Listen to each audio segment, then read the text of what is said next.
Hi, everyone. Hello. Welcome to a podcast will save this relationship. I'm Sarah, she, her. And I'm Josh, he, him. And on today's podcast, we talked about Dope. The movie Dope. Yeah. And we discussed it a little bit. Then we talked about Hello Dolly. Yes, I went to go see the musical Hello Dolly here in Orlando at the Dr. Phillips Center. Yeah. It was very nice. Yeah. My friend was playing in there. It was a good time. Hell yeah. And then we did our Reddit stories as usual. Yes. And was there anything else we did? Nothing else, right? So this was a short podcast because we only did 3 things. Yeah, it was totally short. It's not like we had to stop twice. To record the dump footage. And, yeah. So yeah, don't forget to like, comment, subscribe, hit the gosh darn bell, rate us 5 stars on Apple and Spotify podcasts. You know it. And check out our Patreon, Buy Me a Coffee, and our coffee line at those websites /APWSTR and straightforcoffee.com. Oh, there's a 16% off Patreon right now. Yes, as of right now, we're doing an end of month sale. Yeah, I keep thinking this is going to go out next week. I don't know why. No, it's out right now, yeah. Yeah, it's out today. But the week this is out, our Patreon is 16% off for yearly memberships, so go check it out. Yeah, and you get 2 months off if you buy a yearly. It's nice. Yeah, hell yeah. Good. So hope you enjoyed the podcast and see you all there. Yeah. Oh, and do not forget, go check out Wallace GoFundMe. Yeah, check I was out going to say, I was like, did we do that? I was like, I don't know. I'm sorry. I'm sorry. delirious right What now. the So hell? yeah, but please go check out Wallace GoFundMe. Go check out all the links in the description We're to almost help at Palestine. 40K. Yeah. It's awesome. And also, please go research about Sudan and Congo as well. Yes, all the links are in the description for that as well, for like research and also where you can donate to help Sudan And in our Congo. link tree as well. Yeah. So please enjoy, check those all out, and have a great podcast. Bye-bye. Bye. Oh, wait, buy coffee. Yeah, buy our coffee as well. Straightforcoffee.com. And merch. And merch. All They the go to prices go to Unreal. Unreal. Yeah. I'm so out of it. I'm sorry. I know yeah. it's bye. Bye.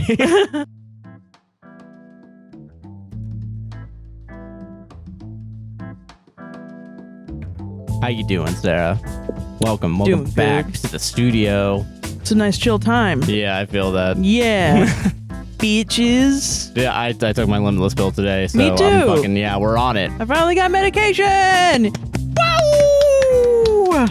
Hell yeah. I've apologized for everything I've said off my medication.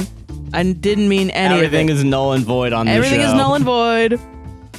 And we mean everything. Yes. It's fun. I was watching a damn Northern Lion clip. Yeah. Sorry to immediately talk about Northern Lion as soon as I start my Guys, show. track that at home. That took only, what, a minute? But he was saying, like, it's funny to see comments like on old videos that are like mad at you because it's like that person doesn't even exist anymore, dog. Yeah. And that's so true, but I feel that about literally stuff that hasn't even come out yet from like days ago. Like when this comes out days from now, I'm going to look back and be like, that person does not exist anymore. Yeah, that's not a real person. I've ascended 7 levels. Yeah, when I do the editing, I'm like, I'm not any of these people. Yeah. I'm just the editor here. It's a very weird feeling that I feel like you don't get unless you talk into a microphone for hours and then record and edit it yourself. Yeah. Yeah. For sure. God, but yeah. Yeah. Yeah, because I have to talk about movies. You do today. have to talk I'm about talking movies. the movies. Yeah. We both immediately say moopies. Yeah. Okay. But you liked it though. I did like it, which is good. Yeah. Good for me. Bad for content, but I think it'll be no good. one gives a shit when you type in, I very much enjoyed this movie, 5 out of 5. I believe in our audience. Okay. And I also know our audience is not a monolith. Yeah. Usually with the stuff that we put out, I think if there's at least one person that likes it, it's worth being made. You know? Okay. All right. I feel that. I can, yeah. Like, otherwise, why am I killing myself over gaming every week? Because there's like maybe 5 people that watch that shit every week. Yeah. And I'm doing it for those 5 people. Yeah, exactly. The real ones. Yeah, exactly. Truly. There's the general audience, the core audience, but the most important of all, the real gaming audience. The gaming audience. Yeah. Making your own hierarchy, like little MLM of, you gotta have viewership. to. It's just, I mean, a sales funnel, you know? Yeah, exactly. Yeah. TMC and R, yeah. Yeah. TMC and R. And R. So, okay, I was telling this to my friend just now on the phone. Yeah. And he was like, TMC, that's so funny. What does that stand for? And I thought it was trademark copyright. But it's not. Registered trademark, if I'm not mistaken. So it's what? So explain it to me. Trademark, copyright, registered trademark, if I'm not mistaken. That's what I'm saying. Yeah. Okay, my dumbass thought it was copyright. Copy, R-I-T-E. Not even RIGHT, just yeah, right. RITE. no, Like they are all separate ones. Yeah. Okay, thanks. To be fair, This is all stolen from some more news. So whatever. Who cares? It's from some more news. Yeah, because they make fun of the Fox News slogan "Fair and Balanced," where they say, "Yeah, we're fair and balanced." TMCR. Yeah. Okay. Everything I do is something else. Yeah, Me too. Simulacrum of Yeah. Dude, I put that into and there was a I don't remember which video it was I was doing for Quentin, but there was a point where he just says he mentions Viacom the company, and I put the little Viacom logos. DMCR. Yeah, in it. That was a nice little That's awesome. But yeah, so okay. I did like this movie. You suggested this movie a while ago. I watched it in college. Yeah. When I was I am still in college, but when I was in college, doing college. Yeah, not right just, out of high school, I was like, this is college. I want to go right into college, yeah. Yeah. Okay, so I watched a movie. Can I hijack your bit and for like 20 seconds chill out? So pissed. But yeah, okay, yeah, go. Yeah. Can I explain why, in what context I watched this movie? Yeah, okay, yeah. What is your context? Yeah. Because then I'm interested, because I've completely forgotten the plot of it. Yeah. Like I remembered some core parts. Like the main kid, who I didn't know this at the time because he wasn't it at the time. It didn't exist yet. No, yeah. He's the voice of Miles Morales in the Spider-Man films. Yeah. Yeah, and he's very attractive. He's a very structurally he's a very attractive man. Yeah. You know. I don't know. You ever look at an actor and you're like, wow, that's a handsome face. Oh no, I get, yeah. You know what I mean? I mean, I think every dude's basic answer is Ryan Gosling or whatever the fuck. I don't know about that. I think that's a specific type of guy. Yeah, but I get what you mean. Yeah, he is a handsome actor. Yeah. Yeah. Okay. I was surprised that he wasn't in more stuff. But I had to write an essay on product placement in movies. And I think it was for my film class. It was like my film 101 class. Yeah. And was fucking fly? Yeah, we got flies in the studio today. I don't know. I'm not quick like you. But and I had to watch it, and I was like, I wanted to watch this movie, I think, because someone else told me to watch it. It's either my roommate, my dorm mate, or my friend from high school who was still texting me at that time. But I don't remember. And I watched it and I was just enamored with it. I thought it was so funny. Oh, okay. I feel that. Yeah. And it was also a little it was good for the product placement essay. And I think I got a B-. Nice. Hell yeah. I did not. I was not forced to watch this movie. No, you. Well, I mean, you are technically. For this fucking job. But yeah. Okay, so this movie is called Dope. Yes. 2015 film. Yeah. You suggested it to me. Yes. And I want to say for the record, I like this movie. This is 2 weeks in a row that I've had to say I like a movie. I feel like you're gonna dunk on it, though. I don't have a lot of issues with this movie. I do think it's gonna be in the way explaining it, because it's okay. I saw a little clip because I woke up too early. Yeah, you were in the middle of watching. You walked in on me as usual, watching the media. Laid down of this. fully horizontal. Watching this movie. in the Tom Selleck on a bear rug. Yeah, you used to have a photo of you photoshopped onto that. Yeah, and I used to have that in my phone. Yeah, you sent it to me. Oh yeah, and it was on my phone. And I think I showed it to my mom, and she was like, "He knows Tom Selleck," and that was the vibe. And that's when she was like, "I hate him now." I think that was one of the things that she was like warming up to you about. Fair enough. Like she wouldn't speak to you, and then she was like, "Wait, he knows Tom Selleck? Like, are these people actually cool?" And I was like, "Yes." Oh my god! Can you listen to me? But okay. So I didn't know what to expect from this movie. It's a comedy movie. Yeah. I'm not gonna explain a lot of the jokes. I think I'm gonna talk about plot. And I think the plot's good, and I like the message of the movie. I enjoy a lot of it. It definitely is weird watching a movie from 2015 in 2024 that's like more like happy-ish, and not even happy in the way of like, I just think I was happier 10 years ago because I was a teenager. Well, there was like a weird hopefulness right before 2016. Yeah. Like the last Tribe Called Quest album came out, and I listened to it because Jack White was on it. Not because I was into Tribe Called Quest, but because I was a big Jack White fan, and Jack White was on Ego on that album, and I listened to the whole thing, and that album is very referential to their past. So then I listened to all their other shit, and I fell in love with Tribe Called Quest because they're so fucking good. And but that album came out the Tuesday after it was announced that Donald Trump won the presidency in 2016. And it was like I think, and correct me on this if I'm wrong, because it's been, 8 years? So there's probably more information come out about this album than I knew about it at the time.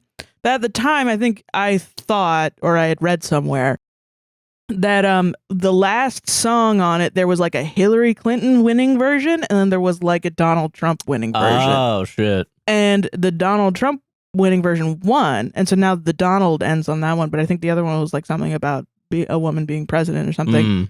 And the rest of the album, you can so tell, was like, we have to get it together. Like, you know, in the I don't remember the one that's like the main one, but like I listened to that a lot and burned myself out, and then I listened to all the other ones, like you normally do for an album, where you listen to all the B-sides and you like them better than the main ones. And fucking, it wasn't Black Spasmodic. I don't remember it, but it feels like one last chance. Oh, yeah. Before it all goes to shit. Yeah.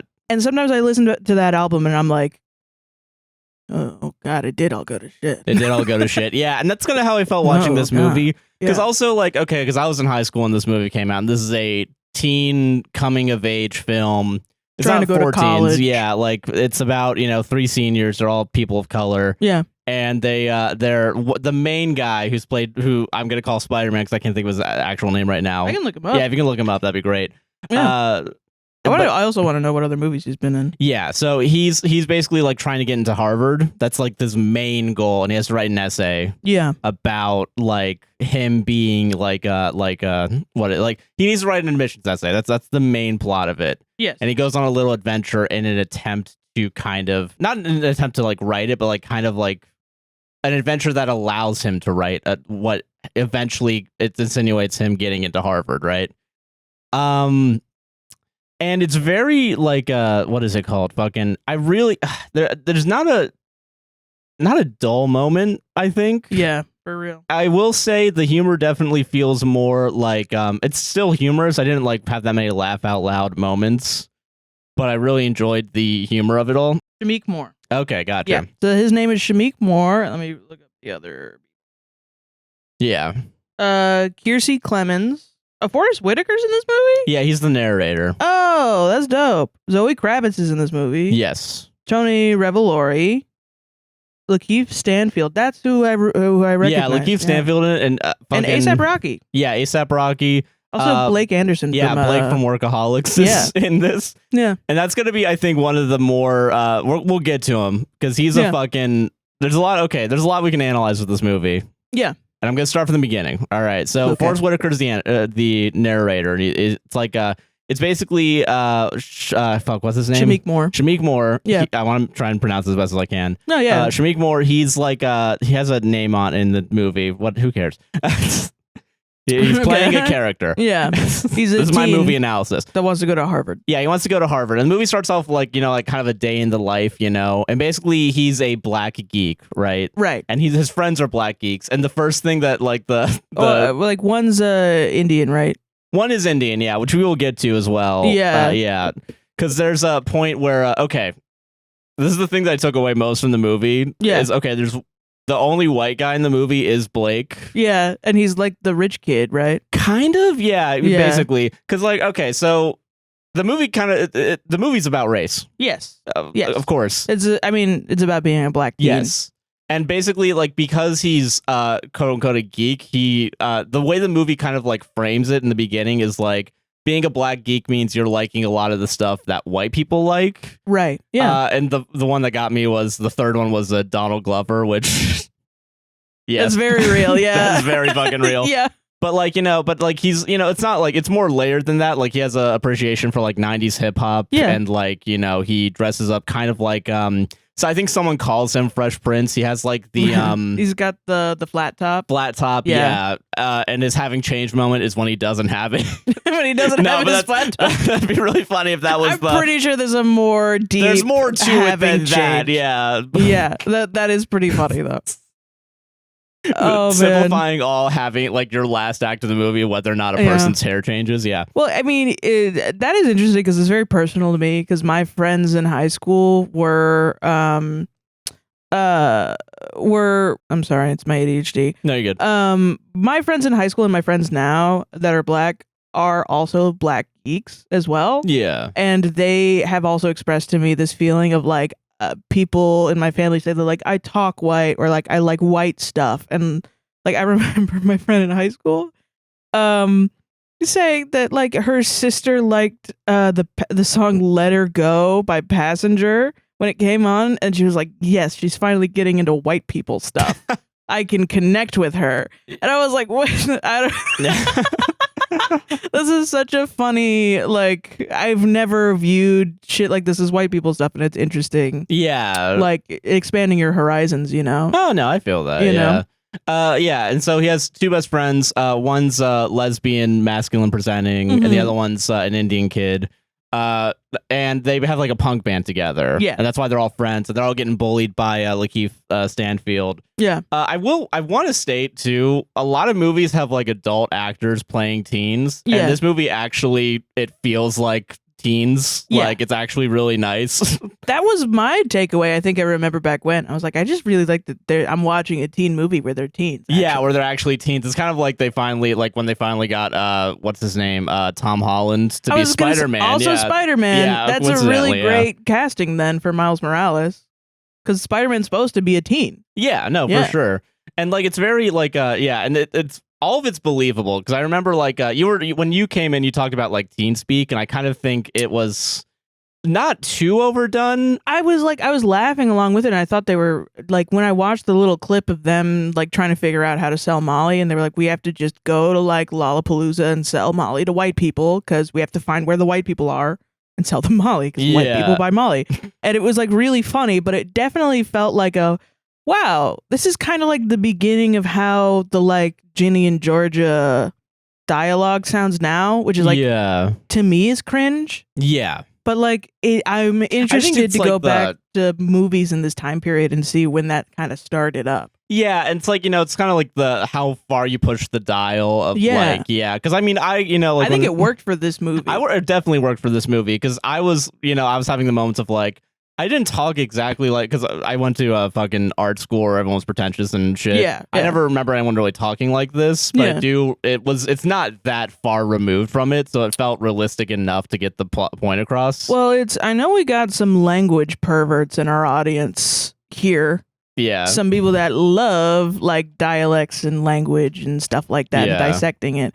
I wonder if it's like, because I know like there are like older interviews of, oh God, I don't know her name, but I've seen like older interviews of like celebrities that were born in like the 60s, and they're talking about how they would watch like movies that were popular in the 60s and try to like imitate like Cary Grant or something. Oh yeah. Because they grew up with that and they really liked media like that. And so I wonder if it's just this like cycle of teens that end up now being like, well, what do you mean? Habba-da-da. Like, I don't know why it's coming back. Like the transatlantic accent, where the fuck did that come from? Oh, I get it. I don't know, because I don't read. I don't read anything.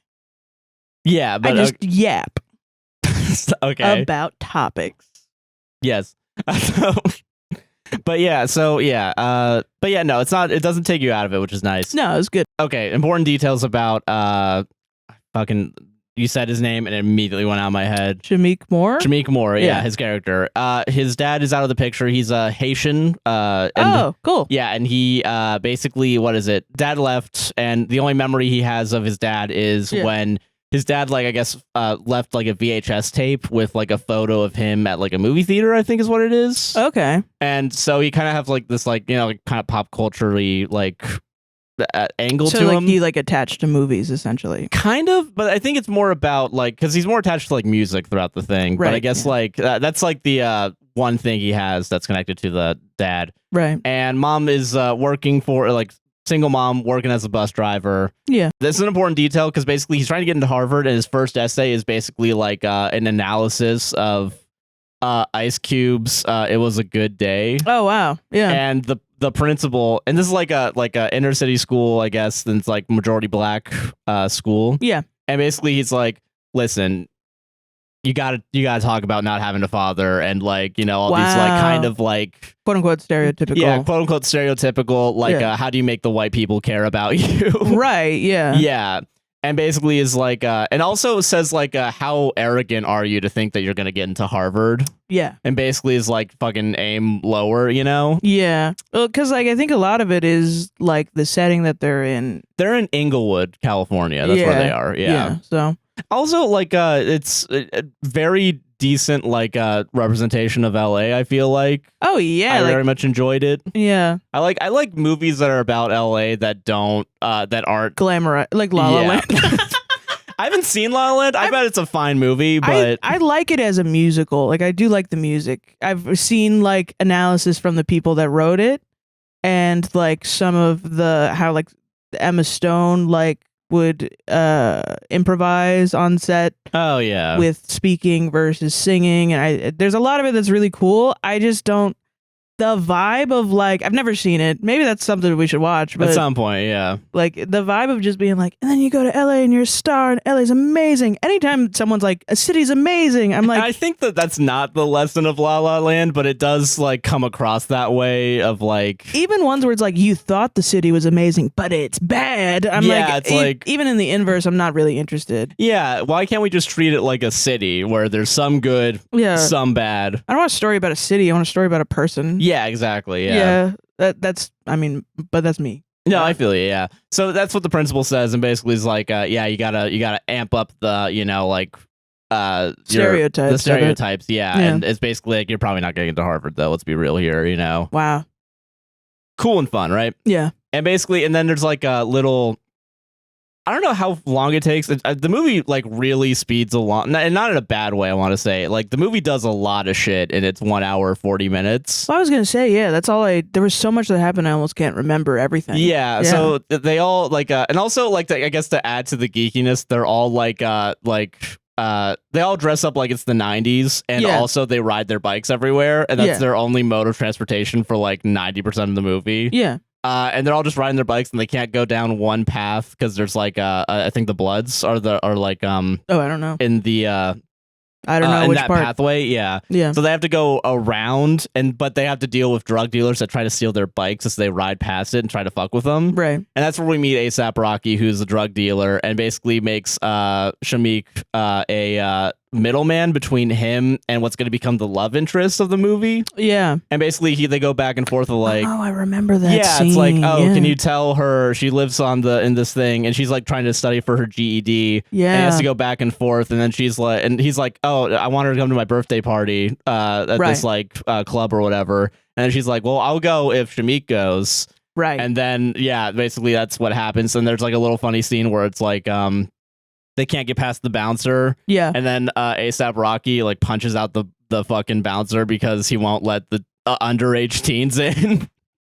Yeah. It's just like, okay, morally a little funny. But it is pretty funny, you know. It's not like morally funny. It's just like legally funny. Like these kids shouldn't be in here by the law, but who fucking cares? I guess. Yeah, because and that definitely is the like people born in my exact year and the years around me vibes of I don't give a fuck about the law, and sometimes it's a little too much. Yeah, like I've said on here before, like you should steal from Walmart.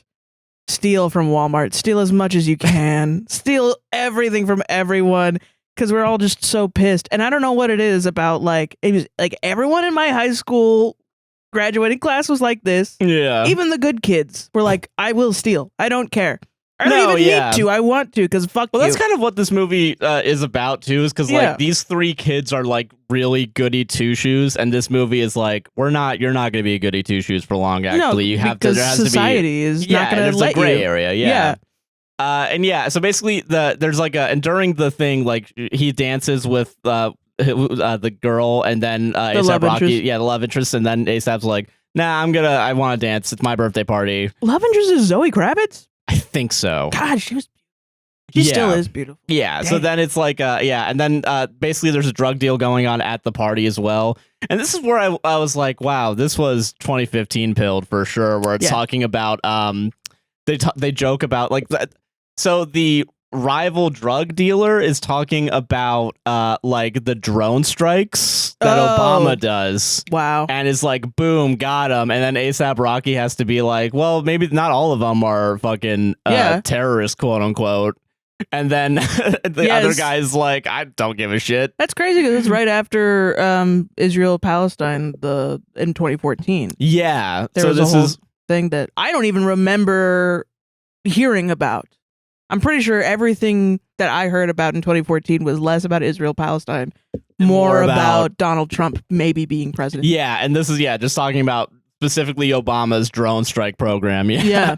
That's wild. So so then that all they show footage of I think actual drone strikes too, which is crazy. Yeah. So then they try to do drug deal, and then it goes south, and then there's a gunfight that ensues, and then the LAPD shows up, and everyone is like, get the fuck out of here, but no one helps Zoe Kravitz, and she's on the floor, and fuck, I can't. What's this?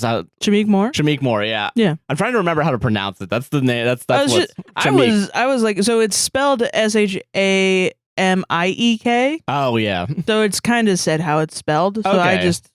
I'm weird. I have audio and text in my brain. No, I get it. Yeah. So I'm like Shameik. That makes sense. Shameik's the only one that actually goes to help. Yeah. And is basically Zoe Kraft's like, all right, I'll drive you home. Thank you for helping me. You're the only one that actually did it. Yeah. And then it's the two friend side characters are definitely the more comedic ones, I feel because they're more are we going? They're over the fence with their bikes. And then it's oh no, you're going? Oh nice, hell yeah. Yeah.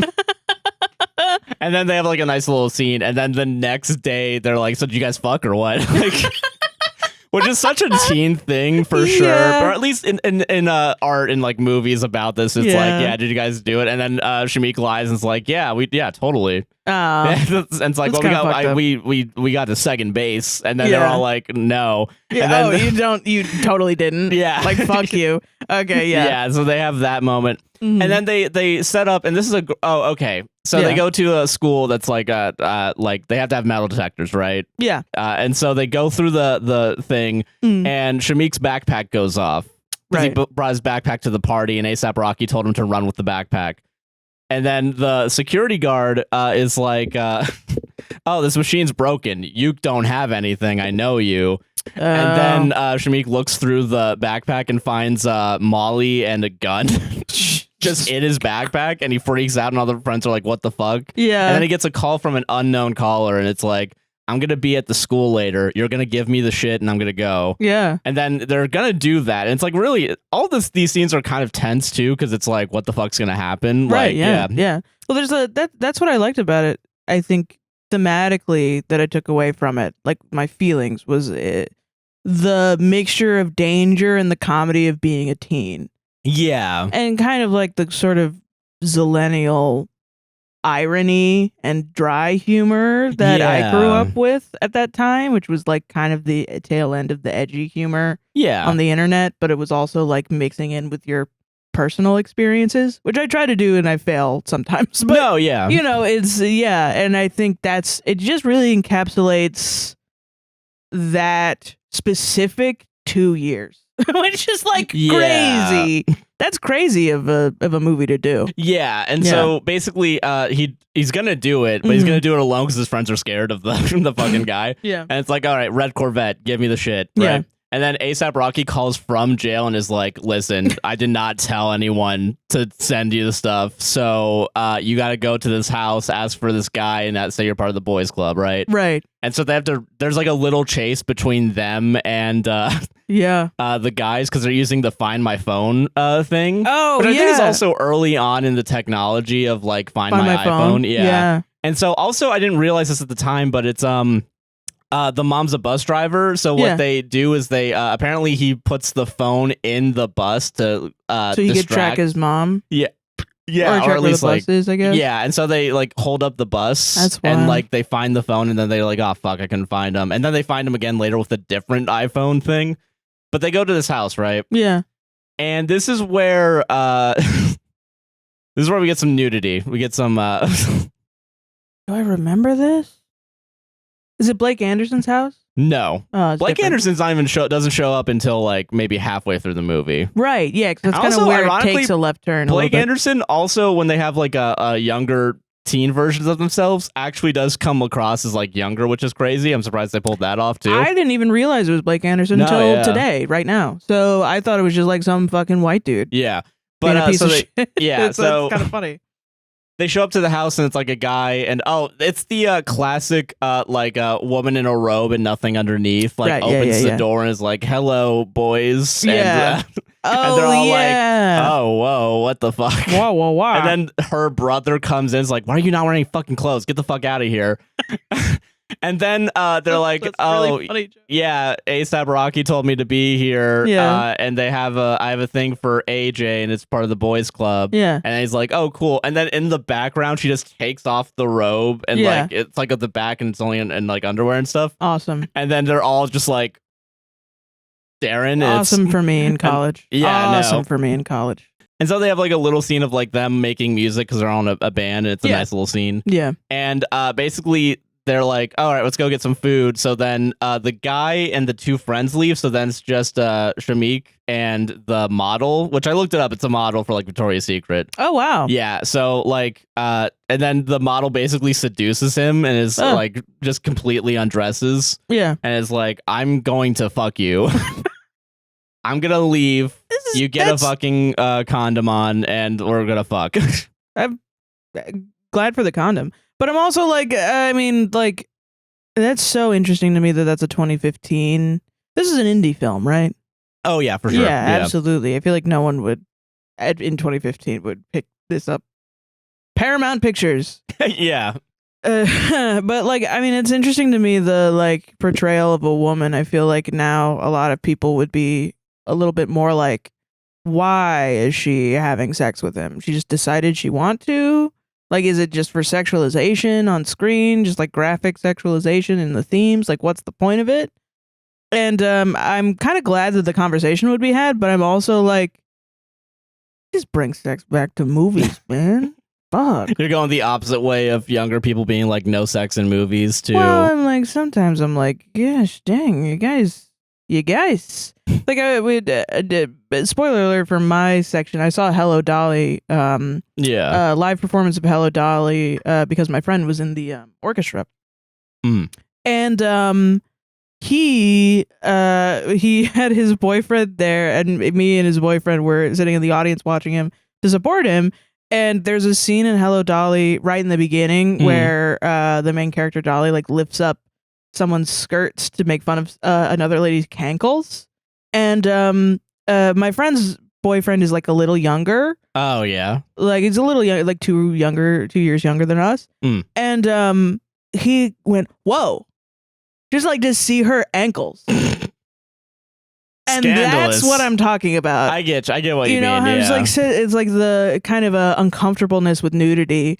And I'm so comfortable with it because I feel like it was on TV literally all the time in the 2010s. I think there's a line somewhere. Yeah, but yeah, for sure. I feel like there's a middle ground. I'm being a fence sitter, centrist piece of shit about it. Okay, that's because fair, everyone has to be you versus us. Yeah. Us versus them. Yeah. Yeah. About everything now. Yeah. And okay, basically, so what happens is fucking yeah.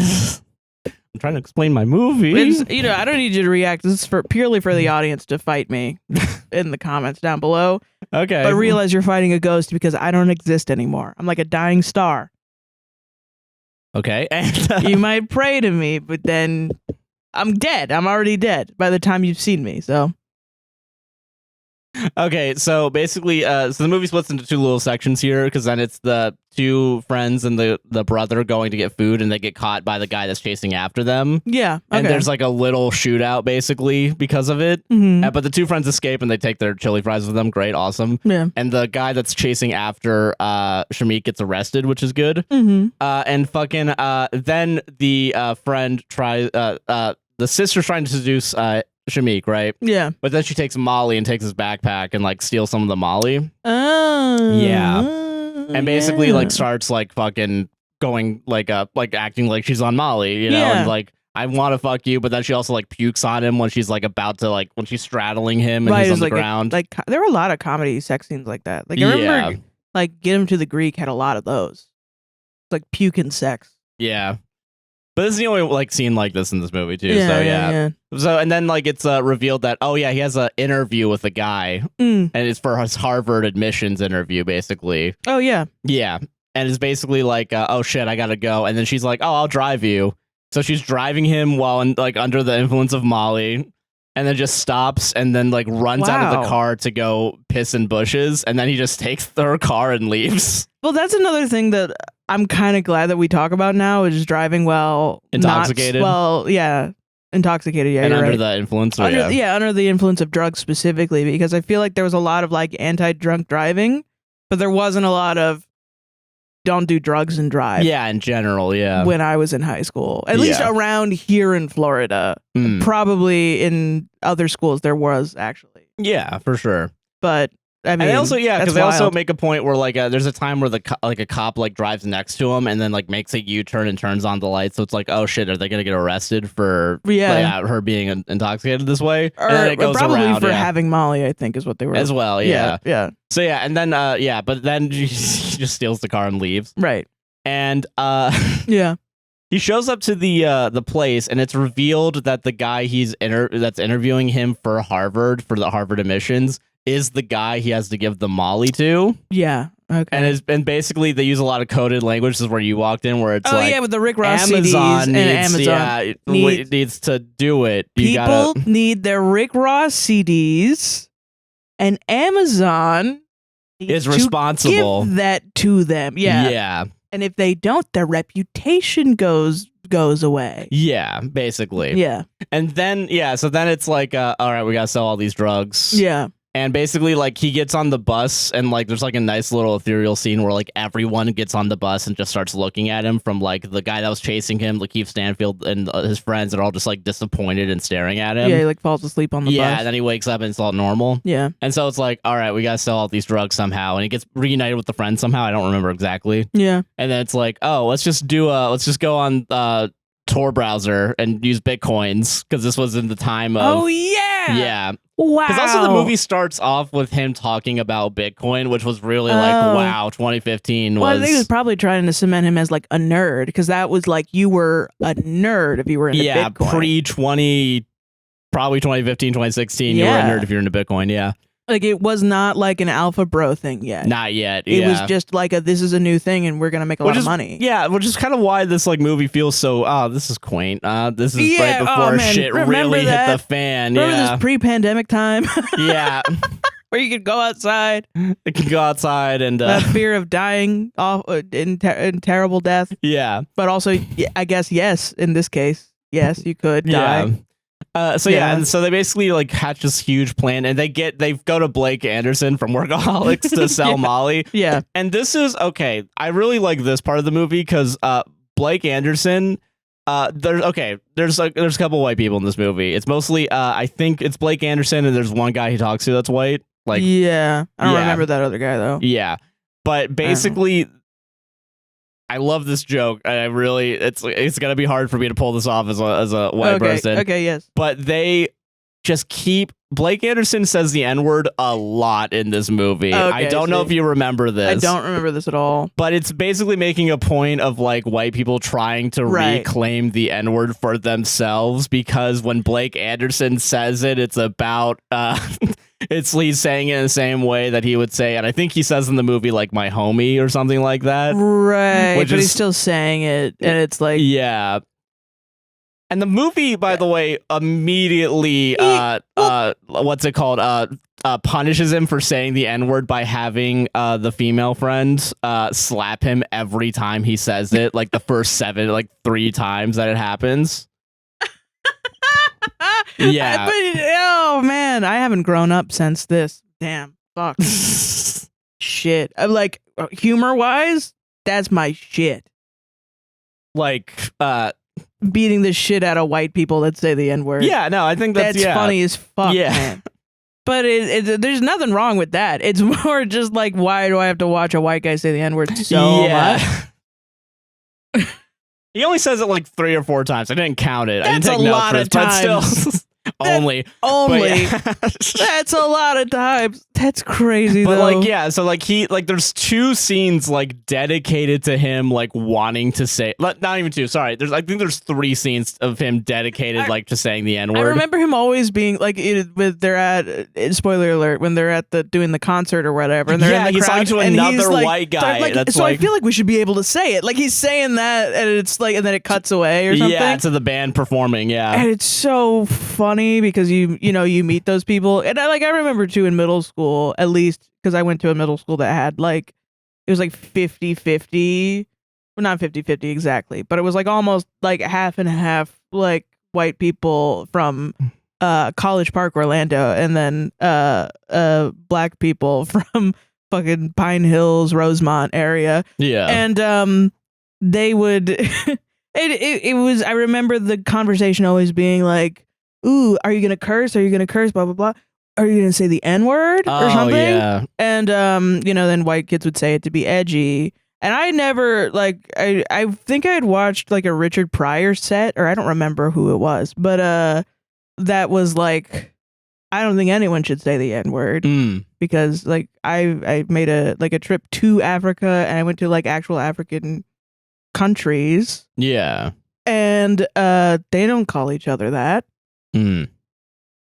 Yeah, I get you that. You wouldn't call them that. Damn. And that affected me as a child, so I just was like, I don't want to say that. And I want to juxtapose your experience with my majority white high school experience, where I knew at least 2 to 3 white women that would just say it all the time. But yeah. Yeah, true. Yeah. That's why it fucking shocked me so hard. Yeah. Because it's like, I don't know, it was weird because I definitely did the like white liberal thing where I was like morally grandstanding about it. But I'm also like when I was a middle schooler and high schooler, which I think is really funny. Like, who the fuck am I? Yeah. Like, Jesus Christ. But like, I will say like, it definitely felt like it was a conversation at the time of like, can white people say the N-word if we're gonna reclaim it? And it's like, they really shouldn't ever be. Yeah, it's a stupid conversation to have. Yeah. At least for white people. I'm speaking for white people. Well, and that's how the movie portrays it, is like, so Blake Anderson is like, the only thing he's good at is hacking, and that's the only thing that he really does in the movie. But other than that, he's like a fucking moron that's always high on pills and shit, like Molly pills. So they have to like, I remember the vibe being like, oh, we have to hang out with this guy. No, yeah, that's exactly how it is too. Is like, because at some point, because I think it's about like, like Shameik becoming like a really good, like a goody two shoes to a more complicated person. Yes. And one of the things is like that at some point the 2 guys on the 2 male friends, they both are like, fine, you can say the N-word, and then only the female lesbian is like, no, I don't want this. But they need him to do the hacking and the bitcoins. So he's like, I need to say the N-word. Let me say the N-word. Yeah. Yes. Jesus. Yeah. But it's accurate to the kinds of guys that were like that. Yeah, and like, because they were dedicated. Because also in that scene, he has a sense of power because he knows how to do the Bitcoin and the Tor network. It like a weapon. He's wielding it basically so he can say it without getting slapped by the lady. Yeah, but also like, well, not just getting slapped, but like, this is their lives. Like, if they don't sell this Molly and get this money, he's gonna get like something bad could happen to him. Violence could happen to them, and so and his family. Yeah, and like his he's family. Threatened, yeah. He's been threatened, and so like a white dude being like, just let me oppress you, it. Yeah, or else you will die, is very poignant. I think. Yeah. And I think also, like, I mean, yeah, you're so right, and I think it's really, I don't know. I'm ending up reviewing this movie now, huh? Sorry again. God damn damn it. I like it. I'm sorry. I like it. I like it a lot. I like talking about it. But fuck, it's good. It's because it's just a coming of age movie where it's like, no, maybe it is morally gray to be a Black American adult. Yeah. In this current, year, system, current year, current society. Yeah, which I mean has been turned into a meme because everyone fucking said that shit. But it's like I could talk about that for 5 million decided years. to weaponize John Oliver against liberals, and limit language that leftists have to talk to each other to further sow dissent within our own community, so that we can't turn around and say, "Wait, you guys just want to be racist," which is cool and fun. Yeah, but yeah. So that's what so they have to work with Blake. Yeah, and they're kind of forced to do it. And basically, he sets up the whole website, and they devise a plan to basically ship Molly out from the high school because no one suspects them of being bad kids that would have, drugs. So they're like, oh, we're gonna do this Google Science project thing. Yeah. And then they just use like beakers and shit to like measure out all the things. Yeah. And then they do like so Blake holds a party, and basically they use the party as a marketing tool. Right. As well as because when the lady, her name's Lily, I remember it now because they changed the name from Molly to Lily when it comes to like purchasing Molly online. Right. Because they used they use like footage of her like pissing in public because she was high on Molly during that. The model, yeah. Yeah, the model, yeah. And so basically it's like they start selling it after they do this performance, and it's like, oh, my friend Molly was at this party and we're having fun, and they're like able to sell like $200,000 worth of Molly from the thing. Yeah. And no one really suspects it because they're good kids. Yeah. Also, I think at some point, I don't know when exactly it happens, but this is kind of like when the quote unquote downfall is happening of the movie, where it's like eventually the love interest comes back and like needs help with the GED. Yeah. And basically Shameik like lashes out against her because she brings up A$AP Rocky being in jail, and so he immediately thinks of like, oh, you want me to talk about the Molly? You want to know what's going on with the Molly, don't you? Right. And basically, and then she's like, oh, you're the same as the other guys then. And like just fucking leaves and is disinterested in him for the time being. Yeah.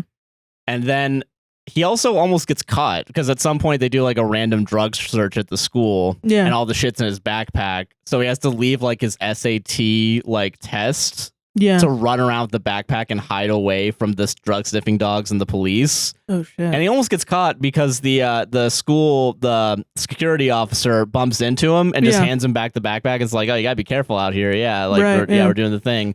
And then the friends are like, we can't do this anymore. But he's like, we got to do this or else I'm fucked. Yeah. Yeah. And thankfully, it's like... That's such an interesting... I think story-wise, that's fucking masterful. Yeah. Because if the point is to tell you how difficult it is for... And I think he says this in his essay at the end. Yes, yeah. Where he's like, it's a Herculean effort for me to go through all of this crazy shit, this wacky story, just to be able to get into Harvard. Yeah. Because I am black. Yeah. Yeah. No, exactly. That's why. That's why all this is happening, because this is where I live, because culturally this is how I look and how people treat me. And, I think this does a really good, like, contrasting to Finding Forrester on Matt Damon. It's like, it does a really good job of being like, the main character is black, and this is the culture that he's from, and this is just natural. This is natural, like all of this culture is natural, rather than like a white person writing it and being like, look at this kid, he's black, and everyone's going to remind him that he's black.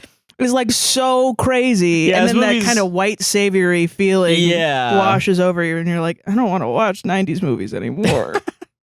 I don't want to do it. And this one, I feel like it's good. Yeah, I feel that. Yeah. And then basically he's able to sell everything, and he basically blackmails the guy by using Bitcoin against him. Yeah. Because he's like, oh, Bitcoin's technically untraceable, old man. You don't know about it. But if if I link this to your bank account, which I have, there's a small chance if you transfer the money over. Yeah.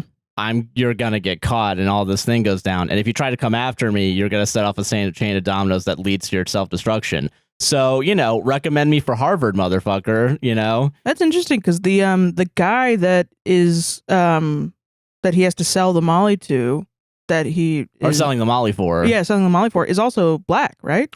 I'm not entirely sure, and I think part of that's because our TV sucks. Yeah, maybe. Because I'm not sure, because it seems like he might be Like it's like Hispanic? light, like yeah, maybe. I will say the only I don't thing that in the story, I don't know. Let me I'm look not at sure that. either. Yeah. But yeah, so he's like basically like, all right, I'll probably leave a good word for you, and oh, there's also one scene I might as well bring it up where it's he has to like exchange the Bitcoin for like money, so he's like money laundering at this point. And basically it's like well, you don't want to fail his test, and his test is basically to punch the guy. Oh, right. Yeah. And which guy? There's a money launderer, Latin guy. Oh, Yeah. okay. Yes, I see. Yeah, and basically he's making a point about like there's two bags here, one of them's real, one of them's fake. But it doesn't really matter which one's real or fake when the person's wearing it, because they just want to wear the bag for the status. And that's kind of the point they're making. And you could say that the real one isn't the one with the whatever the label is stitched in, because it doesn't matter because you can't see it from the outside or something like that. It's like I'm getting the metaphor mixed up here. The movie does it better. Go watch the movie. But yeah. Oh, Roger Smith. It's AJ. That's his initials if you're looking it up.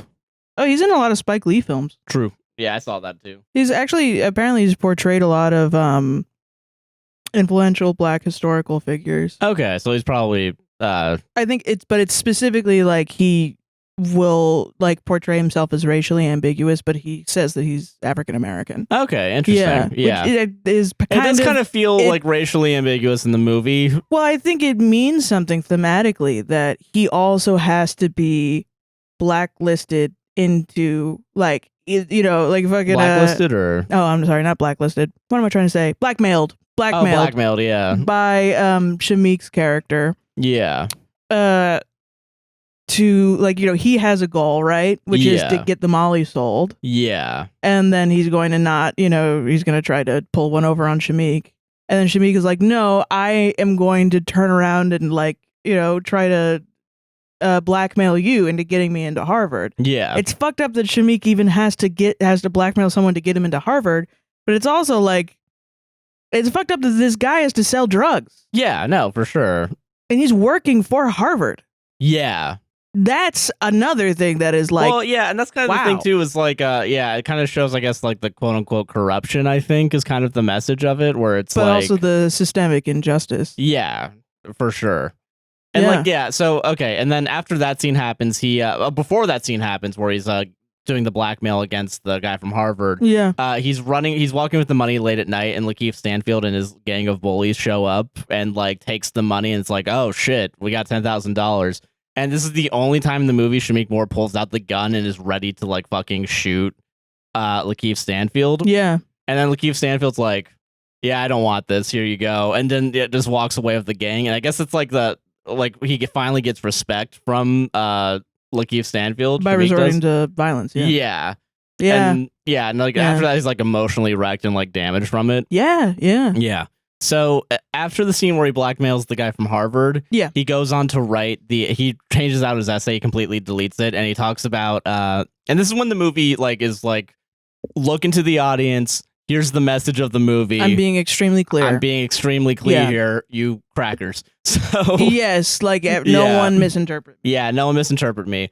And I'm gonna try and because we're not saying the whole thing. I can't remember the entire speech, but basically it's basically it's framed as like two students, right? Student A and B.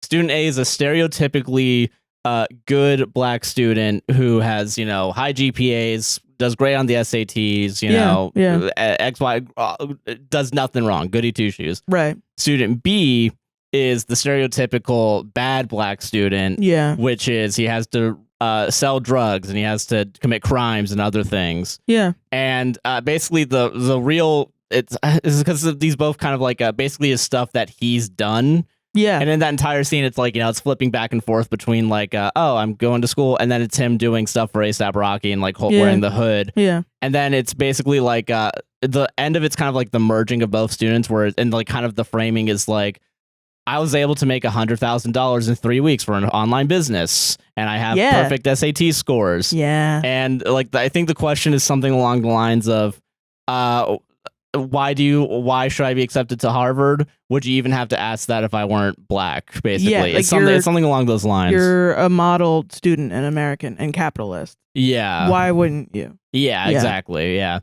And that's when afterwards he like apologizes, I think, through like a letter to the love interest. Yeah. Goes to prom and I think invites her to prom, goes to prom, gets stood up. That's when he finally has his haircut. It's like more modern. Oh yeah. And that's his having changed. Right. Because we have to it wasn't about that essay actually, it's about haircut theory. Yeah, of course. What is haircut theory? Not a thing I just made up. Oh, really? TikTok has rotted my brain. Everything's a thing. Everything's a damn with that thing. Weird fucking do do do do do do. You know what I mean? No, Where it has I don't know like that weird one. music behind it. Oh. I don't know. Anyway, go so ahead. he gets stood up at prom and he shows up later at the house and she's like, I wasn't mad that I got stuck up at prom because she got stuck up at prom like earlier. Yeah. And she also didn't get to go to Six Flags. And then she Oh, hands yeah, Six him Flags. she hands him like 2 tickets to Six Flags and gives him a little kiss on the cheek and then goes back inside and it's like, oh, okay, they're kind of getting back to normal. Yeah. But I do like that she's not like, I love you. I love you. Exactly. That's nice. Just from a woman's point of view. Yeah. And then he gets a letter from Harvard and we don't see what's on the letter, but he turns to the camera and he kind of smiles for a second and then credits. Huh. Yeah. It's a good movie. It's a really good movie. I highly recommend it. I did not do it as justice just explaining it. No, but yeah. A lot of it and so much comedy too. The comedy's great. Yeah. But if I can like it makes a lot of sense why my friend from high school recommended it or whoever did recommend it. Like a lot of like my high school experience and my middle school experience was like running in circles where like social circles where we would, in the beginning of high school or the beginning of middle school, we would be like, you don't want to be like that person who's quote unquote ghetto, Oh yeah. or what other words that white people misuse all the time. Yeah. Like, some blonde white lady will walk into her office job with a sandwich in a Tupperware and she'll be like, my lunch is so ghetto. It's like, no, honey, it's not. You don't know what that word even fucking means. Yeah. And but it's just like, you don't want to hang out with the teens that are stereotypically black or loud and they, whatever. And it was interesting to see like from my dumbass Georgian white person point of view, moving here to Florida and Orlando and witnessing way more culture than I did in my like shitty charter school, elementary school, because I really didn't have that much time in Atlanta. Like I do say I'm from Atlanta, but I try not to be like, I'm from Atlanta, I'm friends with black people, because there's a stereotype of white people from Atlanta that do that. Yeah. And I do not want to associate myself with them. Because they're crazy. But I'm like genuinely like I've had a lot of really eye-opening diverse experiences from living here in Orlando. Yeah. Because Orlando is a very diverse city. Yeah. It's a wonderful city. It's a wonderful, gay, diverse city. And then it's getting fucked by the alt-right just because Donald Trump is like, I like the beach. I like being here in the beach.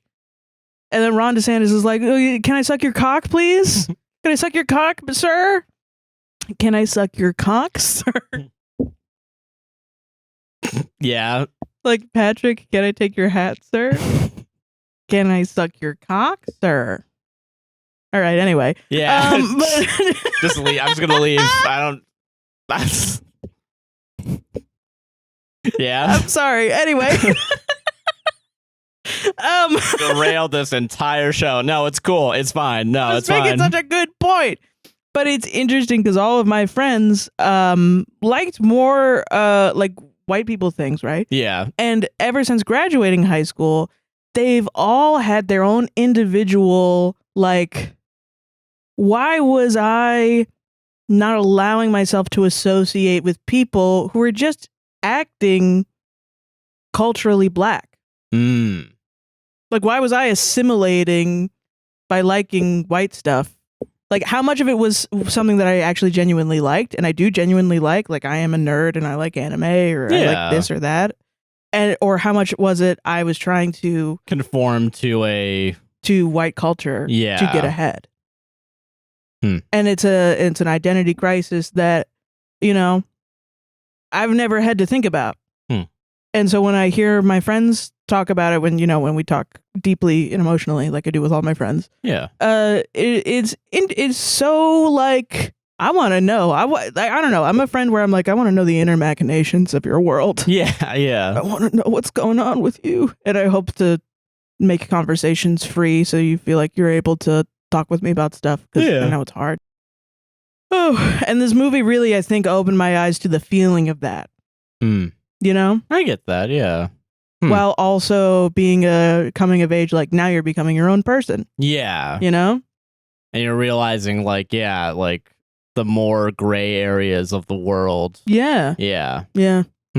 No, I really enjoyed this movie and I highly recommend it. Yeah, dude. For sure. I'm going to watch a shittier movie next week. I guarantee it. It's wild that you're mad that you don't like the movie. Fucking love it. It's wild that you're mad that you don't not like the movie. It's wild that you're mad that you don't not like the movie. I like the making fun of those things. Yeah. I will say I'm happy we didn't do this one this week, just in general. But I really badly because I remember everyone getting so fucking like pissed about this. This is about the it's not Martin Short, but I still think it's Martin Freeman and Jenna Ortega movie about the whatever. I just don't want to talk about like sexual assault all the time. No, I know. I'm well aware, Sarah. That's why we don't do Reddit stories about sexual assault. I feel like I'm not a sexual assault expert at all. No, I understand. Like, I advocate for victims and everything, but I know there's a lot more language that I need to read up on. And I try to. I just don't want to posture myself as an expert on it when I'm not. But I don't know. There's a worm in my brain right now that I want to watch this movie because I remember everyone getting mad at Jenna Ortega just for taking the role. Which might be valid. You know what? Explain it in the comments down below because someone out there is going to know what was going on and why. Exactly what was going on. But I just remember like a lot of buzz around it and then everyone forgot about it a month later. I'm just like, there's so much like pedophile and sexual assault stuff going on right now. Like the whole Dan Schneider, Drake Bell thing. Oh, yeah. That happened like a few months ago. Yeah. Yeah. And then also fucking Drake Kendrick. Oh, yeah. Yeah. He's a pedophile. And then like fucking, I don't know how many fucking YouTubers and Minecraft streamers are being accused of, sexual assault this year. It's fucking crazy. I get that. No, I understand that. My feed is constantly like, can you believe what this streamer that you've never heard or seen has done? And it's just the same. I will say we also did watch Hassan react to that. Oh, yeah, the Kick 3-hour drama. long Kick. Yeah. It was just like exceedingly like, it's just 4 hours and worse and worse of someone grooming or being a pedophile. Yeah. And I'm like, I can't. At some point, it's a lot. I understand that, yeah. But I mean, it's good that all of this is coming out, and I'm glad that all that stuff is coming out, because honestly, it's really opened my eyes as to how common pedophilia is. Yeah. What was that Hassan quote? Is that everyone's trying to be their own Jeffrey Epstein? And I mean. I do actually, yeah. Wow. Yeah. I get why he's a fucking top dog streamer. That's a good quote. It really cuts right to it, doesn't it? Jesus, yeah. That's why. But I mean, it's stuff like that where I'm like, Jesus. But this is a nice movie. How do you do comedy about that? Yeah, you can't. You know? I find a way. That's crazy. You shouldn't find a way about. You shouldn't do that. I'm crazy, Sarah. It is funny to think it's Martin Short instead of Martin Freeman. That's so funny. With the cameo from Steve Martin in it as pedophile number 2. And it's only funny because Martin Short is a funny guy. And you look at him in his face and he's funny looking. Because he's Martin Short. No, he's like a cute little old guy. It sucks. God. Anyway. Yeah. I recommend this movie. I do recommend recommend this movie. Really good, yeah. It's very good, yeah. You saw a play, though, because you're more enlightened than... Oh, sorry, musical. You're even more enlightened than I was going to say. Should I tell you the plot of Hello Dolly? What? Okay, what... You said you wanted to talk about this. Yeah. Do you want to talk about what's around it or the plot of it? Like, because... Well, you know me, baby. I'm going to talk about all the history leading up to this integral moment of me going to see this musical. Yeah. Which it actually genuinely was. A very, like, I did have a personal realization and like a family trauma unlearning kind of thing. Yeah. But fucking, yeah, I don't know. It was a really good, I've never known what the plot of Hello Dolly was. Yeah, I don't know anything about this. I only know that it is a musical. That's all much I know as well. Yes, and I've heard the Bobby Darin version of Hello Dolly, the song from the musical, which I always thought was the reprise of like the guy singing Hello Dolly at the end. But watching the musical, and I don't know what book they have for the lyrics. I don't know what version. If they we cut are stuff not out. theater kids. I was once a theater kid, and then I left that shit behind. I wasn't in the group, like the theater kid group. Yeah, but you were in a musical. I was like an alt theater kid. Yeah, fair. They were all shocked that I was there every single time. They were like, "Who invited you?" And I'm like, "I'm literally in the ensemble." Yeah. My name's right there on the fucking call sheet, guys. And also, yes, you are a theater kid. What are you fucking talking about? Shut the fuck Your up. Your whole family are theater kids. Yeah, and I reject that. As we connect on this. We watched Hamilton. Gotta be real if you don't remember jack shit from that right now. We did watch it. I remember liking it more. As in the film version of it that they put on Disney Plus or whatever. Well, it was a performance. It was a live performance. No, yeah. Yeah. But it was that was recorded. A movie. That wasn't Greg Turkington here. That was a movie. That wasn't a play. And it was honestly more than 90 minutes, so cut it.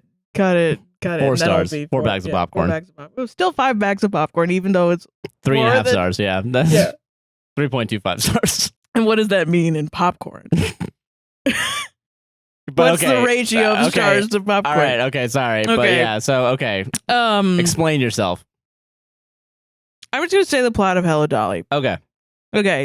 So Hello Dolly, I think it's set in the like early 1900s. Okay. Kind of like it's set in Yonkers in the beginning. Okay. But and then it ends up being like they eventually go to New York. Oh, okay. So it's like a New York based, whatever. And Dolly is what they call like a spinster, and it's a lot of like really intricate references to like the time period. And if I get the time period wrong, it's because I'm dumb. I don't want to look it up right now. Yeah. But it's it's pre. Sarah couldn't be fucked to open up Google. Yeah. I don't think they talk about the war, like the Great War. Oh yeah. So it's pre that.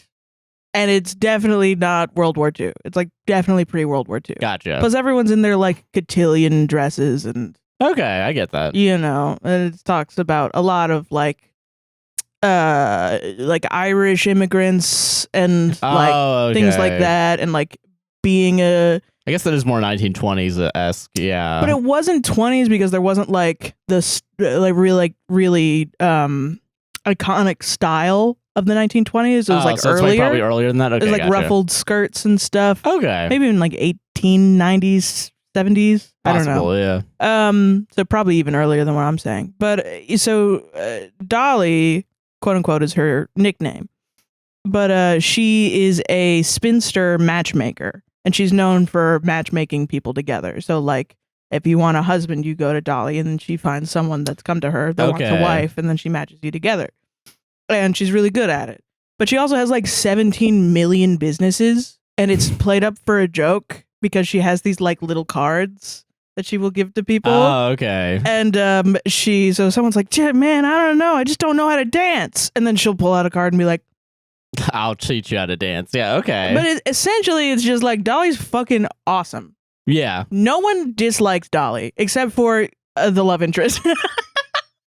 And conflict, yes. Yeah, ooh, baby, it's love a it. romantic comedy based in these times that kind of display a lot of like class disparity and a lot of like, do you marry for love or do you marry for money? And so she is trying to get these 2 kids together. One is the daughter of her love interest, which is like a grumpy old man, and she's essentially like she wants to marry this artist guy, and they want to marry for love. But since he's an artist, he doesn't make that much money. Like he paints, so the dad is like, I forbid it. So they have to convince him to let them marry. But Dolly, the dad also wants a wife and is using Dolly to try to get a wife. Okay. But Dolly is like, he's rich. So you can marry. Okay. All right. She's like, I want him. TBH. So I'm going to sabotage his matchmaking by like manipulating him. and then I'm going to show up and I'm going to like try to like swoon it, like win him make over. him fall in love with me. Gotcha. Because she's got this really like unending confidence and is like a really big personality kind of person. And even though she doesn't truly like a there's not really the version that I saw, I don't know if there was like scenes cut out or anything. I didn't really get like their chemistry, Dolly and the other guy's chemistry. Yeah. I've totally forgot his fucking name. And you know, fucking it was pretty funny though by the end of it. And Dolly is constantly like talking to her first husband who passed away. Ephraim is his name. Gotcha. And she's like asking him like, it's been so long, like I've loved you for so long and I've stayed true and I've been a widow for so long and I just need life back in my life, you know, as an older woman. Like I don't want to just die alone and be sad. And a lot of it is truly like about women's place, like the place of a woman in this time period. Okay. Which is a lot of like, when I watch like musicals and plays that are set in like the early 1900s or the late 1800s, like I watched The Nance one time on like, I don't even know what channel it was that was like live streaming The Nance with Nathan Lane, which is about a gay Republican post World War I, immediately pre World War II. Okay. Doing illegal what is it called? Burlesque shows in New York. And he falls in love with a straight man. And the straight man is kind of realizing that he's gay, and so they kind of have like but being gay and like gay solicitous acts at that time was illegal. Yeah.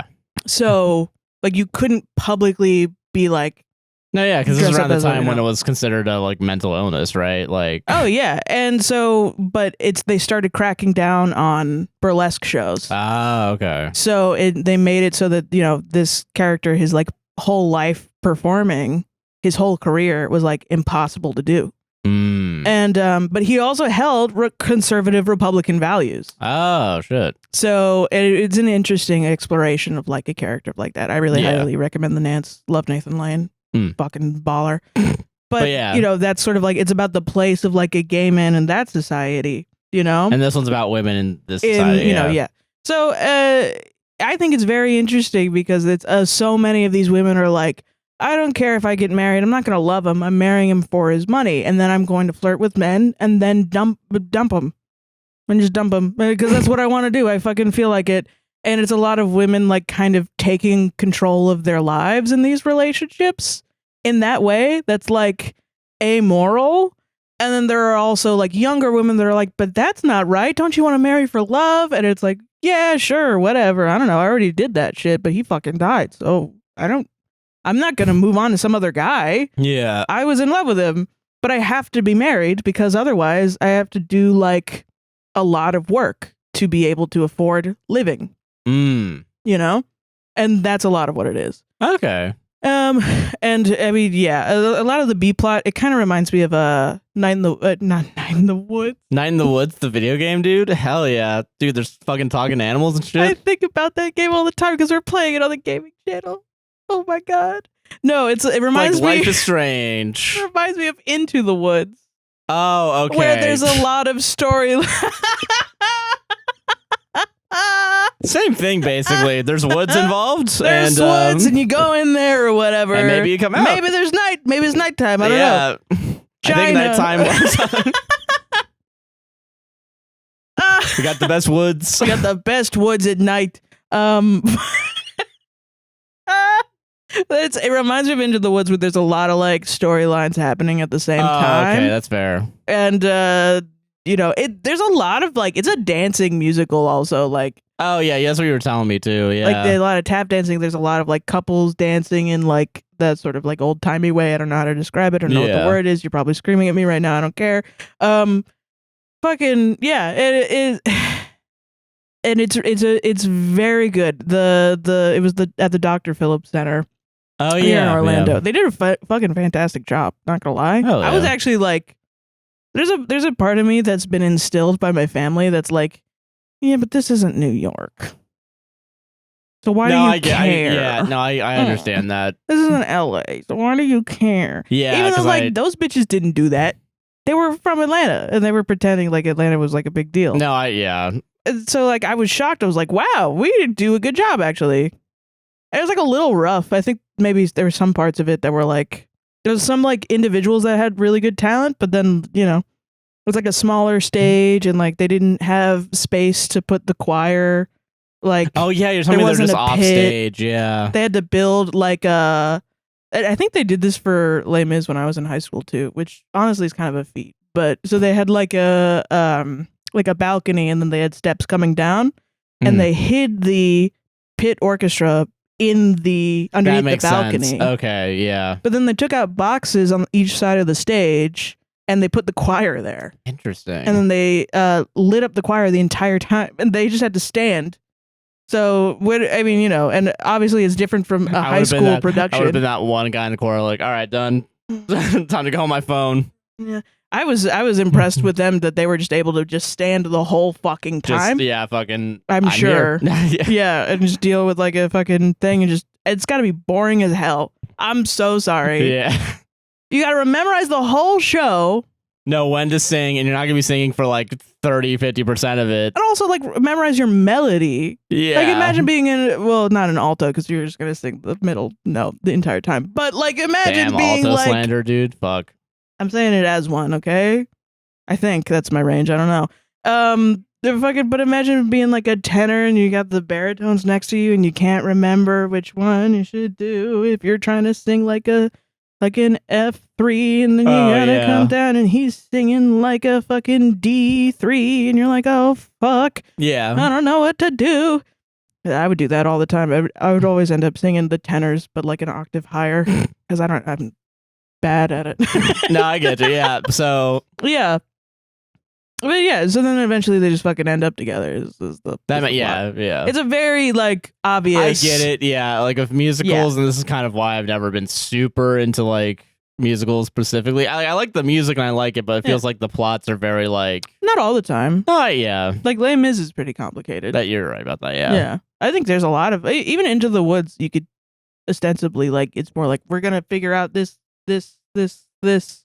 and it'll all come together at the end. Fair enough. Yeah.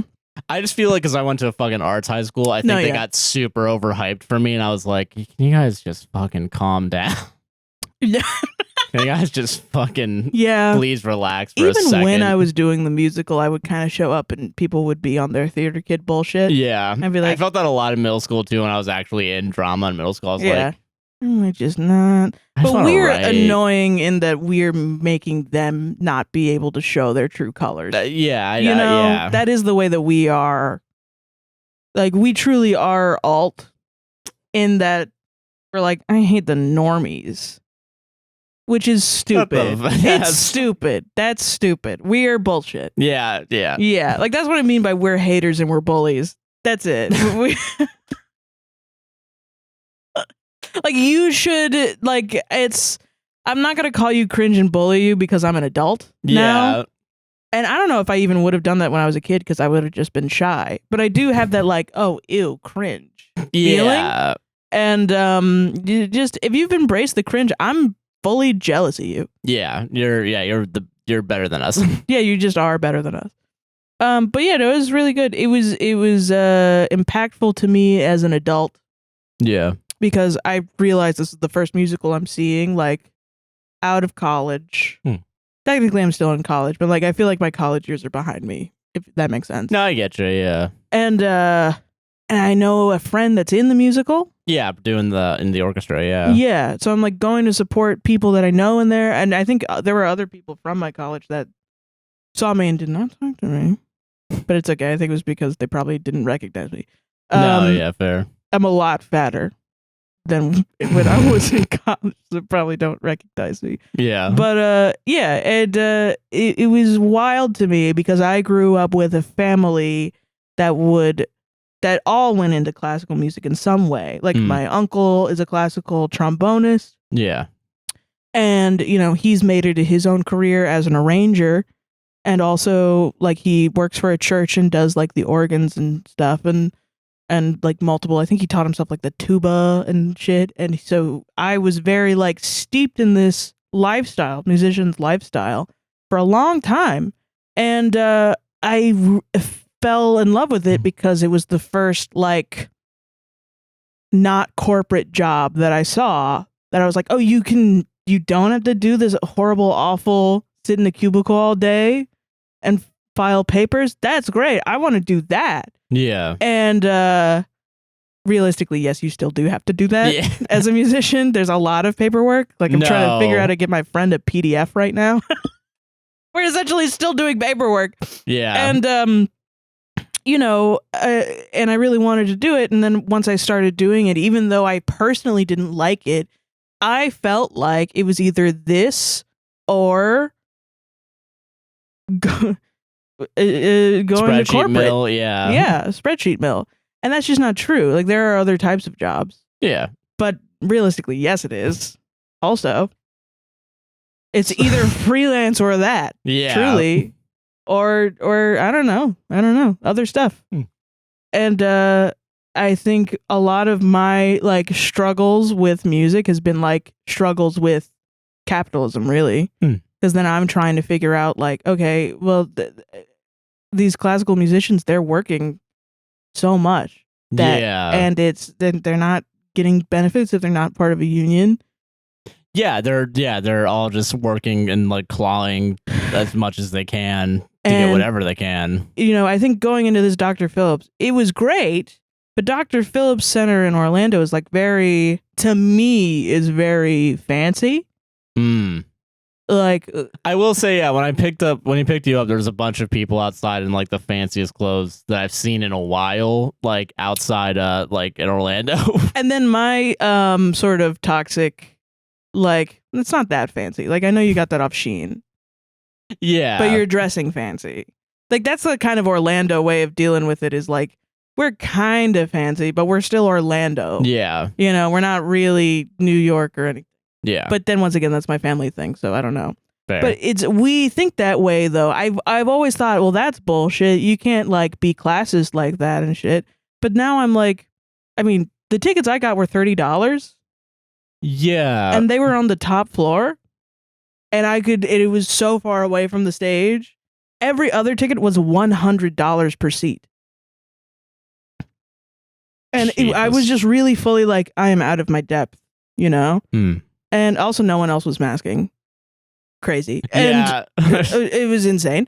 And fucking, I was just walking up in my, like, I don't have any fancy clothes to wear. Most of my clothes now are meme shirts that I wear on the podcast. Yeah. You know, clothes for work, yeah. Yeah. My friend bought me the ticket because he really wanted me to go and see the show, because I was overdrawn and I was saving money for medication that we picked up today. Yeah. And so I fucking went, and I'm walking up and I'm, like, worried that they're going to check my ID at the door because I left my wallet at home. Yeah. And it got lost because I don't use it that much because I don't buy anything. Because I don't have any money. We rarely go out, yeah. Yeah, so and then I'm worried that they're going to check me at the door and throw me out. And I'm wearing ratty clothes with, like, a shirt with, like, a hole in it that I've had for, like, 5, 6, 7 years. And I get there and I sit, and it's all these people in their, like, kind of fancy, but kind of mid-fancy dresses. And I'm watching from the cheap seats. And then intermission happens after this beautiful show, which, by the way, Dolly was Jodie Benson. Oh, yeah. The voice of Ariel, the Little Mermaid. Yeah. which was crazy. Yeah, I want to bet it was a great experience. Yeah. All my friends kept telling me, "Oh my gosh, it's Jodie Benson, it's Jodie Benson, it's Jodie Benson." And I was like, I don't fucking give a crap about who voiced a what. I don't give a shit. And then I saw her. And then it was like, and I was whoa. like, this is a fucking dope experience. Actually, yeah. This is not going to happen again, unless it does happen again. But yeah. This is like a once in a lifetime experience if you're like really into the Ariel, the Little Mermaid. Yeah. This is fucking awesome. And, and then my friends were all like, she touched me on the arm. She walked up to me and she touched me on the arm and I'm never washing it. It was so funny. But very Florida, very, oh my God, Disney stars. Yeah, Disney.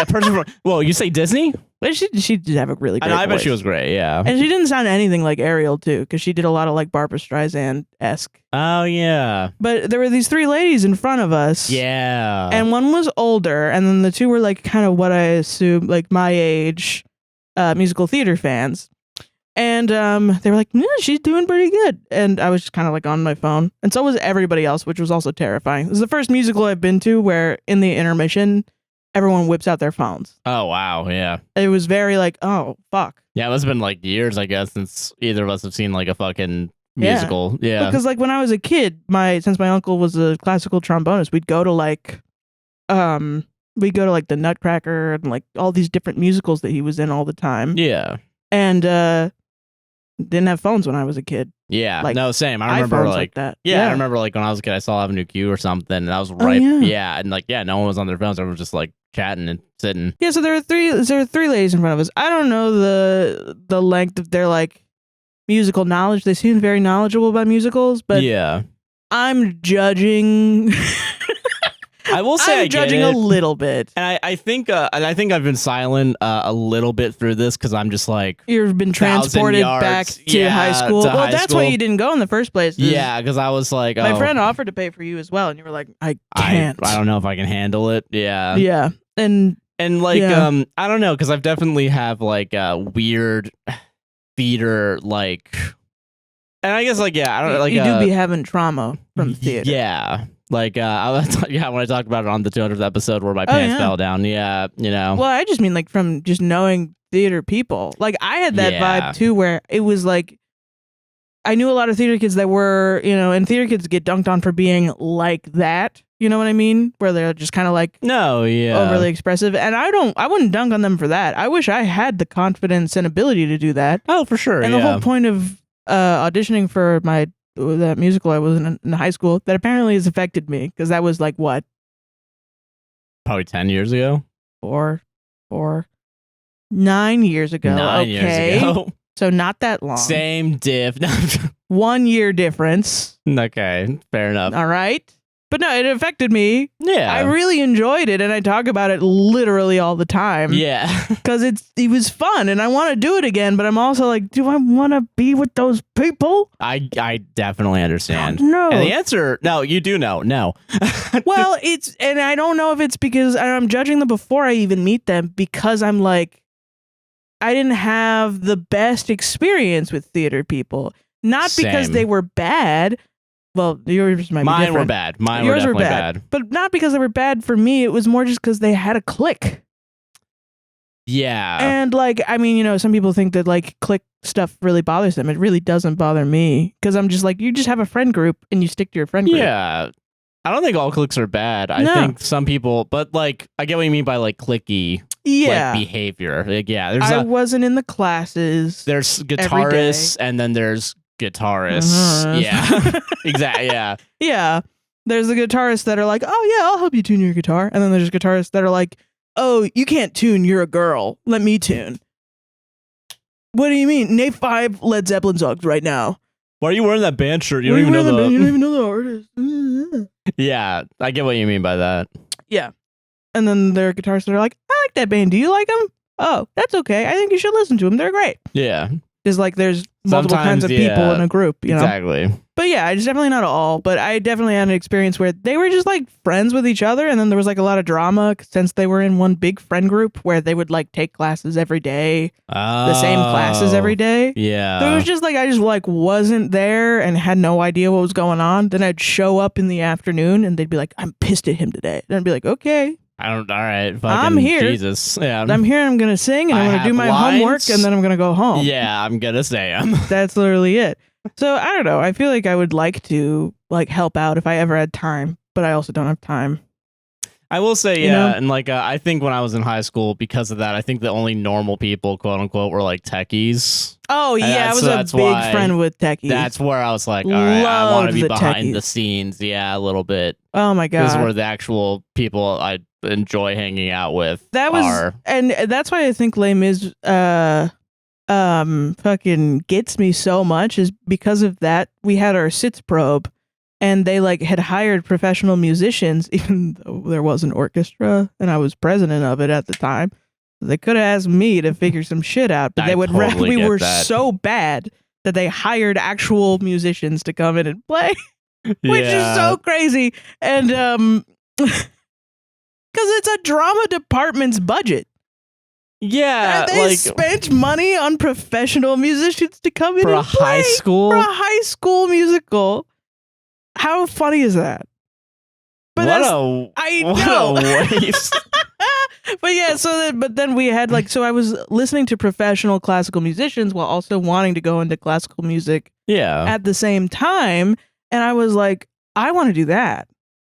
And I want to do that. Yeah. I don't want to do this where I have to dress up and I worry that I'm fat and am I going to fit into my outfit today? And yeah, I get what you mean. Yeah. It's like, day 3 of this musical and my outfit's kind of stinky because it's a corset and they can't really wash it in between because that would cost a lot of money. We're all just kind of sweating and it's gross. I fucking totally get that. Yeah. And I can't fucking eat in my costume. Yeah, because you have to keep it nice and pristine. And yeah. And what if I miss my cue? And there's just a lot of stuff. That's why I'm a podcaster now, because I can brush my teeth, and if I get some toothpaste on my shirt, no one cares. No one cares. No one gives a dang.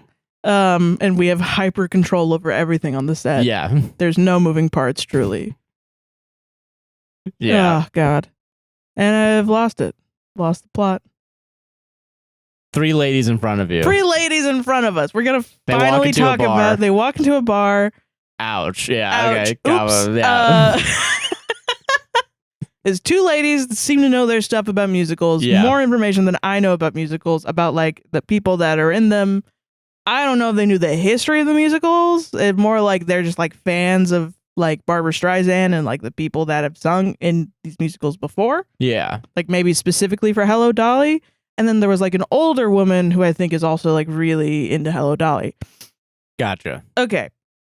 Hello Dolly heads. Yeah. Yes, they all seem to know the Hello Dolly meta. So it goes to intermission and the middle one goes, "That was pretty good. I think Jodie's doing a pretty good job. I think Jodie Benson's doing a pretty good job. What do you guys think?" And the older lady goes, "I don't know. There's just a lot." And then the middle lady goes, "Oh, I mean, yeah, but like, I feel like they're doing it pretty well. They're really pulling it up, pulling it off." She goes, "No, I mean, like, Jodie's really like a lot." And the middle one is like, "Yeah, I see what you mean. She's kind of emulating Barbra Streisand's performance because apparently Barbra Streisand did the movie performance of Hello Dolly." Oh, okay. Yeah, she's really emulating Barbra Streisand's performance, And I think the character of Dolly is also like a Jewish heritage woman. So there's like the Jewish accent, Jewish New York accent. Oh, okay. And I guess maybe you're just like, they just are confused. I think Jodie Benson was just doing that accent because it makes sense for the character. Yeah. But it sounded like, quote unquote, Barbra Streisand because she's belting out these notes. She also is sort of emulating a similar accent to Barbra Streisand. Yeah, okay. So that's, I think, what was going on there. But Jodie Benson was kind of doing more of an accent than Barbra Streisand does because Barbra Streisand has the accent. And so that's I don't know if she puts it on. I don't know that much about Barbra Streisand. Because, yeah, I guess, like, is that the meaning of it's a lot? Yeah, it was like she's putting on too much of the accent. Like she's trying to do a bad version of Barbara Streisand. Okay. By being like overly Barbara Streisand. Interesting. And so the middle was like, yeah, I think. And then the older woman was like, yeah, Barbara Streisand, when she does it, it's just like classier. And I think it was the classy was like inputted by the one on the far left. She was like, it's classier when Barbara Streisand does it. And they all went, yep. And started clapping and applauding that. Like each other. Yeah. And I was just watching this like Reddit conversation in like a vacuum in real life. And I was like, I couldn't believe my fucking eyes. And I'm like, this should be photographed and remembered forever. Yeah. Because I'm like, I don't give a crap about Jodie Benson, right? Yeah. It was cool to see her. But you know, it's like fucking we live in Orlando. I think I went to school with someone whose like granddad animated for The Lion King. Yeah. There's Disney like connections uncle. all around us. It's everywhere. Yeah. So it's kind of like, okay, whatever. But if you're a huge My Little Mermaid, if you're a huge Little Mermaid head, you're probably like really fucking into it. My Little Mermaid? Like My Little Pony? Yeah, it took me a second. I was like, what the fuck? What is my brain fucking on? Concerta, that's what it's on. Mine's on Advil, so give it an hour. It'll be able to come in and correct.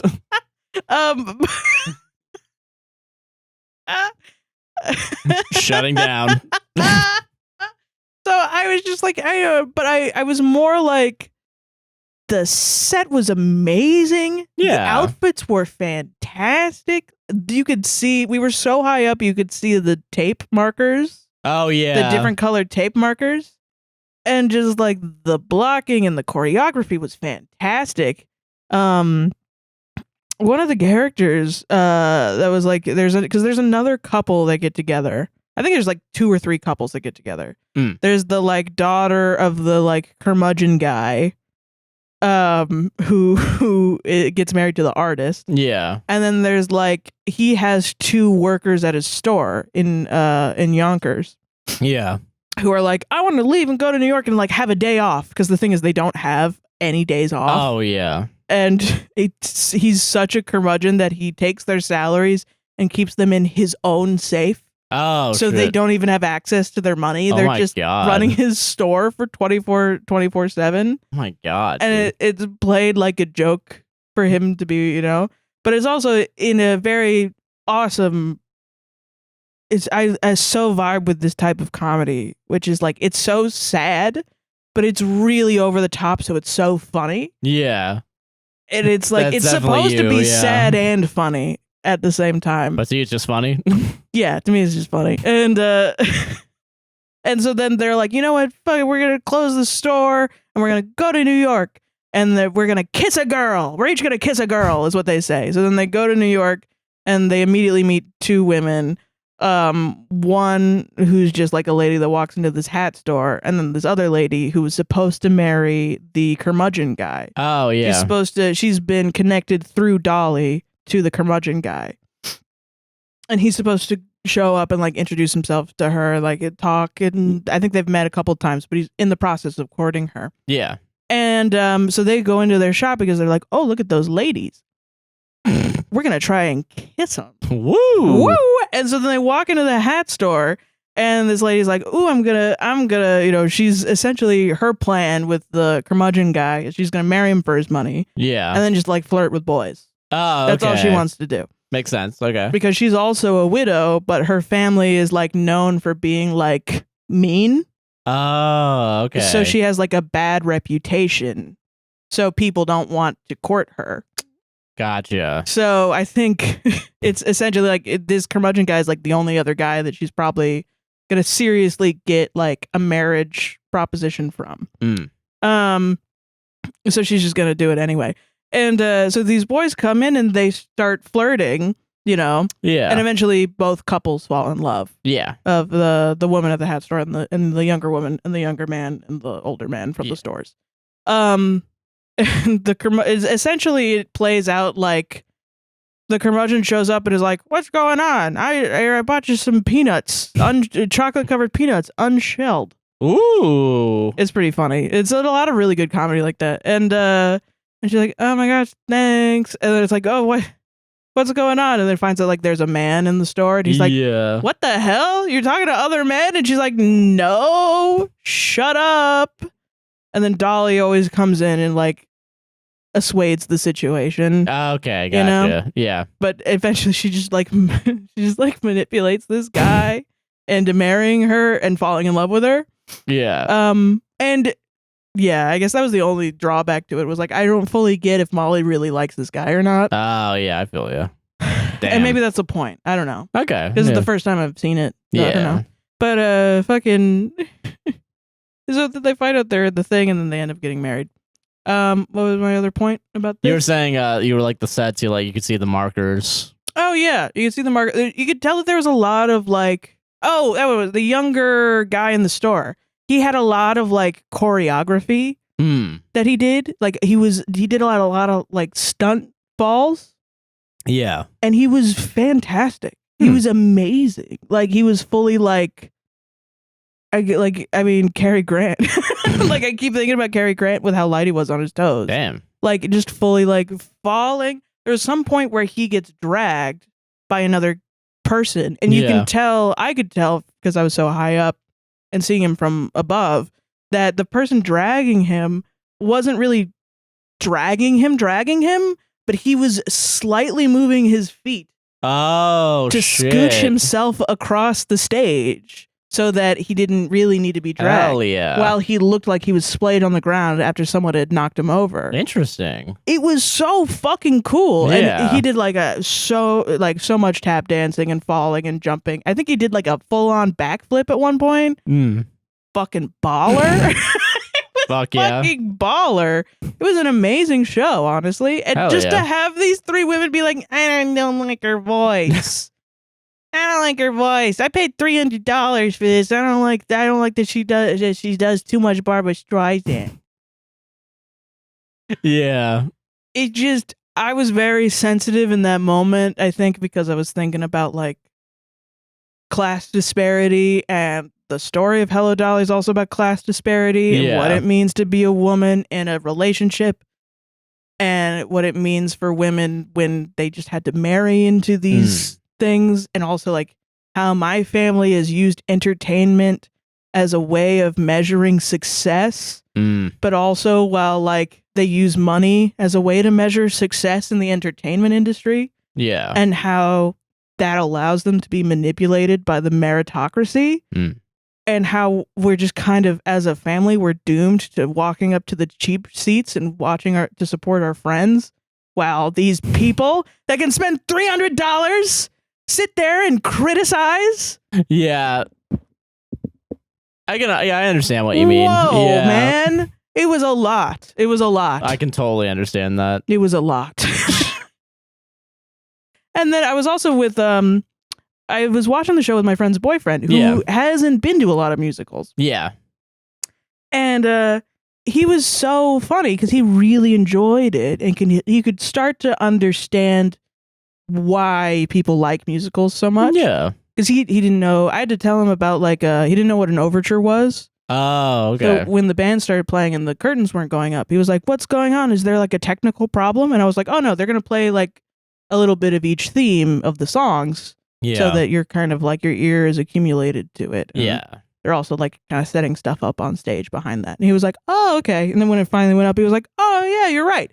And he's a cool guy. He's neurodivergent, which is important, but he's so like, I love him. I don't think I haven't met him. There's like a couple of people in my life that I've met where first thing off the bat, I'm like, you're cool. Yeah. And he's one of them where he just asks questions. Yeah. He's curious. If he doesn't know what you mean, he will not leave it up to interpretation. He will ask you a question and be fully clear. Hell yeah. And you can tell that it's not judgmental. He wants to know. And that's just how he fucking is. And it's so nice communicating with him, because every other person I communicate with, I'm like, am I being clear? Are they getting it? I hope I'm not coming off bad. I hope I'm not coming off blah, blah, blah.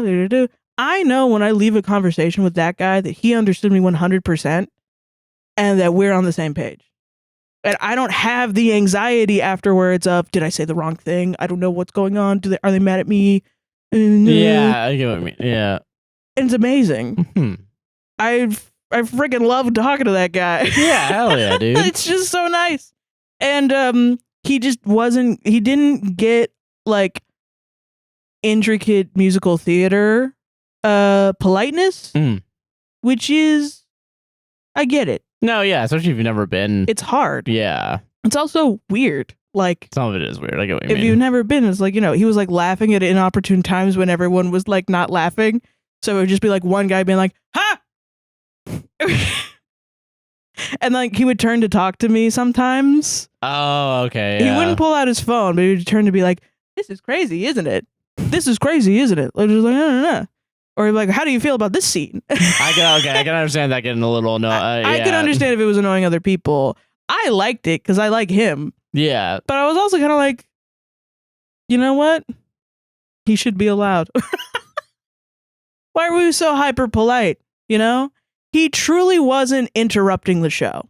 Okay, all right. But I was like, I'm not going to chastise you. I'm not going to sit here and be like, you need to be polite, dude. No, I understand that, yeah. Because he's also not white, is the other thing. Okay. And he's not been to, the shit. And I think that's also a large part of it, is like, I was really taught like, no. Like, I was thinking in my head as I was clapping. Mm-hmm. Sometimes I'll clap, if I have a drink in my hand, I'll clap like this. Oh, yeah. Yeah. And I would clap like this or something. Mm-hmm. Or like I'll clap silently. Oh, yeah, without a lot of noise, yeah. And I remember my mom specifically being like, no, every time you need to clap like this. Oh, it's loud, like... Because any other way is rude. People will think that you're rude. That's a little silly. Yeah. And I'm just like, I know there's a medium line here or whatever. Me as a person, I don't care too much. That's fair. I can get, yeah. If you're truly not bothering people, he wasn't bothering me. If he bothered somebody else, they should have turned around and been like, hey, stop. But like, they didn't, and it ended up being fine. So I'm not going to turn around and be like, hey, you can't talk anymore. And I'm just like, kind of lame. Kind of lame that he can't enjoy the musical in the way that he wants to. Yeah. That's what I think. And it was a eye-opening experience. Yeah. Okay, I feel that. Yeah. I don't know what to say. I guess, yeah, I feel like I would have been a person that would have gotten annoyed if someone kept turning to me to talk during the musical. But that's because you're predispositioned to not like this musical. The other thing that I thought was really funny was there's a big emotional moment where they're all about to go to jail. Like, they all have a big dinner. And then they find out that, like, the two guys from the store has stolen the wallet of the curmudgeon guy. Oh, yeah. Because they don't have any money for their dates. But the curmudgeon guy has all their money. Yeah. So they just, like, take his wallet on accident and they pay for their dates because they found a bunch of money. Yeah. And then so he freaks out and he starts yelling at them. And then the police show up, I guess, for disturbing the peace. And just like arrest everyone in the building. Jesus. And then there's like a judge character, and they're like, "Oh, why should I let you go?" And then the guy that falls in love with the girl, the guy from the store that falls in love with the girl that was going to marry the curmudgeon. Yeah.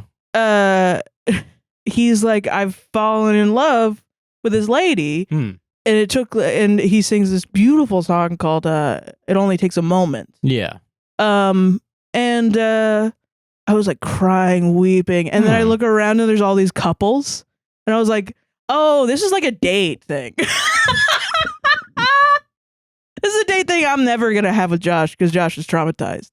I'm not complaining. Yeah. I'm not complaining at all. I think it's fine. The worst thing you ever experienced in your life. Yeah, no, you can never experience a musical.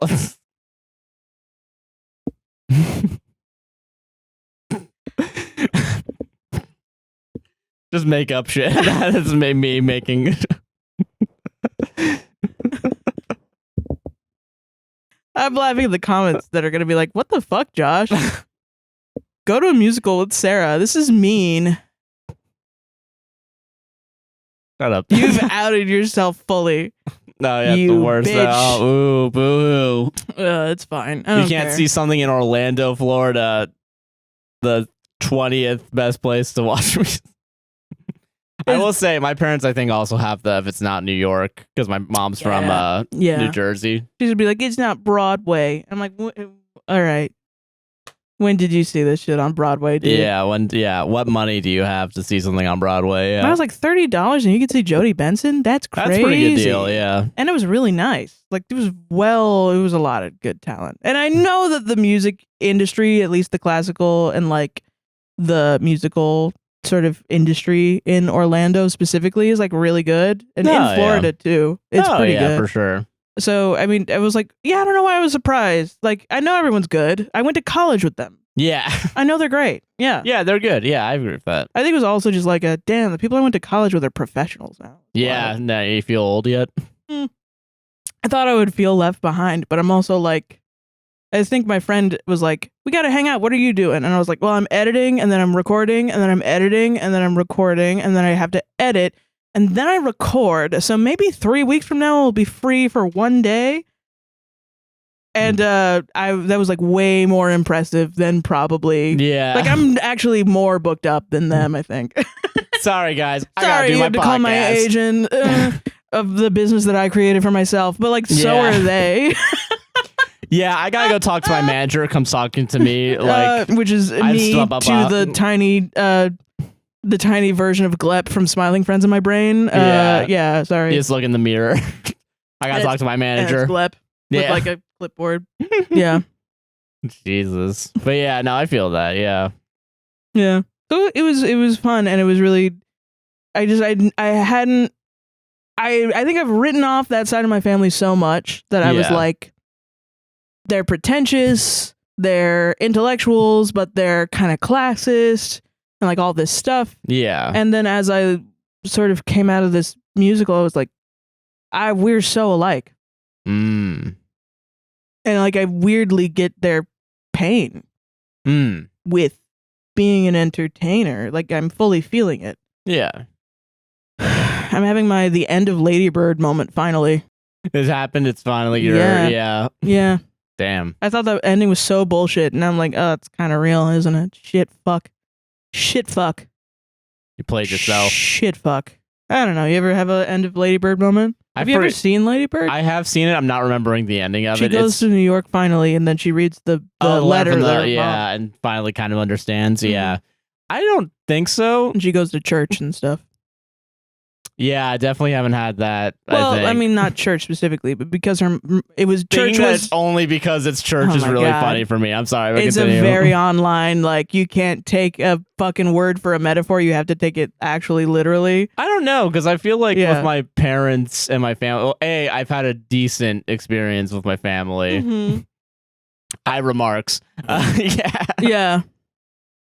I don't know, because like yeah, because I guess like me being out of theater, right? I don't really have any. I genuinely feel like I have no connection anymore to it. Like, to theater? Yeah, other than like I just don't want to do it anymore. You don't think this at all has any sort of connection? Well, I mean, the fact that I performed as a kid made me primed to talk for hours at length and be able to be in front of a camera. Like, I mean, I remember when I was in film, like people were like, "Yeah, you're camera ready." You know, like you have camera presence. Yeah, and I was like, "Fucking shut up." You did. I remember your short where you were acting. Yeah. So it's like I don't know. I mean, there's a connection there. Yeah, but I don't think there's been a point where like, I guess like unless I became like a manager or something joined more of those industries. I guess because even like with like video editing, like if I were to go to like my brother-in-law and like be like, oh, I finally understand what he has to go through. Yeah. Like if you video edited for like a company instead of like one guy. For myself, yeah. Or even I don't know. Yeah, I guess I haven't really had that moment where it's kind of like, I mean, I understand the work that everyone does in their own way, but they've never been like judgy or judgmental about it, I guess. Well, I mean, I guess that's not what I mean. Well, I guess that is what I mean, you know, where they're kind of taking their shit and they're putting it on other people. Yeah. And then you understand what shit they went through and like why it's so easy to put it on others. Doesn't excuse the way they act, but it's more like. Yeah, I guess. Yeah. I don't think I've had that. Or at Wild. least like that much of like them putting stuff onto me, you know? Yeah, I get it. Yeah.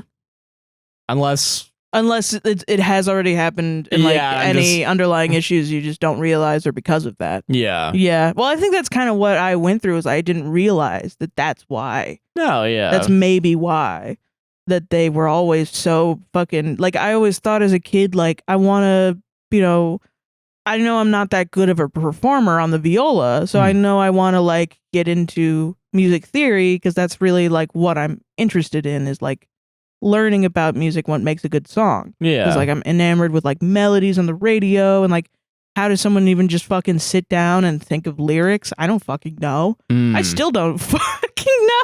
No, I get you. Yeah. You know, and I've always thought about it. And then when I started, my uncle started teaching me, like, you know, sort of the basics of it. And I took AP Music Theory in high school. And once he realized I knew what a modulation was, he was like, okay, you're light years ahead of every kid I have to teach. Yeah. and then, you know. Yeah, because even like writing was my own thing too. Like that wasn't really. No one around you was like, oh, I'm going to be a writer. Yeah. That's kind of wild. I wonder, did you feel like isolated because of that? Probably, yeah, for sure. Yeah. Yeah. Well, I also felt isolated because my sisters fucking moved out. Like, well, yeah. That's a classic when you're a younger kid yeah, of like older teens. I was only like my mom for the most part living. Yeah. Yeah, that's true. So yeah. It can feel lonely. Yeah. Yeah. Same. So I don't know. Yeah, I guess I haven't really had. I mean, maybe I have because I understand why they're all like the way they are. Those fucks. Because yeah. Well, I mean, I think it's also like being an adult is like learning about your family and being like, damn. Yeah. Yeah. You know, part of it is fucking learning that the generational traumas that caused your parents to cause trauma on somebody else. You know? Yeah. Which I feel like is more like my mom and the shit I went through with my mom was like different. Every time I see a movie about generational trauma, I'm like, I do not relate to this.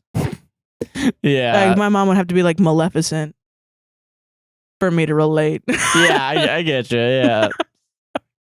Like, this shit is light work. Yeah. And I'm like, I get why you would forgive her. Not like she didn't do bad enough, but more like, okay, yeah, that makes sense to me. I still, after learning all this, I still don't get why my mom was that shitty. Yeah. That's hilarious to me. No, that's fair. No, I get that. Yeah. Yeah. But yeah, I guess since I didn't really have that, yeah. Yeah, like, I mean, yeah, you know. I think, yeah. Well, I think the generational part of it is normal. No, is not normal. Trauma isn't normal like that. Like people putting shit on you and causing you to feel bad. That's not normal. That's fucked up. But yeah. But I think it's more common in abuse situations, like with family abuse. But I guess, yeah, since I've never really been abused, right?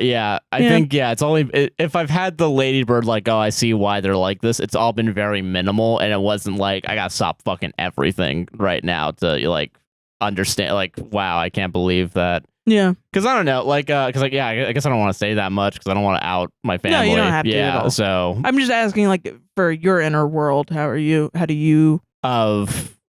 Which thing specifically? Sorry, because I'm all over the place. Oh, you're good. Like when you see the minimal things, and you are. This is turned into an interview, and I'm sorry. Thanks. I love hearing myself talk. It's all good. We have a podcast, so you're gonna have to deal with it. But yeah, when you like see shit like that from your family, that you're like, oh, now I get why my mom's like that.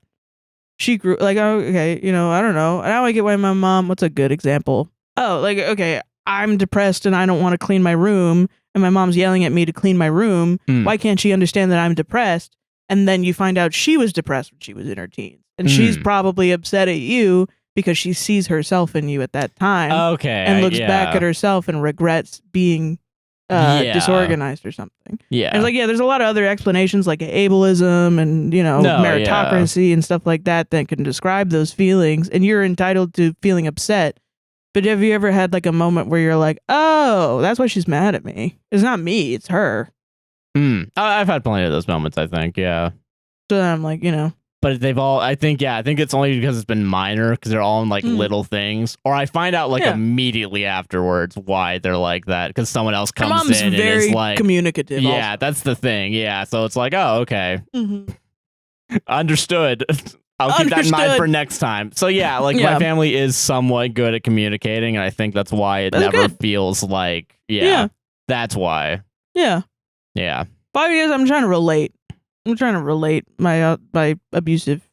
I think sometimes I talk about my abusive family and shit, and I forget about the relatability parts of it. That like when I talk to people, they're like, "Oh, damn, yeah, me too, bitch." I get you. Yeah. And it's like they might not necessarily have had an extremely abusive childhood, but they probably have dealt with that. Like little things here. There's always problems in families. Yeah.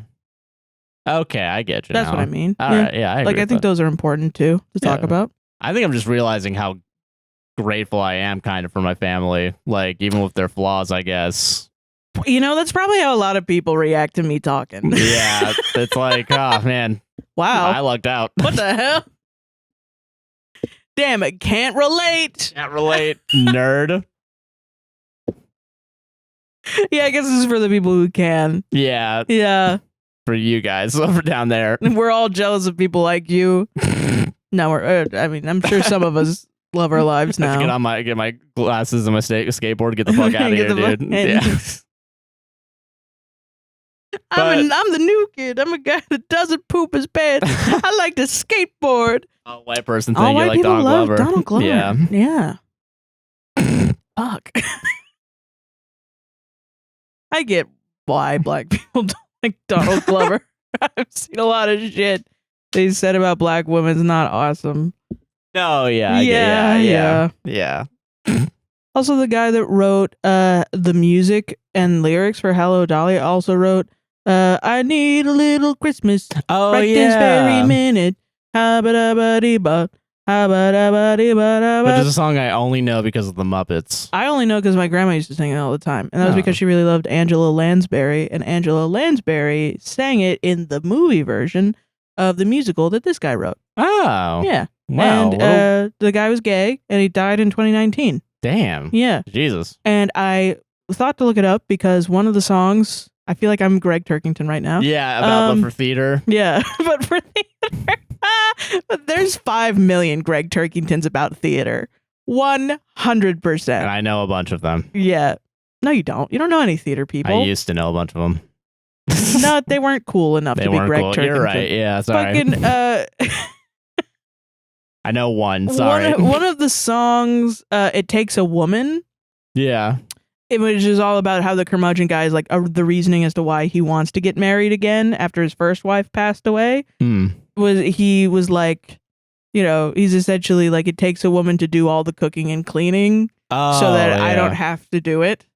Jesus, yeah. Because he's like, I just want another person here to work, which I think is also such a mentality that's still portrayed today. Yeah. Like, even my mom was like, I had children to do chores. Yeah. So and that's, we see that sometimes in the Reddit too. Literally all the time. And so it's just very impactful that like Protestant, I don't care about you. You're just another hands, feet, body to lift things. Yeah. So that I can make money. Please and thank you. I don't starve. And fucking so but he was like, it takes a woman, a woman.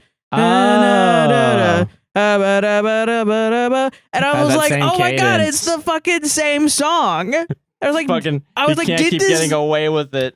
My full on ass was like, did he fucking steal that shit from that other guy?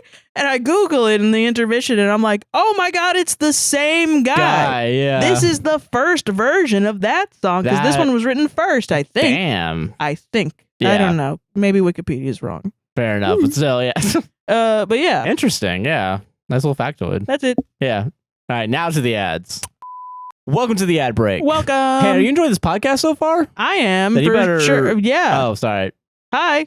Yep. You're enjoying it? Yes. Okay, then you better like, comment, subscribe, hit the gosh darn bell. Okay, I will. And rate us 5 stars on Apple and Spotify podcasts or whatever like podcast. Fucking 5. Okay, fine, I'll do 5. And or whatever podcast player you're on. Yeah. And if you want to support the podcast financially, there's a couple ways to do it. But first, go down to the link in the description and support Walla's GoFundMe. Indeed. We are very close to hitting 40,000, which should be enough to evacuate the entire family. I believe. I mean, from what I understand, I don't know. Yeah. Yeah. Yeah, hopefully. Hopefully. And then after that, it's hopefully just getting them like it's just our next goal. Why not? Yeah, exactly. That's our next goal. $40,000 next goal. 40K is our next goal. Yeah, so please go down in the description and donate if you can. And after that, if you still have money afterwards, please consider donating to help the podcast. We have a couple ways to do it. Oh, yeah. Well, yeah. First off is, I don't know where the fuck it is. It's around. We have merch. You can go down in the description go to the as website well. And look at it. And currently, all the proceeds are going to UNRWA. Yes. Yeah. So that would be good if you did that. And there's a sale, not now, last week. But follow us on Instagram to know when there's a sale. At a podcast will save this on Instagram. Because I'll post more about when they have a sale, so you guys can get your merch for cheap. Yeah, and there's other links as well in the description. There's also links about Sudan and the Congo and what's going on in there. Make sure not to buy new or refurbished, because refurbished, most of the time, they put a new battery in. And the batteries in our electronics are what is using cobalt and gold, and that's what they're mining Congo and Sudan. It's causing massive hunger, sexual violence.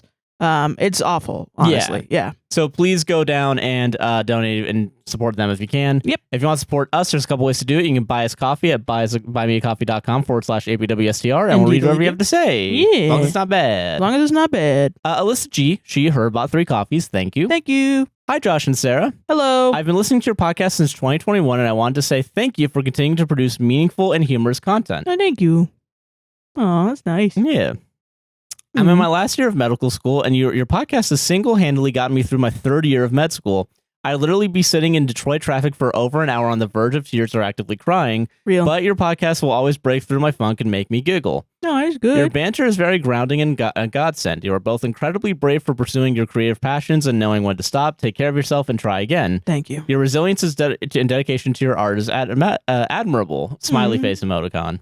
Thank you so much. Also, maybe this is weirdly parasocial, but I kind of feel I am a Michigan version of Sarah. I grew up playing viola and almost went to music school, but chose biology/pre-med while playing in symphony for a scholarship. Got some of that religious trauma by Pan Club card holders, autism/ADHD diagnosis, cat and crochet lover, etc. Oh my God. Kind of cool to think how a podcast can reach so many people with niche interests. Sorry for that poorly written ramble. My degrees are in science, not writing. Lol. I hope you are having the best summer. Wish you both happiness. Smiling Mogon. Thank you. Yeah, no worries. I mean, honestly, a big curse of who I am is that I'm very relatable. Yeah. I've never not been relatable, and I think I try not to be. Yeah. Also. And it's never gonna work out. We will find you. Everything I think that is weird about myself, I say it, and then people are like, "Me too, me too, bitch." Yeah." And it baffles me every single time. And then I say something, and no one listens. You're truly unique, which is a blessing and a curse within itself. Yeah. So I mean, I think it's just there are millions of us, and we're coming together in an army, and we're gonna overtake the world. Dozens of us. No, millions. Dozens of us implies there are not very many. That was the point of that joke from Arrested Development. Season 3, episode 11. I don't remember the actual ones. Just saying a random episode is really funny. Yeah. Fact check us in the comments down below. Okay. All right. There used to be a guy on Reddit that would go through every GIF that would be posted on Reddit and make a comment. And this is before AI. So you knew that his ass was doing it. Oh yeah, and he would. I do remember. Do you remember that guy? Yeah, I dunked on him one time. I did a community one before he got there. Fucking and I was like, awesome. "Fuck you!" And then I added him. Okay. Well, now that you outed yourself, he is gonna kill you. I think it's like the snail that's gonna kill you. That's like always trying to get you. I think that he's gonna get me one day. Yeah, I feel you. Yeah. At Charodactyl. Or Pterodactyl, CH. Probably Pterodactyl. Pterodactyl. That makes more sense. Charizard. That's what I thought when I saw Char. Sorry. Yeah. Pterodactyl bought a coffee. Thank you. Thank you. Hi. I recently discovered your podcast from TikTok, and as I'm trying to make a switch away from short-form consumption of media, I've started watching new and old episodes on YouTube. Thank you. I truly enjoy the intelligent debates and discussions, but what I enjoy the most is how open and real you are with mental health issues. Oh, thanks. I have struggled with understanding and giving myself space for my disabilities, but feel more comfortable since listening to the show. Aww. It's almost like the group therapy I desperately need but can't afford because of my sparkle emoji, therapy-based trauma sparkle emoji. So real, yeah. Thank you and being genuine and hilarious. Thank you. Oh, yeah, no problem. That makes me so happy. Yeah. That's so nice, man.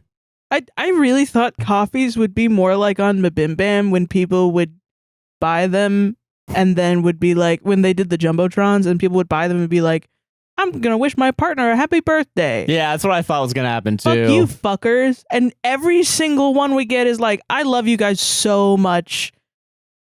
You guys have my whole heart. Like, we just have the kindest, sweetest we audience. have a really nice audience. Yeah. Yeah. Oh my God. God. Thank you guys. I expect you guys to tell us to fuck off way more. Come on, please. Damn. Tell us to die. I thought this would be embarrassing. It's just bumping up the price so people get mad at us, so then they still buy it. And then maybe that's why, because the Jumbotrons were like $100 each. What are we doing? I know. What are we fucking? Sometimes they wouldn't even get read because they had so many. What? I don't know why we do this. We like them. We like each other too much. God damn it. Yeah. Anonymous bought a coffee. Thank you. Thank you. Hi, Sarah and Josh. This is a kind of wild coffee, but I think y'all might enjoy. I met this person about a year ago now from TikTok. We became almost instant friends and ended up adding each other on Discord. Oh my God. Recently, we finally met in person. It was so much fun, and I really enjoyed my time with them. I made this coffee anonymous because I told them about your podcast, and I know they watch it now. Aww. So if you think this is about you, it might be. Ooh. We're just a messenger. I really like them. They make me feel special and appreciated. I have the confidence to be myself and comfortable in my sexuality, gender identity, and being able to unmask so easily. Oh, I hope this relationship goes somewhere. I'm nervous to speak up and tell them directly how I feel, you know? Oh, you should, though. Yeah. Anyways, while you're watching you guys, you made me more confident in knowing what I want in a relationship. The way you guys are just each other's besties is so cute. I love your validation of each other's feelings and how much you just respect one another. Point blank, period. Wish me luck with this endeavor. I hope you guys have an amazing week. Heart emoticon. Thank you. Thank you so much. Damn, we're matchmakers, dude. I know. I hope you talk to them. Also, I hope this makes a bunch of people really delulu. Yeah, like, ooh. Oh, God, it's mine. This is why you guys got to share the podcast with people. Yeah, I know, right? Yeah. Also, I love that it kind of sounded like you said, I love how you guys disrespect each other.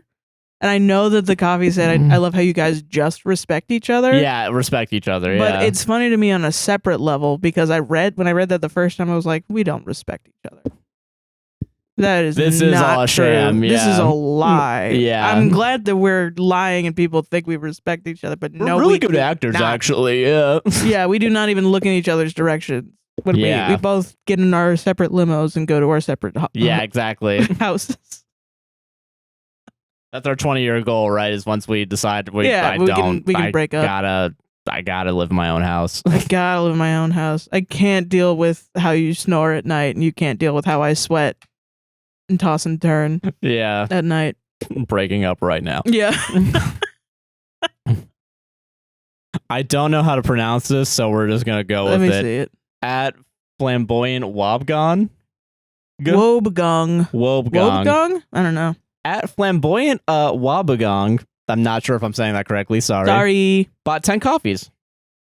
Hi, Josh and Sarah. Hi. I've been listening since the end of 2022, admittedly because I was looking for a good Reddit reading podcast. Laughing emoji with the sweat drop on top. No worries. You found the best one. You found the best and only one. Yeah. Yeah, the only one. The only one. Yep. But I fell in love with your energy and interactions with each other. I'm very fond of the unapologetic neurodivergent rambling, embracing cringe, your honesty and vulnerability about personal struggles. What do you mean cringe? What do you mean? Yeah, what are you talking about? What do you mean? And also, I was like, yes, but then I'm also like, what do you mean cringe? Yeah. Yeah. And vulnerability about personal struggles and accountability we've both show for any missteps you've taken. I've never made a misstep. Yes, I listen to the pod. Have a lot. I listen to the pod while I'm at work or when I'm at home crafting, and it's like listening in on a friend's conversation in the best way. Aww. Respectfully bisexual for both of y'all. Nice. I wish you both the best, and I'm positive your success will continue to grow astronomically. Oh my and gosh, that's two of the heart hand emojis. Thank you. Also, happy Pride. I should be saying that for everyone saying I'm so attracted to Sarah. Yeah. Because it doesn't matter if you're a man or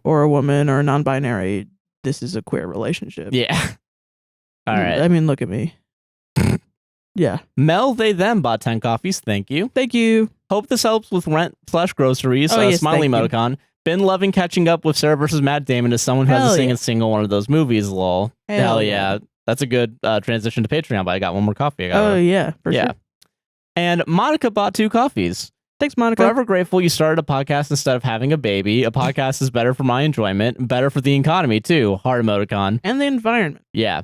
Seriously, though, I appreciate having genuinely funny creators who care about the world around them. Keep it up. Thank you very much. Yeah, absolutely, man. I don't give a fuck about the world. Just saying the opposite of whatever you guys say as a joke for comedy. Secretly, our secret lives, we get in our Lamborghinis and we... Yeah, my gas gun's to our linked private jet. Ford F-150. Yeah.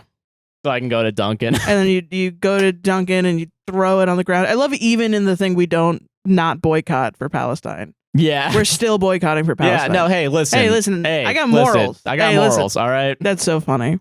I love that. But yeah, thank you all for those coffees. That was Thank really you. good. If you want to buy our coffee, our brand of coffee, you can go to straightforcoffee.com /AB, not / just straightforcoffee.com. It'll be APWSTR. Yeah. I have a morning blend. It is caramel flavored, and it's a Brazilian bean, light to medium roast. Sarah has a chaos blend. It is chocolate cream flavored, dark roast, and a Colombian bean. It's so good. It is 16 for 1, 28 for 2. Yeah. I remember because, again, I did get some recently, and I'm excited to taste it tomorrow. Yeah. It's almost to the point where once we get them in the mail, I'm ordering another one. I will not be without my coffee. Yeah. I love these are super great. Please try them out if you haven't already, if you're able to. Yeah. And if you're able to, you want to support us on a monthly or yearly basis, you can go over to patreon.com /APWSTR right now. Since it's the end of the month, we're doing our end of month. We need to buy rent. Yeah, we've been doing that almost every month. And I do want to say, because we've gotten some people that are like, you know, hey, yeah, like, hey, please make rent. Or let me boost this, like on the community thing. Oh yeah. We will be okay, and we're gonna be fine. We do this like as a sale, so that you get a discounted service or product. Yeah. No, if we were like truly like we're gonna get kicked out, we would start like a GoFundMe or something. Yeah, exactly. We would be doing a lot more, and we would be upfront about it. We were genuinely worried. Yeah, I'm still like willing to go out and do Uber Eats. I'm also having just a vehicle insurance problem right now, but other than that, we just with the let's make rent was more like a joke, a mild joke. A mild joke. It is true we do need to make rent, but it's also like we're doing this as like a supplement, just in case. Yeah, so don't worry too much. If you're unable to support, don't worry. Please just continue liking, commenting, and making sure you're subscribed and sharing the podcast. Yeah, no worries. Don't feel bad that you can't support bad at us. all. It's okay. So yeah, please go check it out. The Patreon's down in the description as well. It's patreon.com /APWSTR. There's $1, $3, $5, and $10 tiers. Yeah. $5 and $10 you get your name added to the end of the video podcast as well as in the description of the podcast. Yeah. And you also get access to the Discord, some exclusive content, including Sarah versus Matt Damon. Yep. Which we released a video about last week, and we also have a book club. Yes. So please go check it out and join if you can. We're reading House by the Cerulean Sea by T.J. Klune. Yeah, and I gotta start reading that this week. It's pretty good. Oh, really? You've already been reading it? I liked it a little bit. Hell yeah. It's about like a bunch of kids. Magic kids. Nice. One of them's Lucifer. What? But it's also gay. It's got some gay in there. Ah, nice. Hell yeah. Yeah, it's awesome. But yeah, please go check it out if you can. What else do we have? Twitch.tv /a guy nicknamed JC. I will be streaming at some point this week, I think. And I'm also going to try streaming on TikTok on the podcast account, setting up a Stardew Valley co-op farm once Sarah's able to join in. I've been socialized too much this week. I'm out. My social battery and is I'm out. like, I must work until the 29th because I have an editing gig that I have that I'm going to have done on the 29th. Brother. Yeah. Yeah. But yeah, so please go check all of that out. All of that's down in the description. And enjoy the rest of the show. I think that's everything. I think that's Palestine Links. Palestine Links, Congo Sudan as well. Also, our distributed computing links are down in the description as well. Yes, which is for cancer, solving cancer. Yeah. Yeah. And by Palestinian eSIMs, that's the best way for Palestinians to reach their families. Yeah. Because the internet has been going out so often because Israel's doing that to them and it's fucked up. Yeah. That's a really good way to do that. Gods of funds are in there if you want to. It just like it's really good to donate to a lot of GoFundMe's in one moment. Yeah. So then you're like, you can just refresh the page and it'll do that. Yeah. I believe there's links to go like donations for Congo and Sudan. If not, then I'll put it. It's in the link tree. Yeah, it's in the link tree, definitely. So yeah, go check it out. Go check it out. Bye. Bye. Welcome back, everybody. Oh my gosh, hi. Sarah, you ready to read? We got Wendy's. I can't tell if my shirt looks dirtier on camera. No, it looks fine. I spilled soda and cheese sauce all over me. You just spilled soda and cheese sauce? I need a bib. I'm a fucking baby when it comes to eating.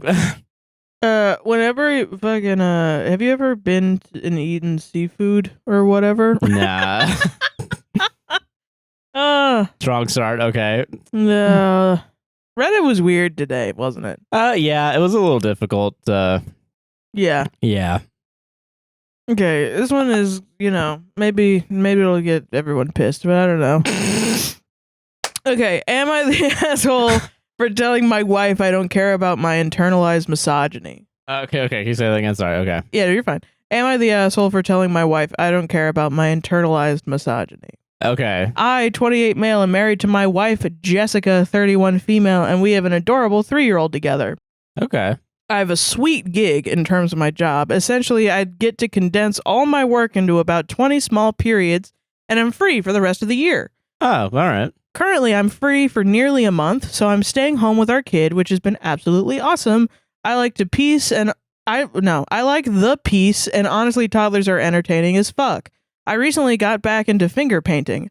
I'm a bit rusty, having not done it for about 2.5 decades, but my toddler assures me I'm still good at it. No, that's kind of cute. I know. I kind of like this guy's moxie, unfortunately. Yeah. I when I read this the first time, I was ready to come in and be like, yeah, because the title is really like...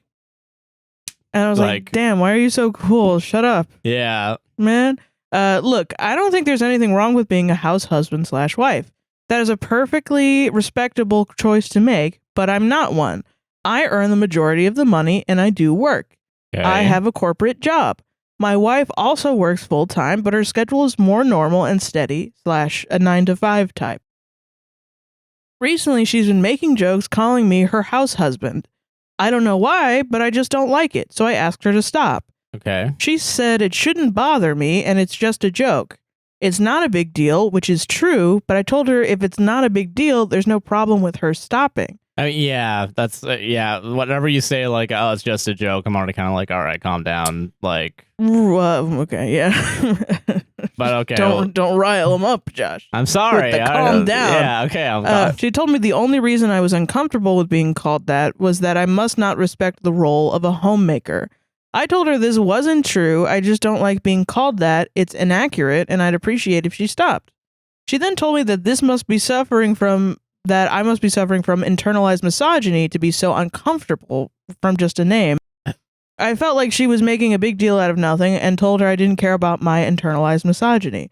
My wife called me an asshole for dismissing her concerns and told me I don't care is an acceptable response. I don't know. Am I the asshole? I just don't think that it's that hard to not call me a word. Do we have to psychoanalyze me over it? I mean... Okay. Listen, all right. Yeah. I feel like this is a communication problem, and I'm maybe going against the grain a little bit on this. Okay. Is like, I understand, like, for me, and maybe this isn't how everyone communicates, but like, if I were to making a joke where I was like, oh, you're being a little house husband, aren't you, today? And you were like, no, don't call me that. I understand why this guy is upset about it, and I think he's right to be upset. No, I agree, yeah. Everyone's entitled to their feelings. Yes. And your feelings are always valid. And his feelings are valid, for sure. But his response is like, don't call me that, we're not investigating it. Don't call it. That is weird where it's kind of like, I don't want to. But then she responds back with, you're a misogynist. Which, and listen, I'm guilty. I'm guilty. I do this to Josh all the time as a joke, right? Yeah. But then if he's like, no, I'm not, and, fucking, I don't care about misogyny. Wait, and then that's what he said. Oh, yeah, you're right, yeah. I don't care about my internalized misogyny. I don't care. Don't call me that. Yeah, that's okay, yeah. It's like, whoa, all what? This is weird, yeah. I would be like, wait a minute, okay, what's going on? I understand this being a communication problem, yeah, because this is, no one's... He needs to they need to have a sit-down conversation where she's like, oh, this worried me. Yeah. And listen, I think the fully, like, what people are going to disagree about is that in between a relationship, people that are married for 12 years. Yeah. That this man is not letting her into his internal world. That's like, why? That's a little wild, yeah. And you're not even looking into it? And you've had a kid, too. Like, there's an extra layer of, like, you've both been caring for this kid and should be... because she's like, well, wait a minute, if you have internalized misogyny and we have a kid who's, I think, is a daughter, right? Yeah. That's very important. Then it's like, oh, adorable 3-year-old. I don't know if it's a daughter. Yeah. Yeah, we have no idea. Home with our kid is absolutely awesome. Yeah, no, we don't know the gender of the daughter. I feel you. Which, I mean, honestly, either way, it actually really doesn't matter. Because even if you're raising a little boy and you have internalized misogyny, you pass internalized misogyny. I would want to know, like, what's being said. As a parent, I wouldn't want misogyny being taught to my own kid, regardless of who is teaching it to them. Yeah. Even if it's your own father, or your own husband. My own husband, yeah. Yeah. I want to know that for sure. I think that's valid in wanting to know that. And it's wild to immediately be like, no. We're not going to discuss this any further. But it's also wild to immediately to not be like, to jump and be like, what the fuck? Yeah. Be like, I'm accusing you. After 12 years, you can't like be like, oh, hey, what's going on? Can we talk about this? Yeah, like why? Unless the dude's lying in the post. That's, like, what is there something? What I assume people are going to assume about this guy, but I'm trying not to assume. No, I feel that, yeah.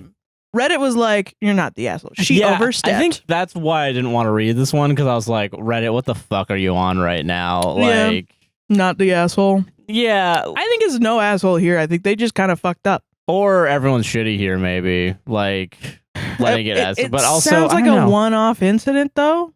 Yeah. From what we know in literally the text, post, unless you're projecting onto this text, then you're like, oh, he's probably told her 5 million times, and she's probably not listening, and he's like, we don't fucking know these people. How much are we they probably don't even exist, baby. I don't know. Yeah, that's just weird. Like, honestly, the phrase "I don't care about my internalized misogyny" is pretty wild. I guess like just hearing that out loud is like, wait a minute, hold on a second. It is less like it really is. Also, a little bit, you're the asshole for baiting in the title of the post. Yeah, because it truly isn't. You don't give a fuck about what the fuck is wrong. You just want her to stop calling you that. Yeah. Yeah, that's valid. Yeah. That's valid 100%. And I don't think you're the asshole for not wanting her to call you something. Yeah. But I think she's making a good point of like, but why are you upset about it? Yeah. I want to know, as your partner of 12 years and hopefully for the rest of your life. On in your fucking head. Yeah. And mother of your child, what's going on in your head and how you experience the world. And I'm curious about you. And he was like, no. Never. No, I'm not doing it. Which there could be reasons for that. Yeah. Could be, I don't want to look at my own misogyny. Yeah, especially if you're claiming that you think that the homemaker job is respectable, but if you're called a homemaker... You're like, you have like a internal feeling that because like, you still... No! Because you also feel like you have to tell people, I am the breadwinner still, even though I make most of the money, even though she's working full-time as well, but I make more money. Yeah, which I'm like, I guess if you were like... That's the definition of like a whatever. Yeah. But like, also, he's at home most of the time. Yeah, he's working for... If you're making the home when you're at home, and maybe this is me not understanding the definition. Yeah. So I can't wait to see everybody's hate comments of, that's not what that means. I know, and I said it 20 minutes later, and you just didn't listen to it. Yeah, maybe it's just like I don't know what the definition of being a housewife or a house husband is anymore. It's kind of like a new thing. She's saying you're at home and you're my husband. And you're my husband and home husband. And you're your home husband. And then he's like, "No." And then she's like, "Misogyny?" Or no, she's not. I'm being a little bit too nice to her. She's like, "Misogyny." And he's like, "No. no misogyny, fuck you. Yeah. And this then is just weird. They're Yeah. wondering why they're mad at each other. Yeah, you guys are just, yeah. I feel like if you have... This is another one of those 12-year-old relationships with, like, why don't you interact with each other with kindness first? Yeah, why do you have to jump to accusing one another of flaw or... Yeah, don't you know each other for 12 years? You don't have to, like... Antagonism, yeah. I fuck up with my friends all the time. I've known them for 7 years. And then I'm like, oh, shit, I'm sorry, I fucked up. And then they're like, no, I literally couldn't care less. And if I said that shit into this microphone and strangers heard me, strangers from the internet, they would be like, I'm going to light you on fire for that mistake. Yeah. Sarah, I'm going to light you on fire for that mistake. And my friends are like, I don't give a fuck. Stop apologizing. Why are you apologizing? Who hurt you? And I'm like, the internet. The internet did. Yeah, and then whenever in our house, you know, if you're ever like, hey Josh, you made a mistake here, and then I'm like, no, I didn't, you fucking idiot. You're just like, fuck, YouTube is gonna hear about it. Yeah. What if I was how fucking, you know, we really need breaks sometimes. This is totally not the post. Going in, yeah. Well, no, it can go in, I don't care. Like, you ever get that feeling where you fuck up, like, you just like, oh, I forgot to brush my teeth. And then you think, like, what if there was a camera on me right now? Everyone what would the comments be? Like, ew, this guy doesn't brush his teeth. Like, you're bullying yourself in your own brain. Yeah, you've made your own comment section in your head. And then you're like, wow, I need to take my escitalopram. Yeah, that's what I gotta do. Pills, yeah. It's about time. I forgot to take them, huh? Huh. Wow. Really funny. Jesus. I think about that shit all. I used to watch Psychology in Seattle with Kirk Honda. Oh yeah. And when he would do react content, and he's a wonderful person. And he's a wonderful content creator, and everyone should watch it. Psychology in Seattle is over. That's not what this is right now? No. It's just like my mental health, I couldn't watch him anymore because he was reacting to like Love is Blind. Oh God, yeah. And he was like analyzing their behavior and stuff. And the analysis was like, we would interact and we would have regular like arguments that you normally have in like a relationship. And especially because we both have mental health issues, and then our mental health, they're so similar that they cycle. Yeah. And then we are like, well, we get into these fights. We're like, why are we mad at each other? Oh, because we're both depressed and have ADHD. That's why. I was like, what would I would get so bad that I would be like, what would Kirk Honda say? Yeah. I was like, oh, he probably would think that we should break up or something. And it's like, shut the fuck up, yeah, brain. Shut the fuck up. You were trying to self-sabotage me, and you're using the blessed image of Dr. Kirk Honda from Psychology in Seattle to ruin my life. And I think that's awful. He doesn't deserve that. He's a kind man. Yeah. He's a professional. God damn it. Yeah. That's fair. Okay. Yeah. Okay, I think it's just a communication. You guys need to learn how to come together with communication. Yeah, I agree with that. Yeah. Damn. Yeah. But not the asshole, though. Fucking, you can't be misogynist at all, ever. I mean, no asshole here, I think. I think every man has internalized misogyny. Except for me. I think I have internalized misogyny. No, yeah, I get you. And you just have to unlearn that shit every day. I agree with that, yeah. Yeah, and he's got to unlearn it, but he's not going to unlearn it if he's like, yeah, just don't even talk to me, woman. I don't care. I understand that. Damn. Yeah. Solved it, though. Solved it. All right, this is from r/legal. Oh, yay, okay. Not legal advice. Just legal. Just legal. Just legal. I'm not asking for advice. Did this get fucking deleted? No! Okay, I got it. Okay, we're fine. Oh, thank Christ. All right, okay. I know what this one is, that's why I want to know. This got deleted between, like, 40 minutes of going to Wendy's. Okay, ready? You fucking ready? Crazy. Okay, All right. Can I legally send AI-generated images of myself with other women to my ex-wife? It was funny when you read it to me the first time, like the title. Yeah. It's funny to me now because now I'm thinking like Jennifer Lopez. Yeah, just like obviously fake shit. And it's like, but it still also has the AI like 15 fingers. Like, The new one was just the boobs and then the torso and then the boobs and then the torso. Yeah, the one where Double. there's also like nipples on the knees. Oh yeah, the nipples on the knees. Yeah, I love those. Those are great. All right, so they're awful. Don't use AI.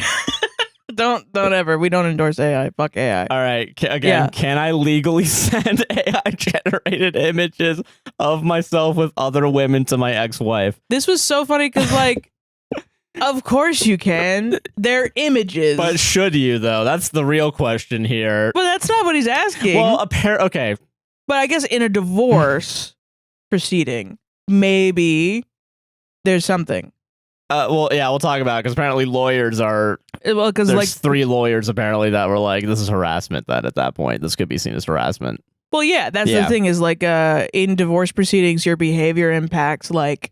the ruling sometimes if it's not a no fault, you know? I don't know for sure. All right, okay. I don't know for sure. Don't quote me and don't yell at me, please. Okay, all right, okay. Ready? Yeah. For context, I'm a 47-year-old divorced man and I've been divorced for 2 years currently. We only contact each other regarding our son, but I've noticed she's been public on her Facebook about her new partner, and I started generating AI images of me with attractive women. Parentheses, obviously, I edit my face onto them and started sending them onto her on WhatsApp. I started 2 days ago with there's no... Listen, I'm reading this as is, all right? Okay, that's fine. Have you not heard the great app WhatsApp? Everyone knows what's up. I started sending them to her on WhatsApp. What the fuck is it called? It's called WhatsApp. WhatsApp? WhatsApp? It's fucking stupid. Yeah. I started 2 days ago with 2 images and recently started sending more of them. And she told me to stop. Can she legally prohibit me from doing this? Yes. Yes, if someone tells you to stop contacting them and then you continue contacting them, yes, that is harassment. That's crazy. I don't know why I didn't expect this guy to bury the lead in the title. Okay, we gotta talk about a couple things first as well. Yeah. This is a short 47. 47. Start there. That's all right, Elon Musk. So this was hard. 0 punctuation anywhere other than the parentheses. Right. 1 long run-on sentences. 15 typos. Oh my god. This man's real. This is a real person. Yeah, this is a real man doing AI harassment of his wife. Not only is he doing AI, he's photoshopping his face onto the AI. Do you think he's using the lasso tool? What do you think he's using? He's probably using the Photoshop, but no, that doesn't fucking make sense. Because if you use the object select tool, which is the newest thing where you can figure out who's the subject and who's the background, it doesn't choose just the face unless you're taking photos So, okay, do you tell and the then AI... your face looks like with beautiful women that you're sending to your ex-wife to harass her with. You have to use the lasso tool if it's going to look good, and then you have to feather the edges to make it look kind of okay. But you can't do it on the neck part because then you have a big-ass... drop shadow that's gonna make it look fake, and she's gonna know that you're not with beautiful women. So why would are you trying to be realistic? Because if so, this is a weird it's not difficult to Photoshop your face onto somebody else's face. But people know how to do it. Face? I don't know why I'm thinking your own head, but I'm if you want to do it realistically, I'm assuming if this guy has AI skills, why can't you just take a photo of a beautiful woman? Photoshop it into a photo of you. If you're already doing the Photoshop, yeah. Why do you need the AI? Why do you need AI at all in this instance? I'm mad that it's not efficient. That's the worst part of this. It's not efficient design. It's not efficient design. It's not the part where she was like, please stop, and then he was like, but can she actually stop me from doing this? Listen, I'm an asshole. Yes, of course, that's a problem, but it's problem number 2. It's problem second to the first problem, which is a series of problems of bad design choices, which is you literally don't even need AI for this. Just look up photos of unless you don't want to pay for photos of models or something. Yeah, okay, because you have to be. It's not commercially used. You're sending it to your ex-wife, so you can use any photo. We're already lying about fucking models. You so put why... Anya Taylor-Joy and you're fucking. learn Photoshop, dog. Yeah, if you're already learning Photoshop to put your face onto the thing. Unless he's not using Photoshop. Unless he's using like another AI He's an tool. anti-Adobe king. If that's the case. If he's using like GIMP or something. Yeah. Kind of people mainly use GIMP for photo editing. That makes sense. Huh. Yeah, because that's, I guess, the closest alternative. Yeah. That's wild to me. But yeah, so. Anyway, yeah. I mean, yeah, there's a lot of things wrong. Yeah. It can't look good, right? It can't look good, no. Because, okay, if you're putting... Okay. I'm going to do this, and you're going to edit this in. All right? Okay.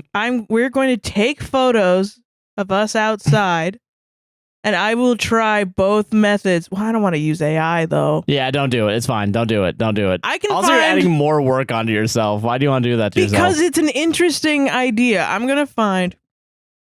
Don't try this at home, everybody. This is we're the Mythbusters. I'm gonna find already generated photos, so I'm not generating them. And then you're gonna Photoshop us onto our them. Faces onto the photo onto the of nipples, like an on the AI knees. couples. Yeah, and I will send them to you. Yeah. I'm gonna do both methods of editing us, photoshopping us into the AI photo. Yeah.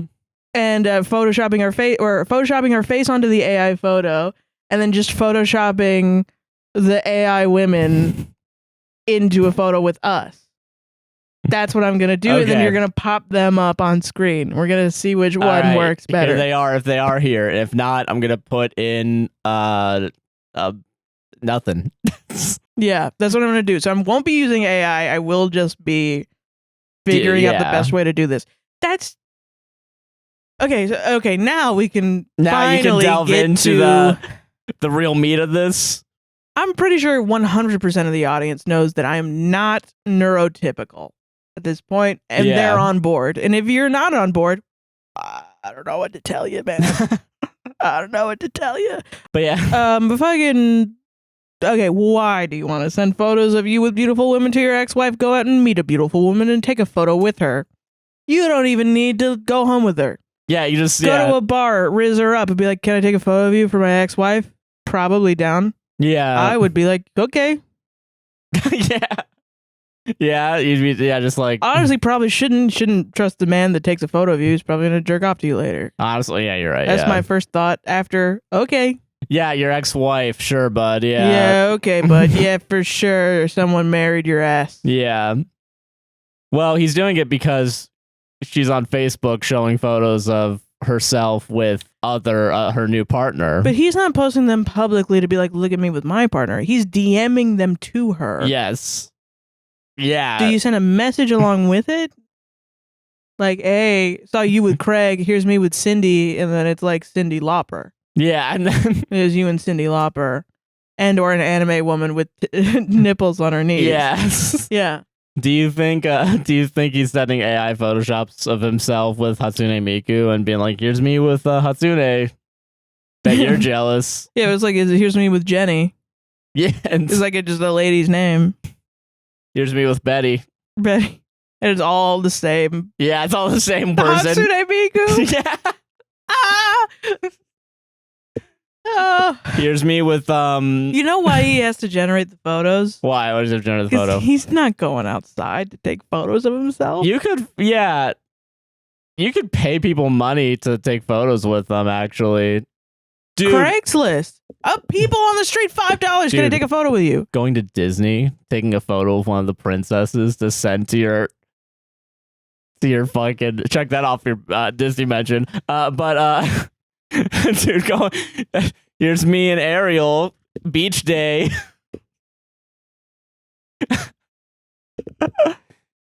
At what point do you think you got to put this guy in a home? That's the real question. At what point does early onset, fucking start, Is setting the scene. 2 women at lunch at work at their corporate office. Hey, Janet, how are you doing today? Do you have any good calls today? oh yeah, I had some good calls, and Janet's unloading her Caesar salad into a bowl. And, and mixing it all together. Yeah, I was like, what about you, Greta? And then Greta's like, I'm doing fine. You're kind of down today, aren't you? Everything going okay? And just kind of slowly poking at the salad, like yeah, she's just kind of slowly like, I know that I know you're going through some stuff, so I want to make sure that you're okay. Like, yeah, it's fine. The divorce. My new boyfriend's doing really nice. My new I love him. Boyfriend's awesome, and he's wonderful. It's not him. It's just the divorce proceedings are like really dragging on, and it can get really rough. And my ex-husband is I don't know whether to be concerned or yeah, or like I just don't know how to respond. Well, what's going on? What's happening? Are you okay? Yeah, I'm okay. What's he doing? So I've been posting a lot of photos with John lately. Yeah. And Peter, he's not like all there. Yeah. There's a big reason why I left. Like, he was constantly like, he had all these photos of this green-haired anime girl in his room, and like I didn't know what that was, and he said it's like a Hakune something. I don't know, something. I don't really know what it is, and I don't really get it, and yeah. You don't get. I understand not getting it. Yeah, me pretending like I haven't broken at all during this. Yeah. And yeah, it's just I didn't know what it was, and he was spending all of our money on like these little figurines and like photos and jars. And yeah, like a lot of mason jars. I didn't understand. I didn't even know where they went. He wouldn't let me go into his room, and like it was so crazy, everything that was going on there. I didn't understand it. And I just at some point I was like, you know what, if you're not going to open up to me, we're not going to work through this. I'm going to get out of here. Yeah. And I don't know sometimes whether I should call like a wellness check, or I don't know, but he keeps sending me these photos. Photos? Yeah, he just keeps sending me photos. Here, hold on. I gotta pull him up. Yeah, and then it's him, Hatsune Miku. Yeah, and then in the little corner, on made by Dolly, made by ChatGPT version 5. Yeah, yeah. The message that he sends with it is ChatGPT made. Certainly. Here's an image.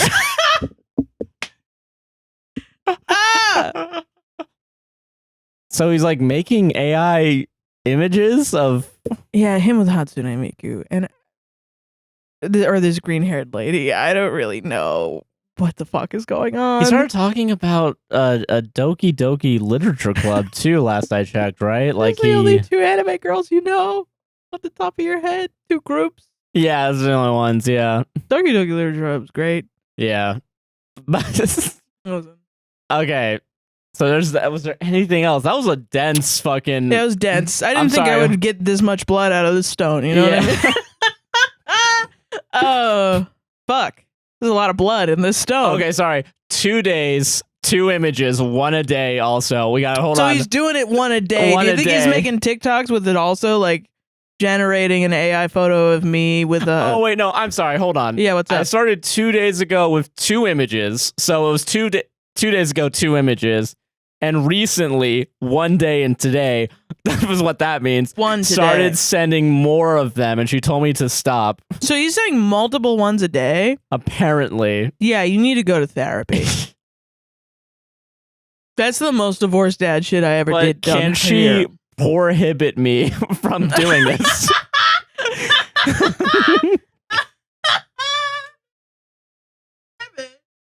Can I see? I see. There's a lot to go. Yeah. Yeah. No. Yes. Yeah. No. Obviously, I edit my face onto them. What's up? I started 2 days ago.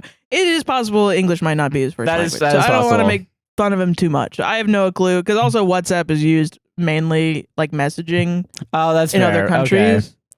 All right, I'll cut that out. That's very possible. But I mean, poor Hibbits is wild. So yeah, legally, can he do that? Do you think? Do you think he can legally still do it? And it won't be considered harassment. So he means prohibit. Prohibit, yeah. Can she prohibit me from sending this? Can she? Yes or no? Technically, no. Technically, no. You can still send photos of you and Hatsune Miku to this woman, to any woman that you want. Yeah. However, she can also go to people and say, hey, my ex-husband is harassing me and you're probably going to do bad in your divorce. Yeah. So I wouldn't do it. Speaking as your lawyer, that isn't a lawyer at all. He doesn't know any of the law, and you shouldn't. Let's get Legal Eagle on this one story. Let's really be glad that you're not a lawyer. You know? Yeah. You don't have to listen to these fucking people. This is one of the funniest things I heard. Getting a call at a law firm like, hey, can I send? Why does he have that voice? Wait, can I send photos of me and Hatsune Miku to my ex-wife? She told me not to stop it, but I feel like that infringes on my First Amendment right. Please hold. Beep. Hey, quality assurance. So is this like a copyright issue? Is this a harassment issue? Can you please get him off my phone? Yeah. Oh, honey, don't worry. It's family law. We don't do that here. He's got to call some guy down the street. You have no case here. Sorry. I am so sorry, but we actually can't.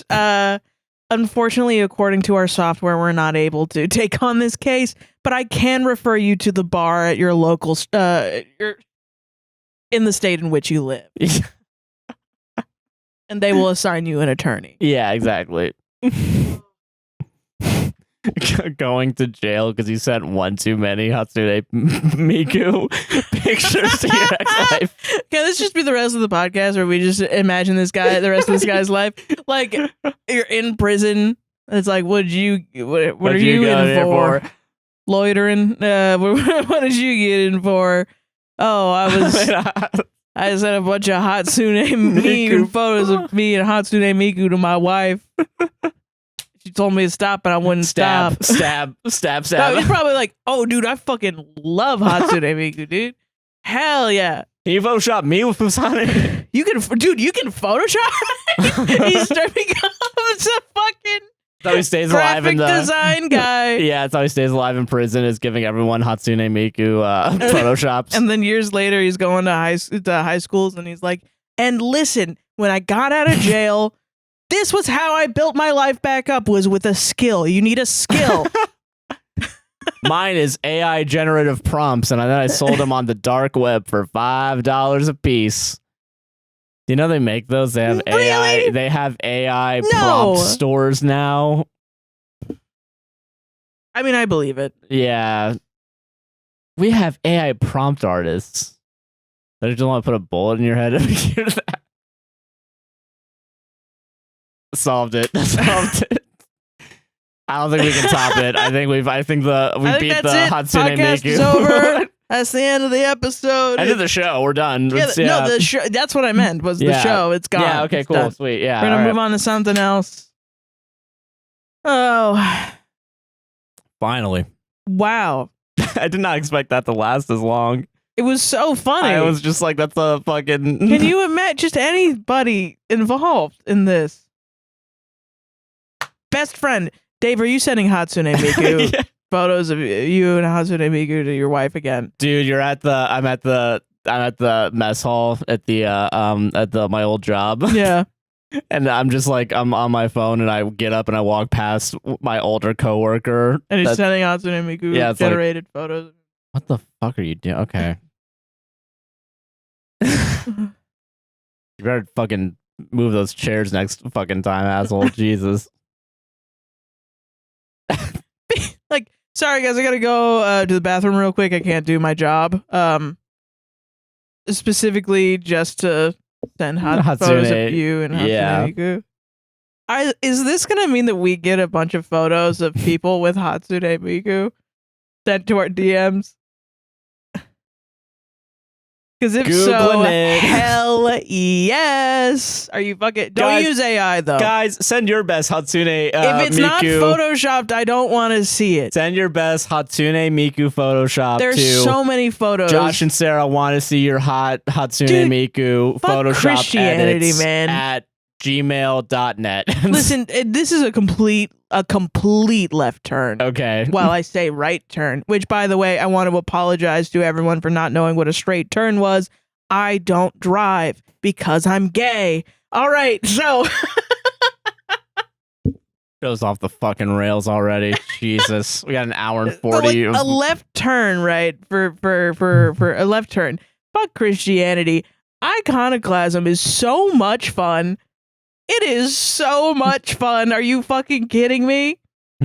What are you fucking Whoa, hold on. Okay, you don't know the concept of iconoclasm? I've heard of it before, but I'm not thinking of it right now. What's this road we're going down? Okay, so Christianity, you can't make photos of anybody other than Jesus and like worship those photos. Oh, okay. I have heard of that. Sorry. Okay. And yeah. if that were the case and everyone fucking went by that shit, we were ruled by that shit, we wouldn't have fucking memes. Yeah. Pepe, he's gone. Hatsune Miku, gone. Why is everything green? I don't know. We all like green. Color of the grass. Color of life. Fucking Jesus Christ, man. Oh, you guys are all having fun making little photos of a silly frog crying. Too bad. Yeah, hell. You're going to hell for having fun. Shut up, man. You worshipped Bad Luck Brian one too many times. And a penguin? Why? And he's going different ways. Sometimes he's that way, sometimes he's that way, sometimes he's both ways. And it depends. It changes the meaning of the text. Grumpy cat? Nuh-uh. That's a real cat, too. I know, yeah, I'm well aware, yeah. That's very sacrilegious. And a real martyr. a true martyr, yeah. God bless. God. All right, okay. Yeah. This next one. I'm sorry, you gotta read it. This is our job, Sarah. This is our life. This is our life, Sarah. Do you think there are people out there that the AI generate themselves with Jesus Christ, like hanging out? I wonder. Yeah, probably. I feel like, yeah, man.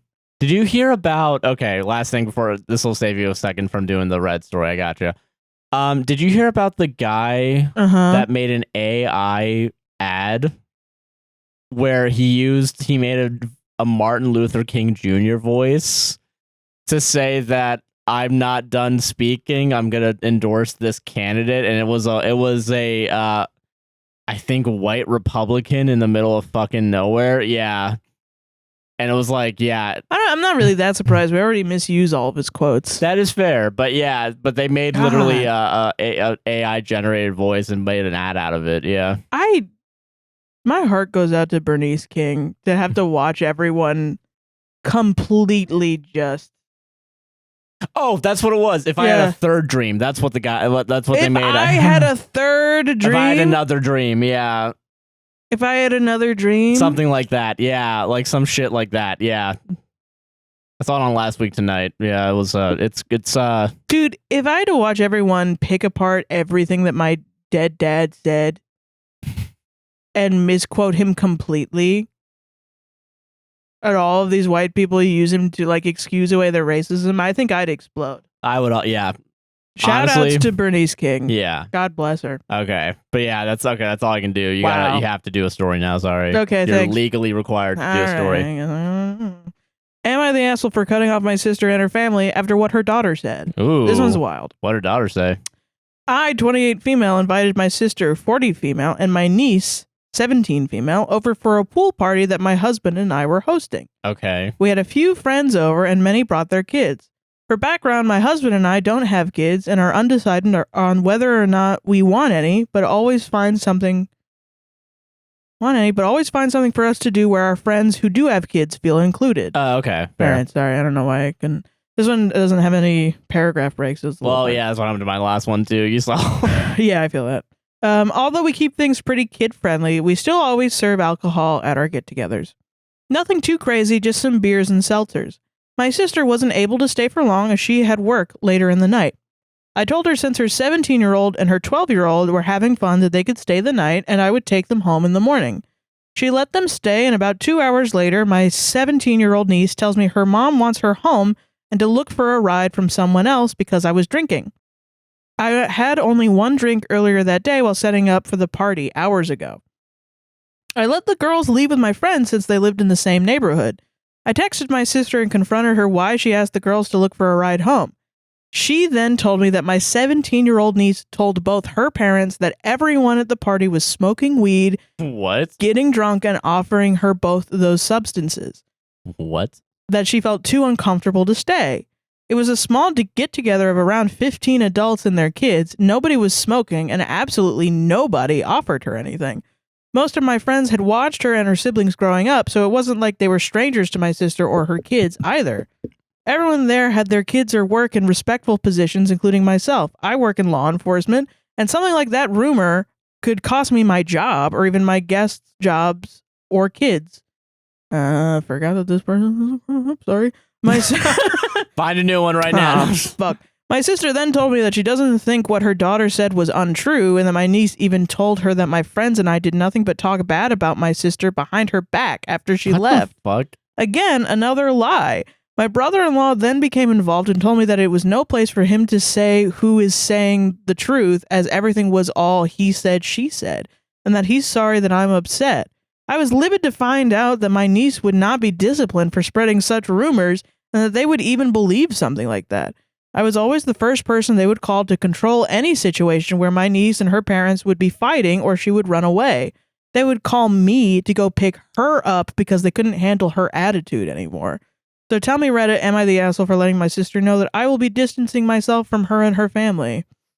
Edit, thank you for all your comments. We do have cameras in our pool area, and I will be showing and sending footage to both my sister and brother-in-law. Also, they both work in law enforcement as well. Okay, everybody shitty here. Yeah. And do know what these type of accusations can do to mine and my husband's careers. Another detail to add is that they themselves have been contacted by the school for accusations my niece has said about them and vice versa, where they had to contact teachers for something my niece accused them of as well. What the fuck? I understand being a parent standing by your child's side, but when they've had to deal with this situation before, ... And that's the end. That's the end of the post. Okay, what a weird... That's just weird. What the fuck? Yeah, I mean, it sounds like their daughter is like an issue. Yeah. Because I will say, I was like, well, how do you know that 15... I wouldn't know if I put on a party with 15 people if... Hey, I never know when people are having weed because I'm dumb. No, I get that, yeah. And I've also been at parties where my mom probably didn't think that anyone was smoking weed. No, yeah. And like, yeah. my brother's friends have come up and been like, hey, you want to smoke weed? And I'm like, no. Yeah, you can get away sometimes with For like, sure. yeah. But then he said that they had security cameras. Or she said, Okay, yeah. it was a woman. So then I was like, oh, so you do know.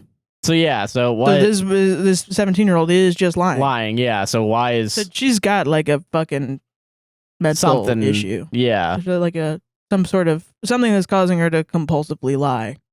Yeah, because yeah, that's just or weird. she's just being a dick. I don't know. Yeah. Hates that everyone's a cop. Well, it's actually not the asshole, or that daughter not the asshole because hates cops. Listen, I don't know. I mean, and this is like one thing out of whatever, and I don't want to take one situation and extrapolate a big, grandiose, broad statement out of it. No, yeah. But I will say in general, I'm worried about like the newer generation, kind of the hyperbole of the language that we use with each other, and kind of how it spreads, and how like I'm always worried about how children see our content. Oh, yeah. And like how we impact our audience. And I feel like a lot of people don't think about that at all, because it is rough mentally to think about. Yeah. That everything that you say and what you react is being listened to by more than 10 people. More than the people you even see interact with your content. Yeah. And you have no control over who sees what. And also, if parents aren't controlling what their kids see, or they don't interact with what their kids, they don't know what their kids looking at on the internet. How do you know what they're watching? And I'm like, this is kind of maybe a boomer take. Okay, yeah. So, but it's less about accusations and more about language. Like, I do think I've noticed more that younger and younger people are using words that they don't, not that they don't understand, but that they are like the most extreme word that they could possibly go to. I can understand a little bit what you're saying. Yeah, in like comedy and like definitely that, but also like I was like, in comedy that makes sense because you want to heighten everything. Yeah. But then too, there's no separation between comedy language and being serious. If everything you're saying is hyperbolic all the time.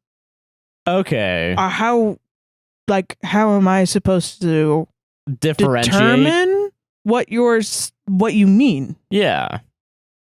You know? I don't know. Yeah. Like I see it in like something like there was a trend way back when. I think it was Julia Fox that did this, and I don't have any allegiance to any celebrity. But like Julia Fox said something like the mascara trend or something. And there was a guy saying that like, oh, when she used my mascara or something, blah, blah, blah. And then Julia Fox left a comment on this video and was like, well, hot girls share or something. But the language, she used my mascara without me asking, was code for SA. Oh. And it was a trend. And so then people were like, Julia Fox, why would you say that? That's so fucked up. You're defending a sexual assaulter. And then she was like, what? I thought you literally meant mascara. Yeah. I will say, though, that's more of a problem with apps that are willing to censor like serious topics and words for when they're actually supposed to be. I don't think it was a censor thing. I think it was like a trend of like, I see a lot now, like the current trends are like talking about something without talking about something. Oh, okay. Like literally like, I'm going to make fun of this other cringy TikTok that I see by completely recreating it. And I'm not going to indicate what it was actually about. Okay, I understand. Yeah. And this is so far away from the actual thing. I do think this 17-year-old has like a health has an issue or something. Yeah. And she needs help. Yeah. That's what I think. I agree with that. Yeah. But I will say I do worry about like communication, and it makes me feel like a boomer a lot because I'm constantly like, not even like a boomer, just old. I feel old. Like I don't know what's going on. I can't even really go on my TikTok For You page anymore because it's all just people being like, can you believe the gargle? Are your jeans jeaning? And I'm like, I don't know what you're saying. Yeah. I don't know what's going on anymore. And I'm turning 27 and I'm scared.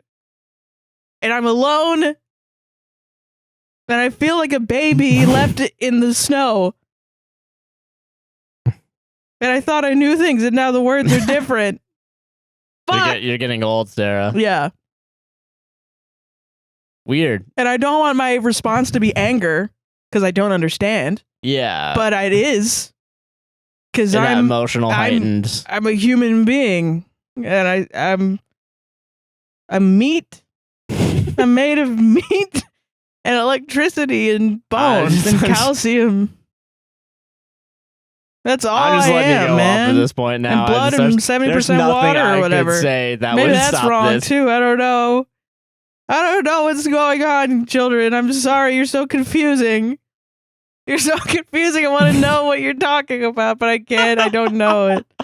I'm sorry. Putting the age filter over you as it is. I care about you. I want to know what you think and feel, and I want to empathize with you, and I can't because you're making the language hard to read. And text is getting smaller. I'll stop. I need my glasses. I need my glasses for everything. I thought about buying a magnifying glass. I actually thought about buying a magnifying glass. I actually thought, oh, you know what? I should get one of those binoculars on a little handheld thing so I can look at it. Look at the stage. Anyway, yeah, it's fucked up that the 17-year-old is. If she's provably lying, that's really fucked up. Yeah, it's fucked up.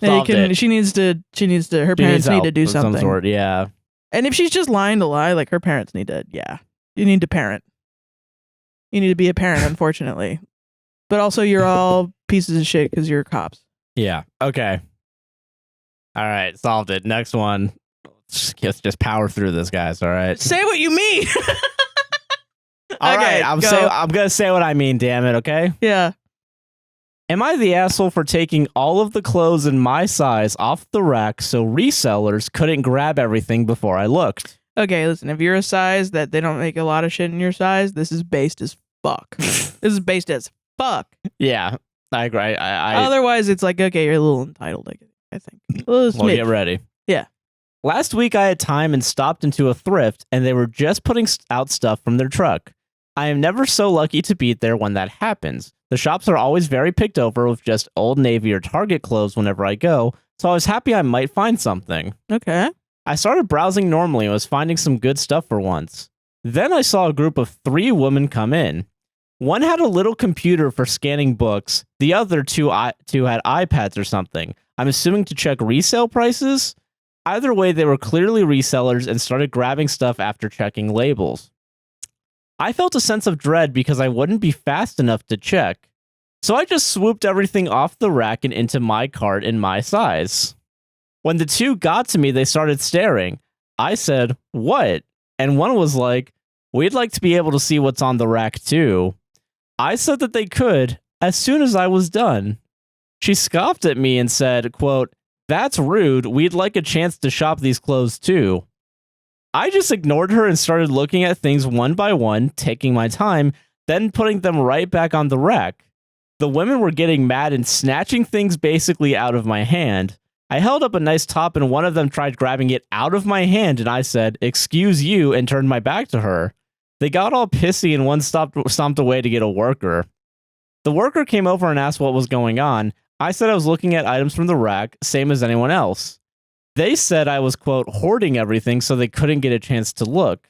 The worker said that I wasn't doing anything wrong and then said to me, "Thank you for putting everything back when you were done." And everyone clapped. Everyone clapped. $100 per set. And I found a $26 telly in my grandma's attic that's 127 years old, and it's butterscotch yellow. I finished what I was doing with the women breathing down my neck and took my clothes to go try on. One of them kept following me and asked me what the fuck my problem was, why I was being such a bitch, etc. I said, "Sorry that you're having a bad day, but it's not really my problem." Am I the asshole? I just wanted the chance to be able to find nice clothes for once. From my POV, I didn't do anything different than people who fill up their carts and go try on everything. Plus, I didn't even take all of the, quote, good clothes to begin with. Dude, it's like fucking Caesar, like, you know, like the Taming of the Lions, you know what I mean? Like, we put the fucking lions in the damn thing and you poke them until they're violent. They weren't born violent. And they're violent to each other, and then they swear to God, your eyes twitched when you said they were born to be violent. They weren't born to be violent. We weren't born to be violent to each other like this, man. And then you put them out into the fucking Coliseum, right? And he's like, "Release the fucking lions." And the lions are fucking, they start attacking and eating each other. And Caesar's just sitting there eating his damn grapes, looking at this shit, watching everyone cheer him on. And the lions are like, "Am I an asshole for biting this other lion? Because he was just looking at me all bad." The other lion's like, "Am I an asshole? This other lion fucking bit me and I bit him back." And it's like really fucked up, man. The 2 lions go to their respective computers to post 2 sides of the same story to their "Am I the lion wolf? Am I the lion? Am I the ass lion?" Ass lion. And the children, the little lion cubs are reading it, and they're 8. They're 8 years old. They're 8 years old and they're reading this on the fucking lion version of Reddit. And they're like, "I don't know. I think he's the asshole for starting it. Well, he's the asshole for he bit them in the first place, and he's the asshole for whatever, blah, blah, blah." And none of them realize that they're all going to eat each other alive. It's just a matter of time. It's all just a matter of time before we eat each other alive. Think about this moment when you tell your friends this is just a Reddit podcast. Fuck you. Think about this one. Yeah, think about this moment. Think about the art I just fucking served you. And the art I just shat on by saying, cut me "Am a I the little ass slack, lion?" dude. You enhanced my "Am I the ass lion" joke. Thank you. Capitalism is the bad guy. Yeah. I'm very smart. All right, Brennan. Yeah. It is. No, I agree, yeah. But I think, you know, sure. Fine, we want to play by these fucking capitalistic rules. Person who got to it first it's a first come, first serve thing.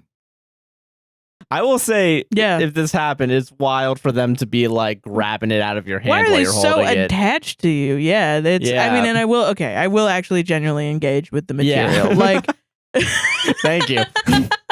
I know I people are gonna presented get a story. upset. Fucking react, motherfucker. It's in the world of like, in the world of like the approachable, the authentic celebrity.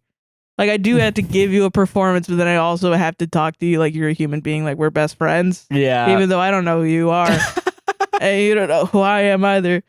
But here we are, This is Tuesday while you're eating your lunch or something. Yeah. Or you're in your car on the way to pick up your kid, Brian, from daycare. Yeah.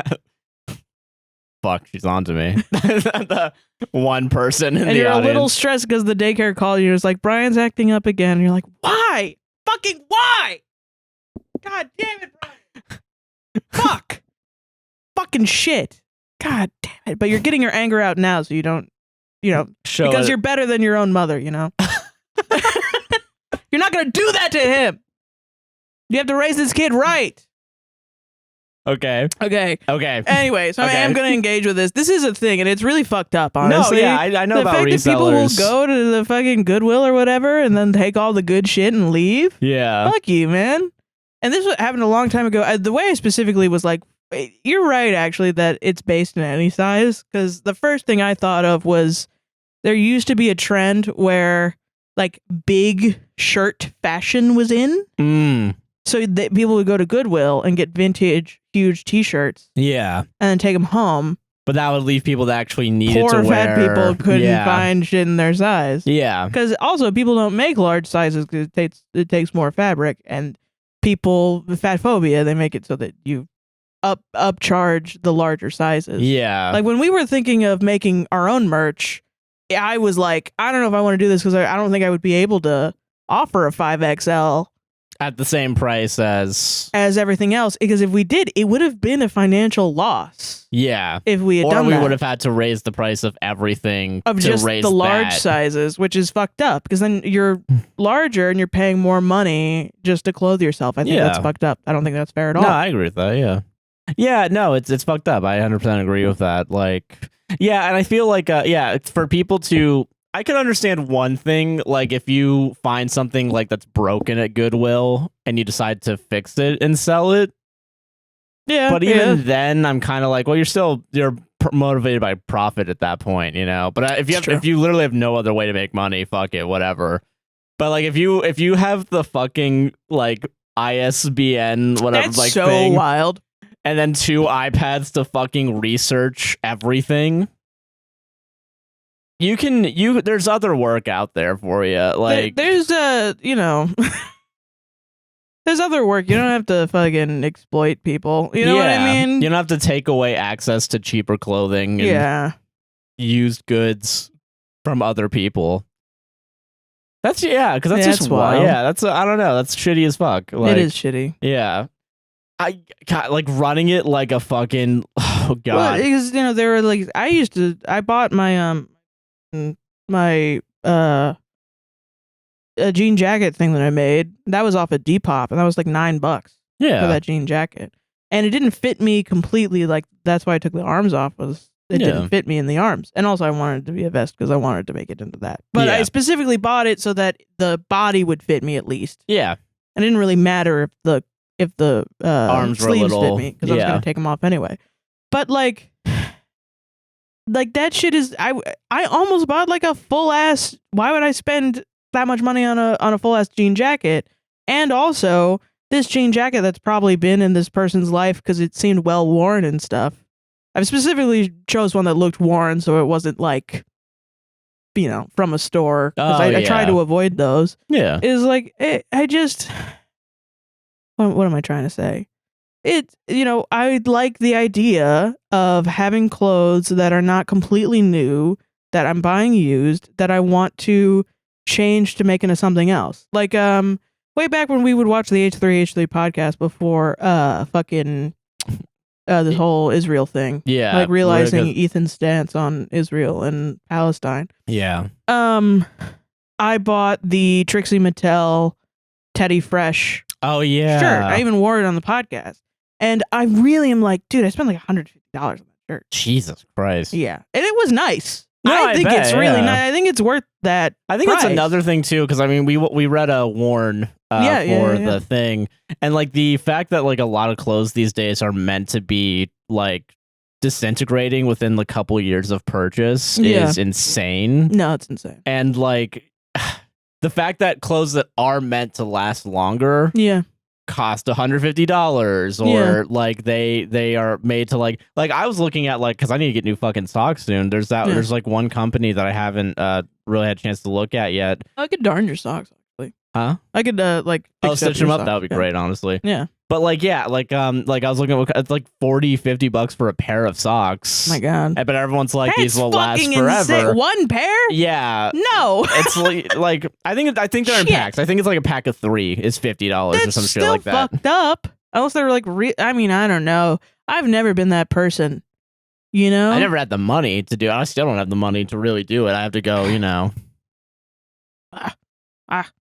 I can hear like a couple people's voices in my head being like, but they're really good.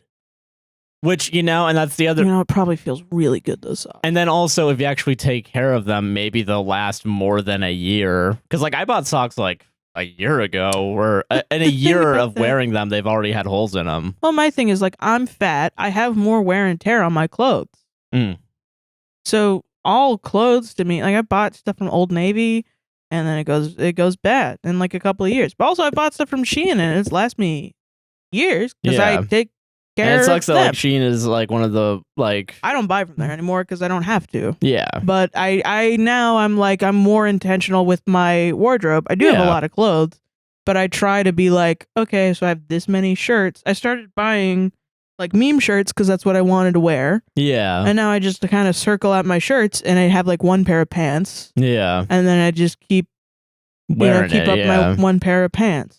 And it's not great. Like if you're someone that has to go into a job, that's definitely not something that would work for you because you need multiple pairs of pants. Work from home, baby. And also, I don't really care what I look like on a day-to-day basis. Like style has never been a big deal. If I'm not in front of the camera, I do not care what I look like, honestly. Yeah, it's like I went out today in a raggedy Bernie Sanders shirt, you know. Oh yeah, that's a cool one though. Yeah, the one that says "Thug Life" and it's him getting arrested. Yeah, yeah. Well, that's the thing. I wear a shirt that makes me feel good. Yeah. And that's it. Exactly. And it's mostly sensory now for me too, which is why I wear the big shirt. Yeah. Because if it is too close to my neck, it'll cause the no. Do a little bleh. I feel that. So I don't know. Yeah, for resellers to come in, if you grab everything and then keep it in your cart, fuck them. Honestly, you got to do it first. You're going through it. You're going through it. Whatever. And then they just have to wait until you're done. Because then they're gonna buy all the rest of them anyway. That's what they would have done if you had showed up. They're just mad at you because you did it first. Yes. And you've proved that anyone else could do it, but that isn't them. Yeah. It's like when rich people get mad at you for calling them out, like that wine story where it was Oh, wait, which one was that? It was the one where it's the Secret Santa with the white elephant gift. With the thing where they were mad that she had won the white elephant gift. And it's like, well, you played by the rules, so what's wrong with that? You know? Like, that's the thing. We can be very morally, like, high, you know, on our high horses or whatever, but, like... What a technological nightmare, having 2 fucking iPads, like a team of 3 people. Yeah, my iPad would die in 2 hours. Jesus. Full charge to 0.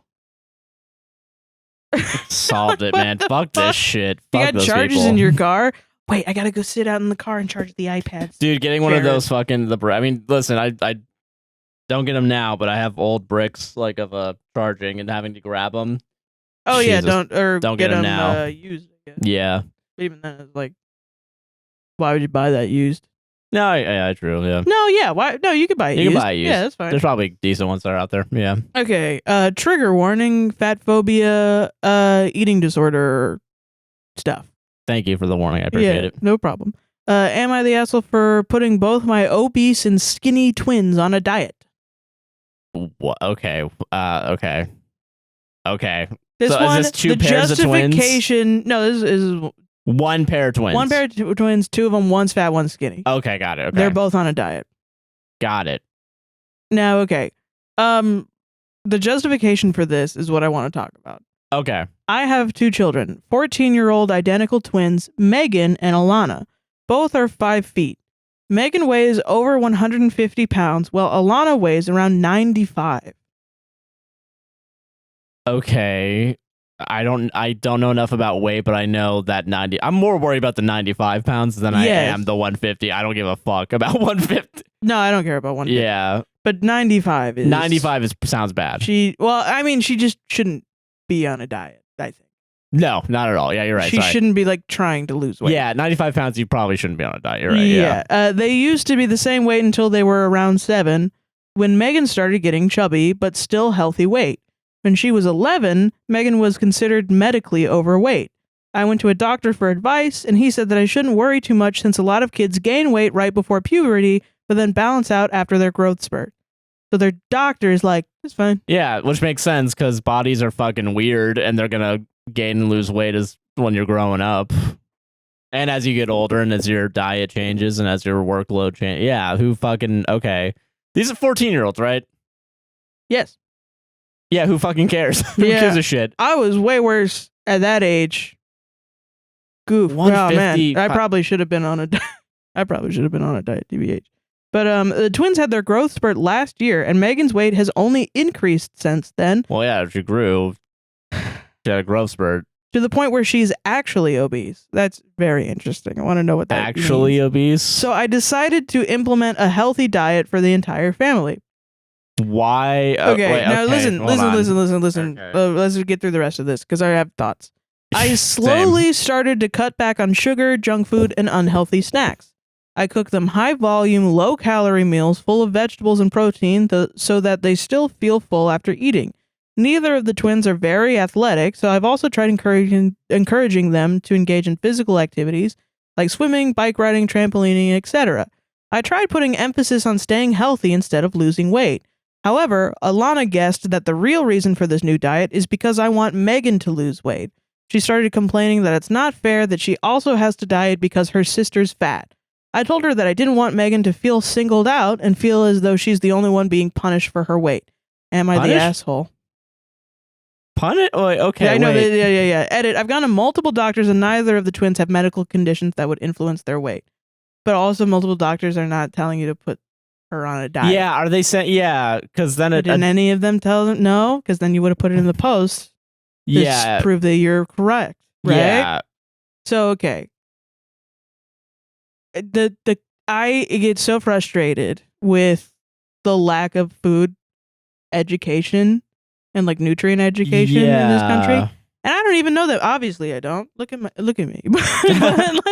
but also I do know that like biologically, my whole family's fat.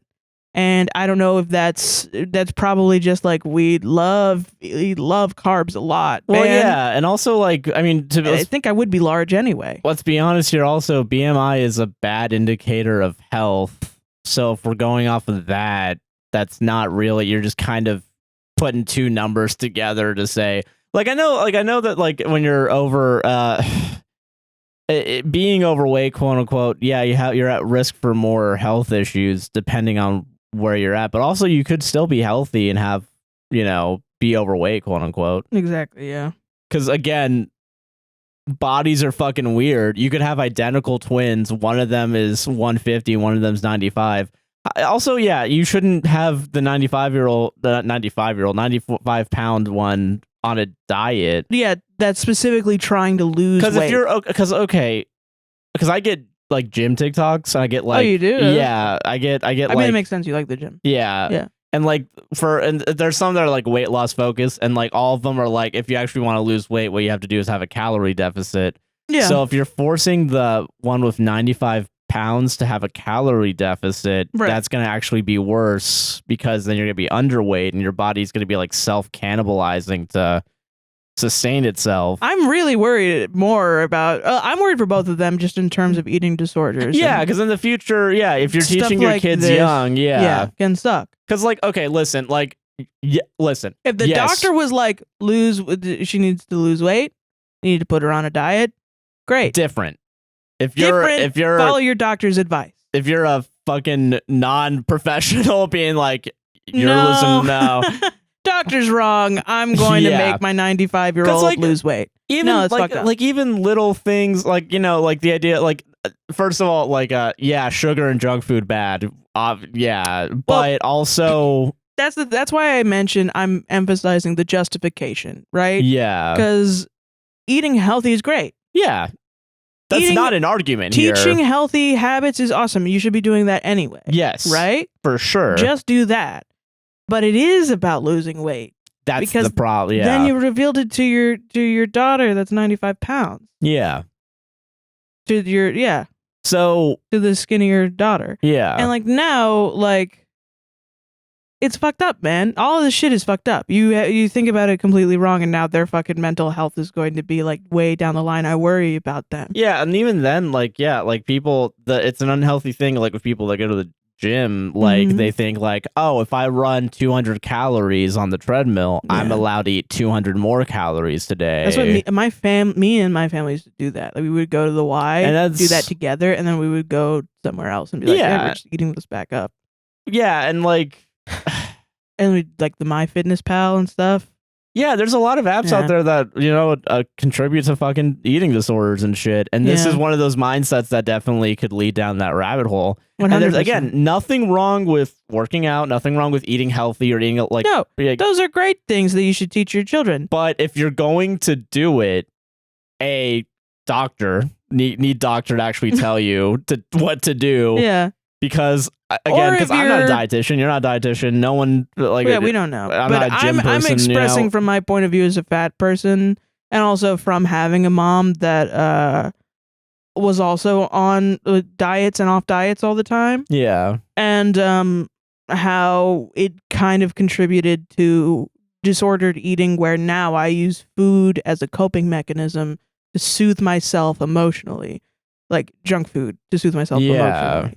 And specifically like sodas and stuff. Like I you'll notice it. Like I'll go off sodas, I'll drink like tea or something, and then I'll go back on sodas, and it's usually after I take a week off for my mental health. Yeah. And and it's just because fucking that's what I do. And most of my calories are like water weight. Like there was a period of time where I was extremely, like not extremely, but I was skinny for me. I think I was like close, like 160. As a college student, and I thought that was the moment where I thought I was the fattest I ever was, and I was so unlovable. No one would want to date me. No one would blah blah blah. Like my mental health was in the fucking shit. Yeah, man. That's fucking. And I was in a bad time emotionally, and that was because I wasn't eating food because I was depressed and I couldn't physically make food, and nothing seemed appetizing to me. And now I'm happier. I'm fatter. I'm very sedentary. That's just because I genuinely am like a couch potato person. No, I get you. And I always have been in my life too. And that's just a part of my personality, and something that I have to like, if I decide that I want to get more active in my life and get healthier, that's something that I want to do. And I have to get over, you know? No, yeah, I get that. I have to work on finding ways to do that healthily. Yeah. But like, sometimes I'll have like my friend, I deleted Snapchat for this reason. And, well, not exactly for this reason, also because I didn't really use it after we started dating. But my friend would send me like memories on Snapchat of me from the time that I was 160 pounds. I remember that, yeah. And I think he just didn't realize, he was not like, remember when you were skinny? He was like, remember when we had fun in college? Oh, yeah. And I was just in a bad mental space at the time. And I would look back and I would see myself really skinny. And I would, remark on like, wow, I'm way skinnier there. But also, I look like ass. Like, I look like not well. Yeah. Like, I am fatter now, but I am healthier and I'm happier. Yeah. And I like that I'm happier now. Yeah. Like you couldn't pay me to be back in that body, honestly. It was awful. And I hate the idea that your weight is connected to your whether or not you're happy, whether or not you deserve food. Like your worth almost. Yeah. You're a human being. When you're hungry, you deserve food. Yeah. It shouldn't always be low calorie, low whatever, what the fuck ever. Eat. You need to eat. Yeah. You need sustenance. You should eat food. Yeah. And you also deserve the happiness of eating something that you like. Yeah. I agree with that. Yeah. Damn. And to put that on 14-year-old girls is It's awful. fucking wild, yeah. Especially when you admit the doctor's not even doing it. Yeah, you're not even bringing that up. Like, yeah, like. And the fact that you claim that this is for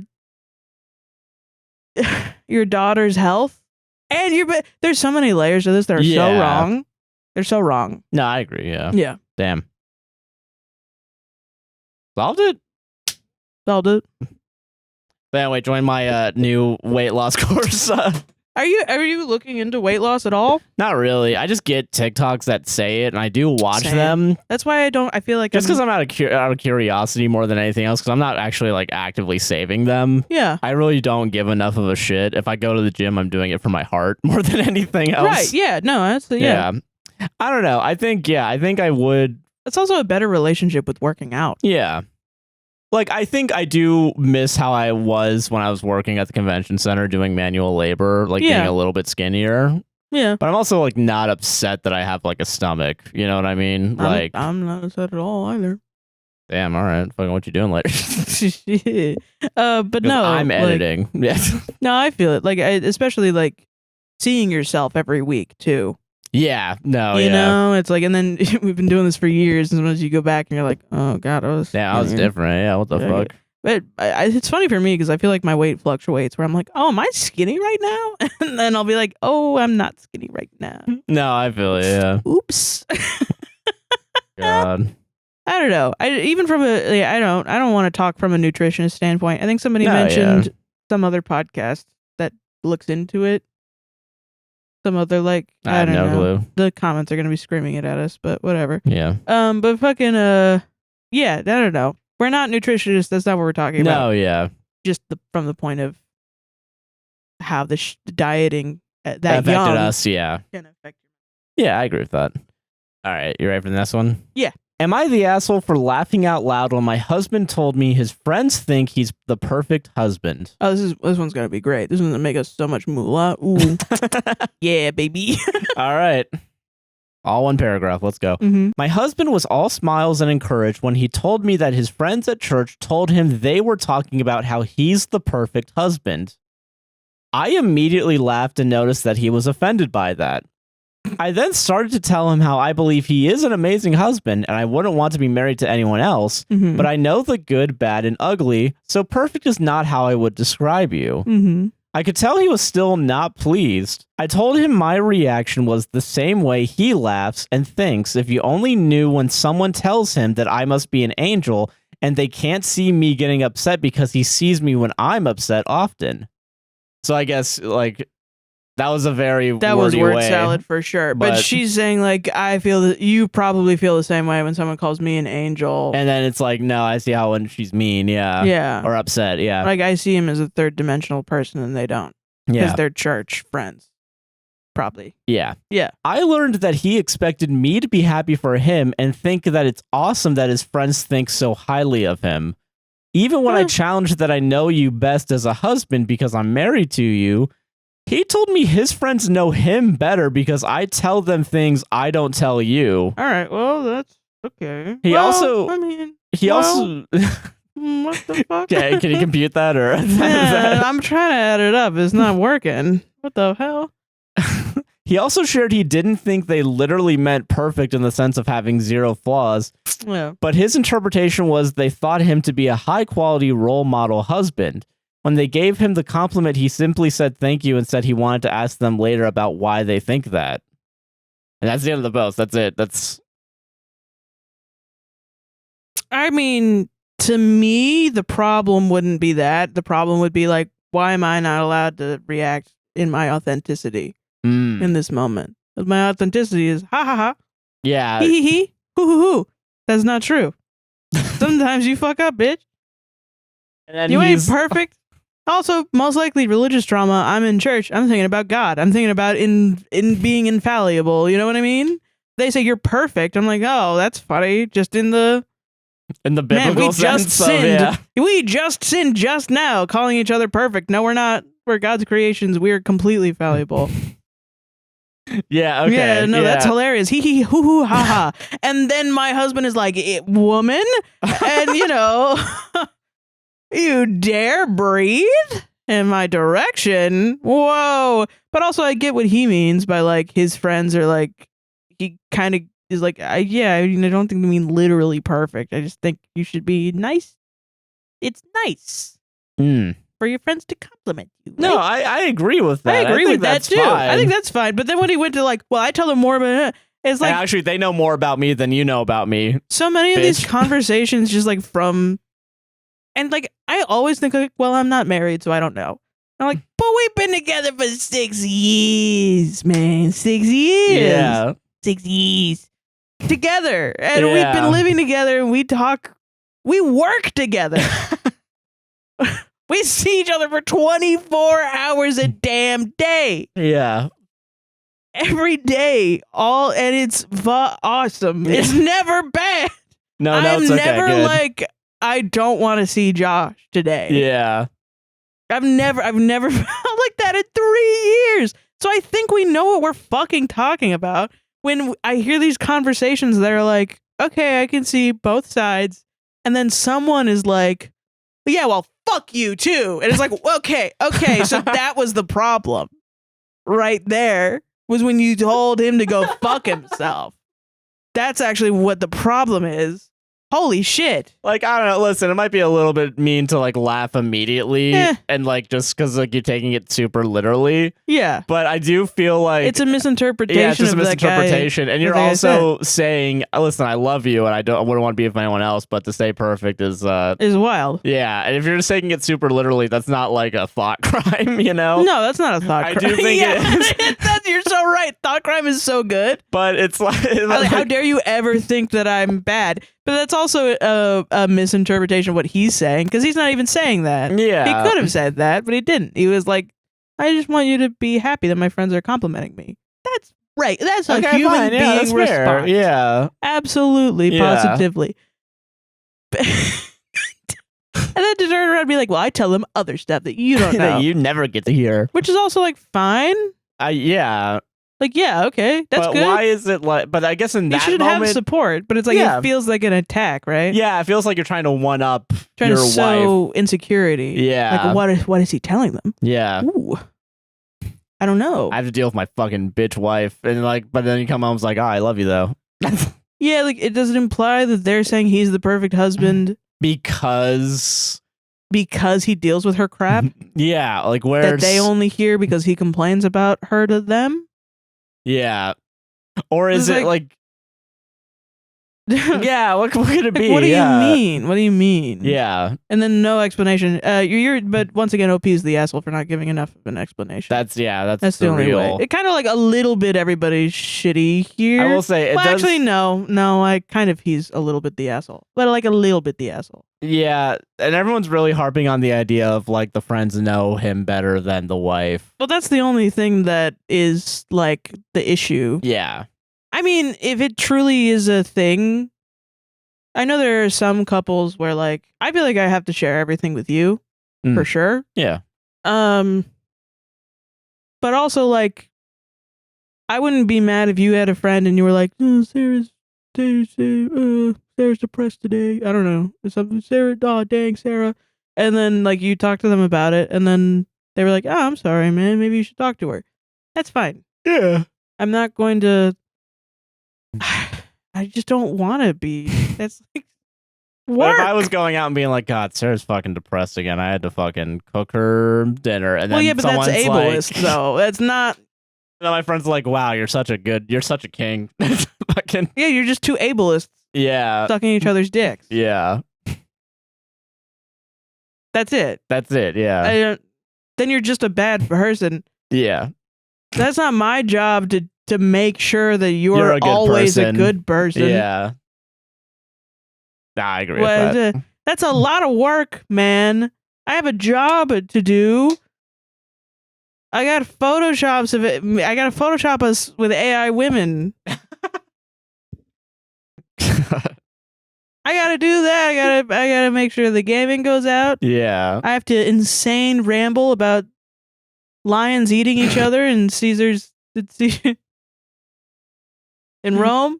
Guess they solve it. I got stuff to do, man. I'm crocheting. Yeah. All the time. Yeah. Thinking about war. How we're going to end up in war, you know? Planning out various things. And that are not of anyone's concern. That are not of anyone's concern, including Ron DeSantis. I was going to say solve it and move on. Solve it. I got stuff to do, I believe man. you. I believe you. I got stuff to do. I believe you. I can't be I'm doing gonna say this. Not the asshole, except a little bit of an asshole for not providing enough information. Well, okay, a little bit of the asshole for you for not providing enough information. Kind of more the asshole for him for saying what he said in the heat of the argument just to hurt you. But I feel like this is going to be solved with the conversation. Yeah, I agree with that. Yeah. And to be like, please don't do that. Please stop. Yeah. Please stop. And then if he does it again, be like, oh yeah, he's not going to stop. Yeah. There we go. Solved it. I just don't want to like, you know? Yeah, I get you. I don't want to have to fucking, you know? I feel like I'm not even saying what it is. What are you saying? Yeah. I mean, like, I don't want to have to just like control what it is that you say to other people about me. That's exhausting. No, yeah. That's exhausting. It does seem exhausting. Yeah. Like, I don't know. Even there are couples that have like each other's location. Yeah, that's a little. It's exhausting. Yeah. I mean, good for you if you do that, and it works for you. That's great. Do whatever works. But for us, it doesn't seem. It seems Can't exhausting. pay me. But people will make posts like, if she doesn't worry about your location, she doesn't love you. And it's like, no, it's not even true. It means I'm tired because of how much I have to Photoshop me with Hatsune Miku together. All right. For my job. Okay. All right. Okay. 40 minutes there. We have 40 minutes of let's recording go. time. Come this on. one is as a regular post, and then it's gonna have an update later. So it's like a two-parter. Turn around. Yeah. I don't know what that was. Boyfriend put me down repeatedly during a party last night, and I haven't been able to sleep. Don't know what to do, and I won't live like that if this is going to become a new thing. This one is really sad. It's kind of like a realistic portrayal of like an actual argument between a couple, but I can't get over how the title sounds like a needy dog. Boyfriend put me down. This is from True Off My Chest. Okay. Boyfriend put me down repeatedly during a party last night, and I haven't been able to sleep, don't know what to do, and I won't live like that if this is going to become a new thing. Okay. Trigger warnings. Possible verbal abuse, public humiliation. Oh, Jesus. Okay. We have been dating for a little over a year, but we were friends for 3 years before that. He was never like this before now, and I don't know where it's coming from, but it just makes me so upset. We had some friends and some new people we were trying to get to know over, and at one point, I guess as an icebreaker, someone brought up favorite movies, and we all started giving top threes, while oohing and ahhing appropriately, as well as, oh, I haven't seen that one, what is it about? And similar. Yeah. That sounds like a nice fucking time. People that care about what you say and ask you questions. And you don't want to discuss art, That's cool. You tell I'm fucking starving, I'm thirsty for social interaction that's fulfilling. Yeah. God bless. Because you don't get enough from me, thanks. Cool. No, it's because I'm an introvert that's turned into an extrovert, and I hate it. Well, when it got to me, I listed them, and my boyfriend, who had been drinking, to be fair, started laughing and talking about how bad each of them were respectively. What? And I tried to laugh along, but then he was like laughing at me and saying, so you admit you have bad taste? You admit your taste sucks? Why do I ever let you pick movies again? Sir, calm down. And would not drop it. Like someone had already tried to continue to their favorite movies, and he just circled it back like, see how those movies are actually worth watching? What? Yeah. I kind of glanced over this one, and now I'm like, damn. Jesus. Thanks. I was talking to my friend. Cool and also fun. Yeah. See how those movies are actually worth watching? I mean, what were you thinking? Oh my God, dude. Okay, yeah. Jesus Christ. Some film bros need to be fucking yeah. Yeah. Dog, it's movies. Fam. Yeah. It's not. I don't even know what it would be that would warrant this. Yeah. Just laughing his head off again and again. It got ridiculous. Like whenever I went to make popcorn, he side-eyed me and asked the group if they thought I could, quote unquote, handle that alone. What the fuck, dude? That's Not the last time he brought it up. He continued to randomly make fun of me throughout the night, no matter what we were talking about in that moment. And eventually, even the other people there started getting uncomfortable with the comments. I mean, yeah, once you get to, Jesus. I don't know if he didn't notice that or what, but I was so embarrassed that at one point I had to excuse myself to the restroom to calm down. That fucking sucks, dude. Yeah, man. After they left, I asked him what that was about, and he just looked at me all confused. And when I explained, he asked if I was really going to, quote unquote, make a big deal about some quote unquote jokes. Throw him away. God. I hate this guy. I was just joking, You're not going to bro. like the update. And rolled his eyes before going to bed. To give you context, before I know it seems like I'm freaking out over nothing. More than one of the people invited have reached out to me to ask if everything is okay. Yeah, that's good. And if him and I are fighting. Because his behavior was so uncharacteristically mean-spirited. I haven't responded to any of them yet because I'm so fucking embarrassed and upset. Like, why the fuck would he act like that? Part of me feels like he was genuinely trying to joke, but alcohol made him overshoot into being a dick. But if we don't have a real conversation when he wakes up, I'm done. I grew up in a house where I was always the butt of the joke, and I'm not going to spend my adult life in that situation as well. I can't. I am putting this here because I don't want to talk to anyone about it in real life until I get his side fully, because if I talk to my friends about how I feel right now, I know they'll jump to pack up what stuff you have at his place before he wakes up and go home. And like, I don't really need advice right now. Just want to vent about my boyfriend acting like a total douchebag. Okay. Too long didn't read. My boyfriend decided to try to embarrass me in front of friends as well as near strangers, to the point friends are reaching out in concern. Hoping it was the alcohol talking, but if it wasn't, I have bigger issues. And then there's some comments. This is from Best of Reddit Updates. So I'm going to read a little bit of these. Okay. I will say off the bat, this is why I hate film awful. people. Yeah. Yeah. Or specific film people, yeah. Well, yes, this is abusive. I would say that this is abusive. If it definitely went all through the night and it was specifically to this harm person, you. yeah. Yeah. That's so tiring and frustrating to read. I can perfectly imagine how confusing it is to be treated like this by the person who claims they love you. I'm so sorry. I don't know why you did it, but I know that you don't deserve it. And then OP said, thank you. I don't know either. It's been weighing on me. I haven't been able to sleep all night because I can't stop thinking about it. It's just rough. Obi was asked if her boyfriend makes jokes like that at every party. Yeah, that's the crazy part. We've known each other for 4 years, and I've never seen him act like this ever. Yeah, what the fuck? That's weird. Yeah, I didn't ask much of anything because after they left, he just wanted to go to sleep. I stayed up to clean, not because he asked or anything.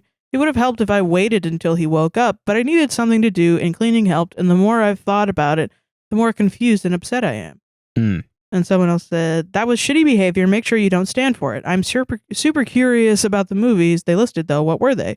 And Opie said, sure, haha. My favorite movie of all time is Girl Interrupted. Okay. Next up is the 1967 Bonnie and Clyde. Okay. And then The Descent or Creep 2. His complaints range from Girl Interrupted being a quote-unquote, and this is what got me about this, Joker movie for chicks, to making fun of Bonnie and Clyde for being an old movie.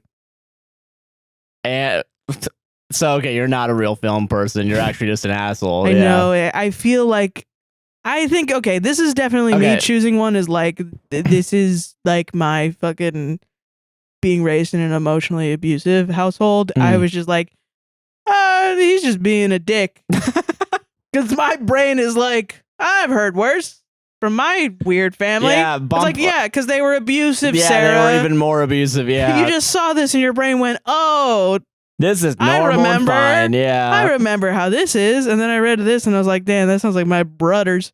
Making fun of Bonnie and Clyde for being an old movie, including Creep 2, but not the first one. Who likes a sequel better than the original? And the There's answer some is sequels that are better than the original.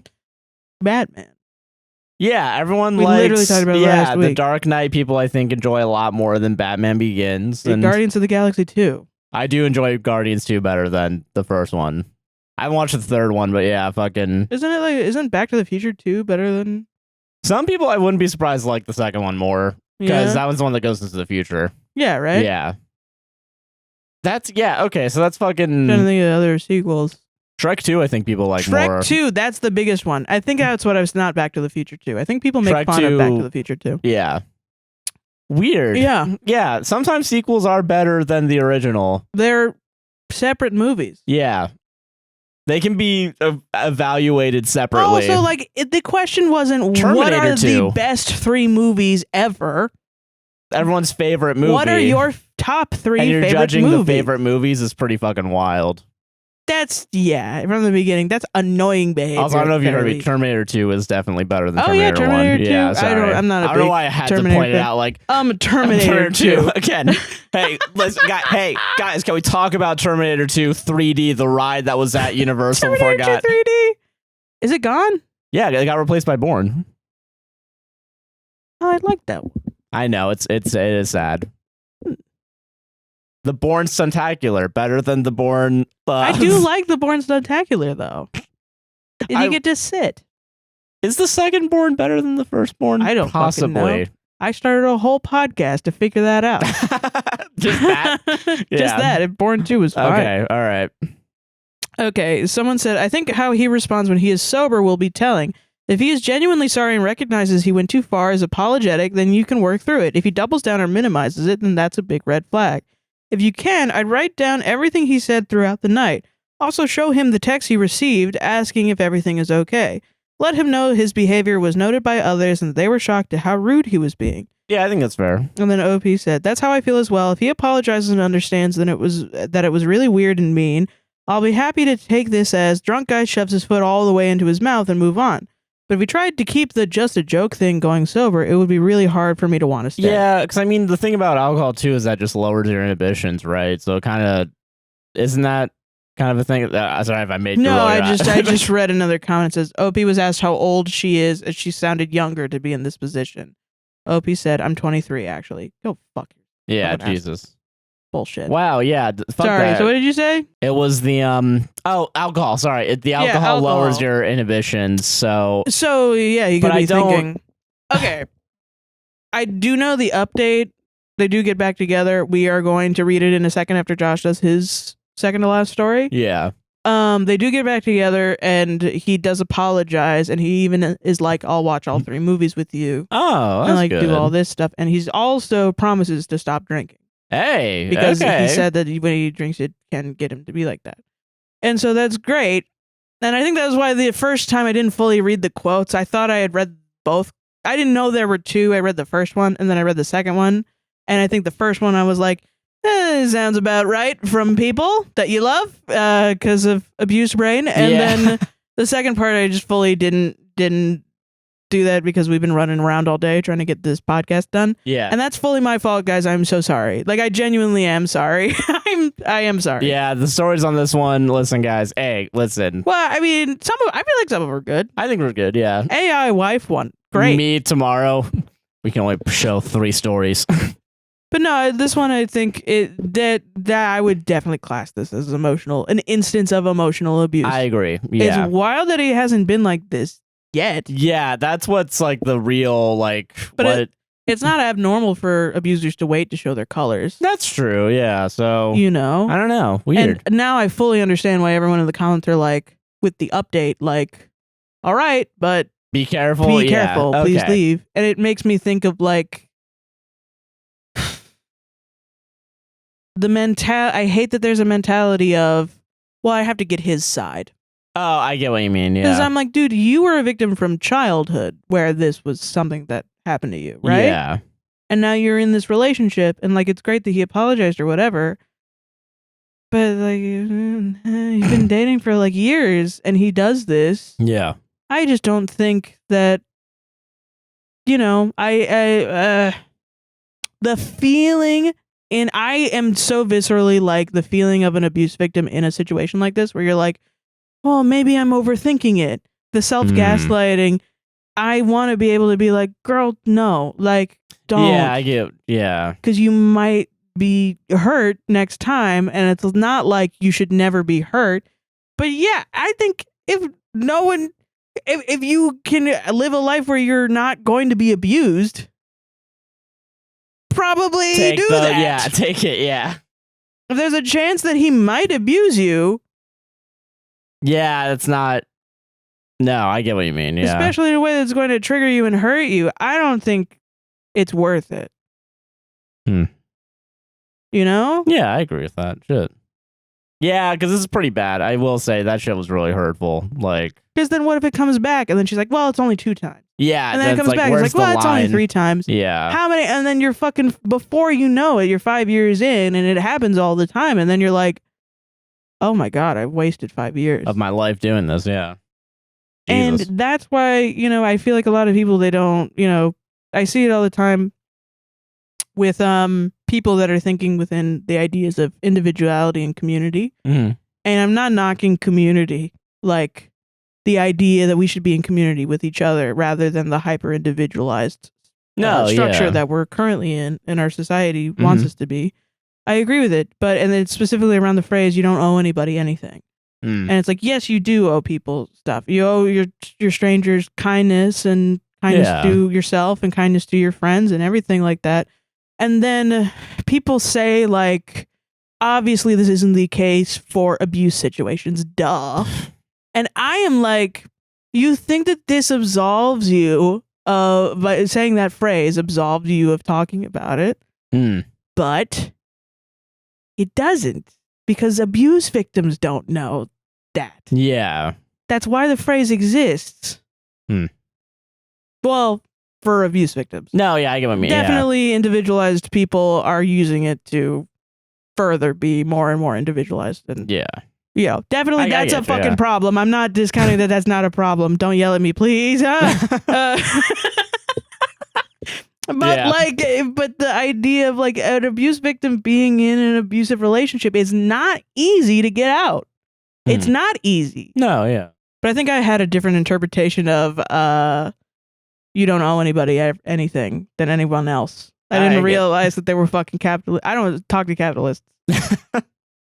So I didn't realize there were capitalists running around and saying, like, I'm not going to give that homeless man 25 cents because you don't owe anybody anything.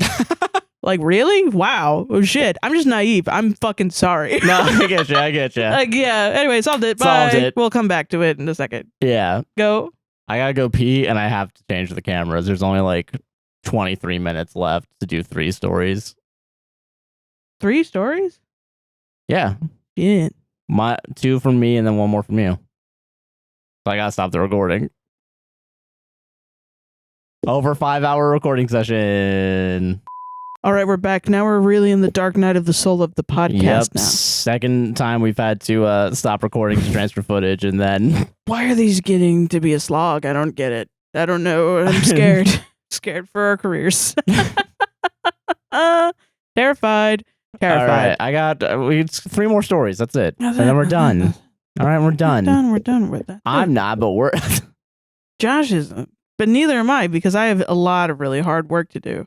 I know. All right. Like photoshopping Hatsune Miku. You don't have to. It's okay. Listen, I have to. You don't have to do edits. You know that, right? 100% I do. And I'm going to try to make it look as realistic as possible so that she is truly there with us in the scene. Go ahead. I'll be serious now. All right. Serious time. That's what this podcast is about, being serious all day long. Serious Sarah, yeah. Yeah. Serious.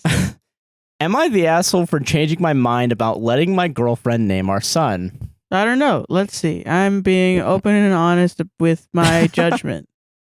Let's go. I'm excited to hear. You can drop the act. It's okay. I'm not. I'm tired. That's what it is. Stop guessing what I am. All right. Okay. All right. Okay. My girlfriend is currently pregnant with our first child, which we recently learned was a boy. Before we knew the gender, we made a deal that if it was a girl, I would choose a name, and if it was a boy, she would pick. Okay. That was before I realized that I hated every single name on her list, especially the 2 that she was leaning towards the most. Why would you say that if you didn't know what the names were yet? Yeah. What? Okay, go ahead. Elian and Gawain are after the Knights of the Round Table. Yeah, I was going to say, that's nice. One thing about her is that she has always been into fantasy and mythology, especially the Arthurian legends. Yeah. And she expressed that she has always loved both of those names. Right. Even though I didn't like her choices, I figure we didn't even know the gender yet, so there was no point in bringing it up. Okay, dude. So, yeah, I mean, I don't know how many men have to do this, and it's not all men, I'm sure, quote unquote, hashtag not all men, but like it seems to always be men where it's like, I didn't think I had to bring it up. How many times do you have to hear those words before you're like, you know what, I should probably bring it up? Should probably do it. Should probably bring it up, man. Really eating my words, dude. Fucking, yeah. I think those are nice names. Yeah, I think they're fine, too. Yeah. All names are Gawain, stupid. this baller as hell. Yeah. Yeah. All right. Unfortunately, it turned out to be a boy. Parentheses, not because I didn't want a boy, but because I didn't want to have this conversation. Okay. I was hoping that she would change her mind and pick a better name, but no. She decided on Elian, which I guess is better than Gawain, but I still hate it. Call him Eli. Yeah, Eli, that's a good shortening, yeah. Yeah. But I still hate it. It sounds like a douchebag in a teen movie that they were trying way too hard to to give a unique name. My own son's gonna be a fucking douchebag. Yeah, right. God. And everyone else has the same mentality that they're all gonna choose perfectly Christian names. He's gonna grow up and he's gonna be the only one with the weird name. Yeah. And that's a crime to be different. Exactly. And there's no illegal. way that you can change it until after you put it on the birth certificate. Not at all. Go ahead. I asked her if she had any normal names that we would both be happy with. She asked me what was wrong with the name she chose, and I brought up the above-mentioned concern. Our son's gonna be a douchebag. That's not in there, sorry. She got upset and told me that we had an agreement and she would have accepted any name I chose, even though she didn't like any of them either. Now she'll barely talk to me. I apologize for being so harsh about it, but I would at least like a say in the matter. I even mentioned another name that was on her list that I didn't hate as much, Leon, but she won't budge. Sounds good. I honestly don't think it's unreasonable for me to want to have a say in my own son's name, but everyone I've talked to said that they're actually really like that name, and it's not fair to me to go back on our deal. Yeah. So am I the asshole? Edit. Okay, yes, making that deal was stupid and we shouldn't have done it in the first place. And yes, asking her to pick a, quote, normal name was a shit thing to say. Yeah. I'm going to sit down and have an actual conversation with her about it and see if we can come to some kind of an agreement. And for those asking, it's pronounced Elian, but sometimes when she says it comes out as Elian. Elian is way better than Elian. Yeah, I do like, Elian. Elian is fucking fantastic. Well, those are names, though. Those are genuine, actual names. Yeah, these are all real names. This is kind of like the that thing exist. Yeah. She's not even making a... Well, okay, I saw a TikTok that completely changed my point of view on... names and stuff. The baby name debacle. Is this name good? Is this name bad? Is this child abuse, quote unquote, if you name your child something terrible? And it's like, yeah, okay, we got the Elon Musk X equals 17 plus 5 minus Yoshi equals fun, you know? Yeah. And then we also got like the lady named her kid Apple and, you know, whatever. And then everyone pitched a damn fit or whatever. Someone was like, so the baby name police is here. Wee woo. The baby name police is here. Yeah. For my blah, blah, blah, da, da.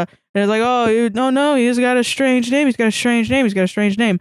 And also, this was a white woman, I believe. I think it was a white woman. Okay. Because I am usually thinking in the context of white culture because I'm an idiot and I'm tired all the time. And I can never think beyond myself. Shit, okay, fuck, all right. Fuck, okay. God, Christ. Fucking calm down. And I can never think beyond the context of myself and who I am and what am I going to eat down, today? Sarah. Put the gun down. I don't know. What's for dinner? I don't know. What's for breakfast? I don't know. What's for lunch? I don't know. Go to sleep. Okay, wake up. What do I have to do? I don't know. That's it. So, and then I go on TikTok and I'm like, haha, white people. That's all it is. And so this lady was like, baby name police. Oh no, your kid's going to be named something weird. Oh no. Because yeah, everyone else will be named Kyle for sure. That's totally what's going to happen. Not like everyone else's kids are going to name their kids weird things, and he'll be fine. Yeah. Or else he'll have a nickname. Yeah, exactly.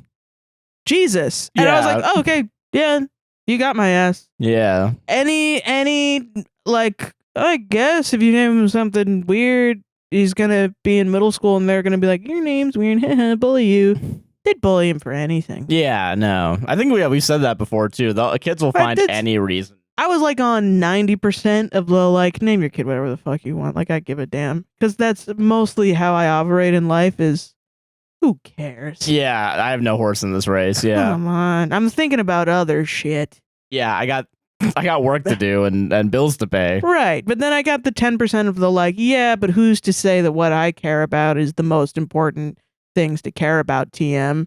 Yeah. Maybe there are other reasonings. Yeah, no, I to get that. care about things that I think aren't particularly important. So I usually save about 10% of grace for people. Yeah. Gone for the baby named Police. Gone forever, baby named Police. That makes total sense to me now. I fully am on your side. One TikTok of one brunette lady in a car yelling. You were like sold. Yeah. That's fair. I get that. Because because the real issue is that isn't that you have a problem with the names, is that you didn't say anything about having a problem with the names. And you fully the entire time were like, I didn't want to talk to her about this. I don't want to talk to her. I don't want Guys, to. I didn't expect it to be a boy. The problem is eating me up inside, so much so that I had to learn a skill and write a story about it. Yeah. But I don't want to talk to her about it. Ew. Talking to my wife, disgusting. Writing. Talking to women, gay. Writing, straight. Ding. Ding, yeah. The reaction to homophobic cinema sins. Yeah. Straight ally. Cinema sins. Hell yeah. How dare you, homophobic cinema sins. There's two wolves on this podcast that have to fight now. Us. Listen, I've been hearing a lot about wolf tumors. This is the only amount of wolves that we should be having. So let's not get another wolf in here, okay? Wolfflation, all right? Jesus. That is not at all the structure in which we created that joke. Can you tell it's almost 1 o'clock in the morning? And can you tell that we started at 5:30 p.m.? Yeah, we had to take a break for dinner to come back, and then we had to take a break to offload footage and then come back. Anyway, do you want to hear about how that lady got back with her boyfriend? Yeah, but also solved it. Okay, solved it or whatever. Asshole, yeah. Alion's a dope name, and your wife is cool and hot, and you should keep her, else I'm gonna snatch her up. Yeah, what's her number? With consent. Okay. Okay, we got an update. Okay, update to the story that we read. This one. Whoa. Yeah, so before quick. You're like, I need the update of that story, delete it, delete that comment. It's right here, baby. Okay, so she said, so things went a little differently than I had hoped, but was still okay. Okay. I woke up after finally falling asleep when he went to work. I was still at his place and woke up to the next morning to a couple dozen... Yeah. Okay. All right. Okay. And breathe in, breathe out. Nice. Like slower, though. Okay. All right, we're being silly. All right. I woke up after finally falling asleep when he went to work. I was still at his place and woke up the next morning to a couple dozen messages from him and calls, all apologizing, all seeming pretty panicked, which, if you knew his history, was reason for alarm.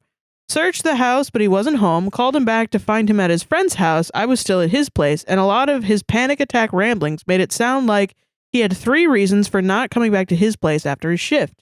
Want me to wake up with him there because he was scared it would make me uncomfortable. He needed someone to talk to right then and didn't want to wake me. Valid, and I'm thankful I needed the sleep. He wasn't sure he could face what he thought was an inevitable breakup in that frame of mind. It was pretty clear that his anxiety had gotten a hold of him and he wasn't handling it well at all, but by the time he got home, he was calm. I made his coffee and we sat down and talked. His version of events was that when he started making the jokes, everyone laughed, and he thought I genuinely didn't mind. And by the time it seemed everyone was uncomfortable with them, he was too far gone to notice. He did not remember our brief discussion after everyone left, but didn't deny he said it. He basically said, yeah, I guess in the frame of mind I was in, that makes sense. He also apologized profusely and repeatedly. He looked close to tears the entire time, though he never actually cried, and had a hard time keeping eye contact. I told him it really upset me and that he knew my history and why I didn't want to be made into a joke by someone who was supposed to love me. He agreed vehemently that he understood entirely, and all he wanted was a chance to apologize and make it up to me. I asked how he planned to do that, and he said he was going to stop drinking, period. Something I wasn't too surprised to hear was on the table. I mentioned in the comments of the last post he hardly ever drinks.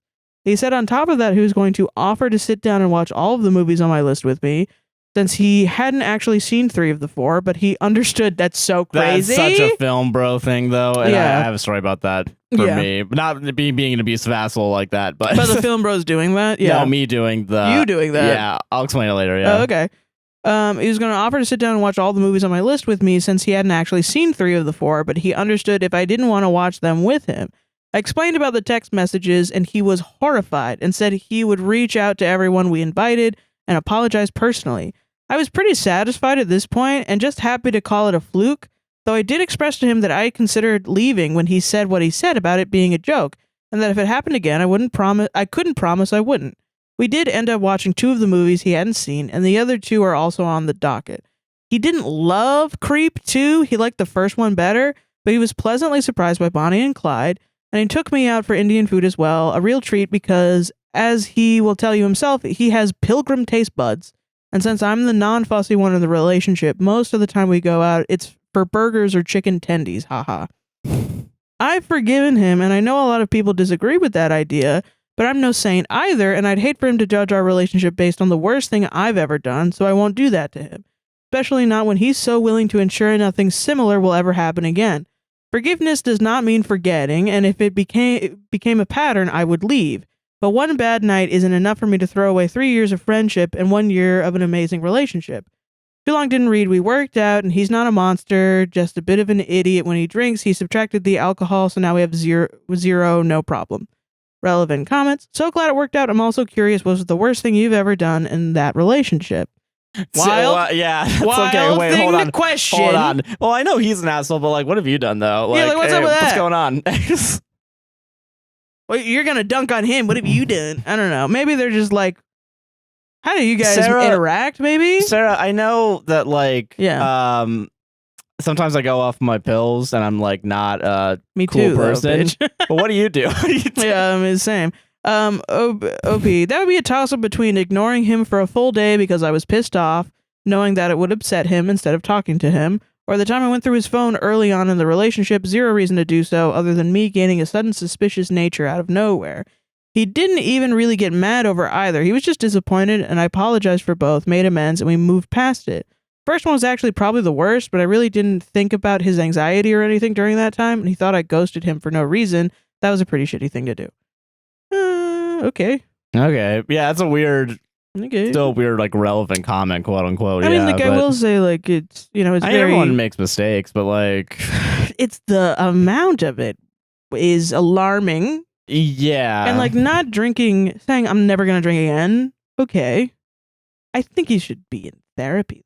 Yeah, I think there needs to be, because if he's anxious and he's... And, like... there is an underlying... Yeah. Listen, like, I feel like I do that sometimes. And I don't think I go to that extent. I don't think I'm that bad. But then also, can you tell if you're that bad? Unless someone tells you. So, I mean, I will say jokes and, I will get pretty harsh. And I have the ability to get really, really rough.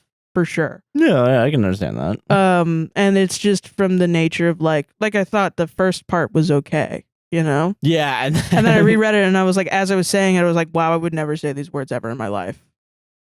But reading them was fine. Yeah, no, I get that. Yeah. Like for some reason, I think people saying it to me is fine. But as soon as I start saying it, I know that it's bad. Yeah, And that's, I don't know. That's just how it's something I got to work through. And, So I've been there too where I think I'm being funny, and especially when I was younger and I was not as comfortable being vulnerable and kind to my friends. I would try to joke around like that. Yeah. And we would kind of I would have friendships where we kind of like dunk on each other a little bit. Yeah. And thinking it was like banter, but it's not. It was like we were tearing each other down. No, Sam, and I've definitely had that too. Where growing up, I used comedy as a coping mechanism, but my comedy was definitely like making fun of other people. Yeah, because that's like the comedy that we. Well, I mean, that's an excuse. The comedy that we grew up with at the time. We were both people that were like, we were really using comedy as a way to get out our frustration. Yeah, for sure. Yeah. But it also under the guise of comedy at the time was just really mean. Yeah, no, I agree with that. Like sometimes I go back, I was just talking to you about this. We went back to go look at old College Humor sketches, and some of them I was like, this is really judgmental. Yeah, I get what you mean. Yeah, like wow, god damn. And that was the shit that was on the internet. And I'm like, I wouldn't make jokes like that anymore. Yeah. I don't even think the dropout people would make jokes like that anymore. No, yeah. And that's wild to me that that was like what it was, like millennial, at the peak of millennial culture on the internet was like mean. Yeah. Sometimes, not all the time. I know we have a lot of millennials. If you feel like you weren't mean, atone for your sins. I'm not talking about you. Atone You're for your literally sins. perfect. Holy water. Holy water. What the fuck? Well, it's like, and then kind of like Sorry, the Methodist in me came out. Well, then like the Dane Cook oh yeah, alt comedy would come out then. It's like I'm looking at a woman on the and I say this one all the time as a reference because it's like it's important. Like the beginning, you have to hand it to him. It's the beginning of surrealist comedy. Yeah, listen, yeah. Well, not surrealist comedy. That's the British. That's Tim and Eric. The British have a hold on that. Yeah. I'm so sorry. Okay, yeah, fair. But I mean, like sort of like a college douchebag, but he's talking about pterodactyls.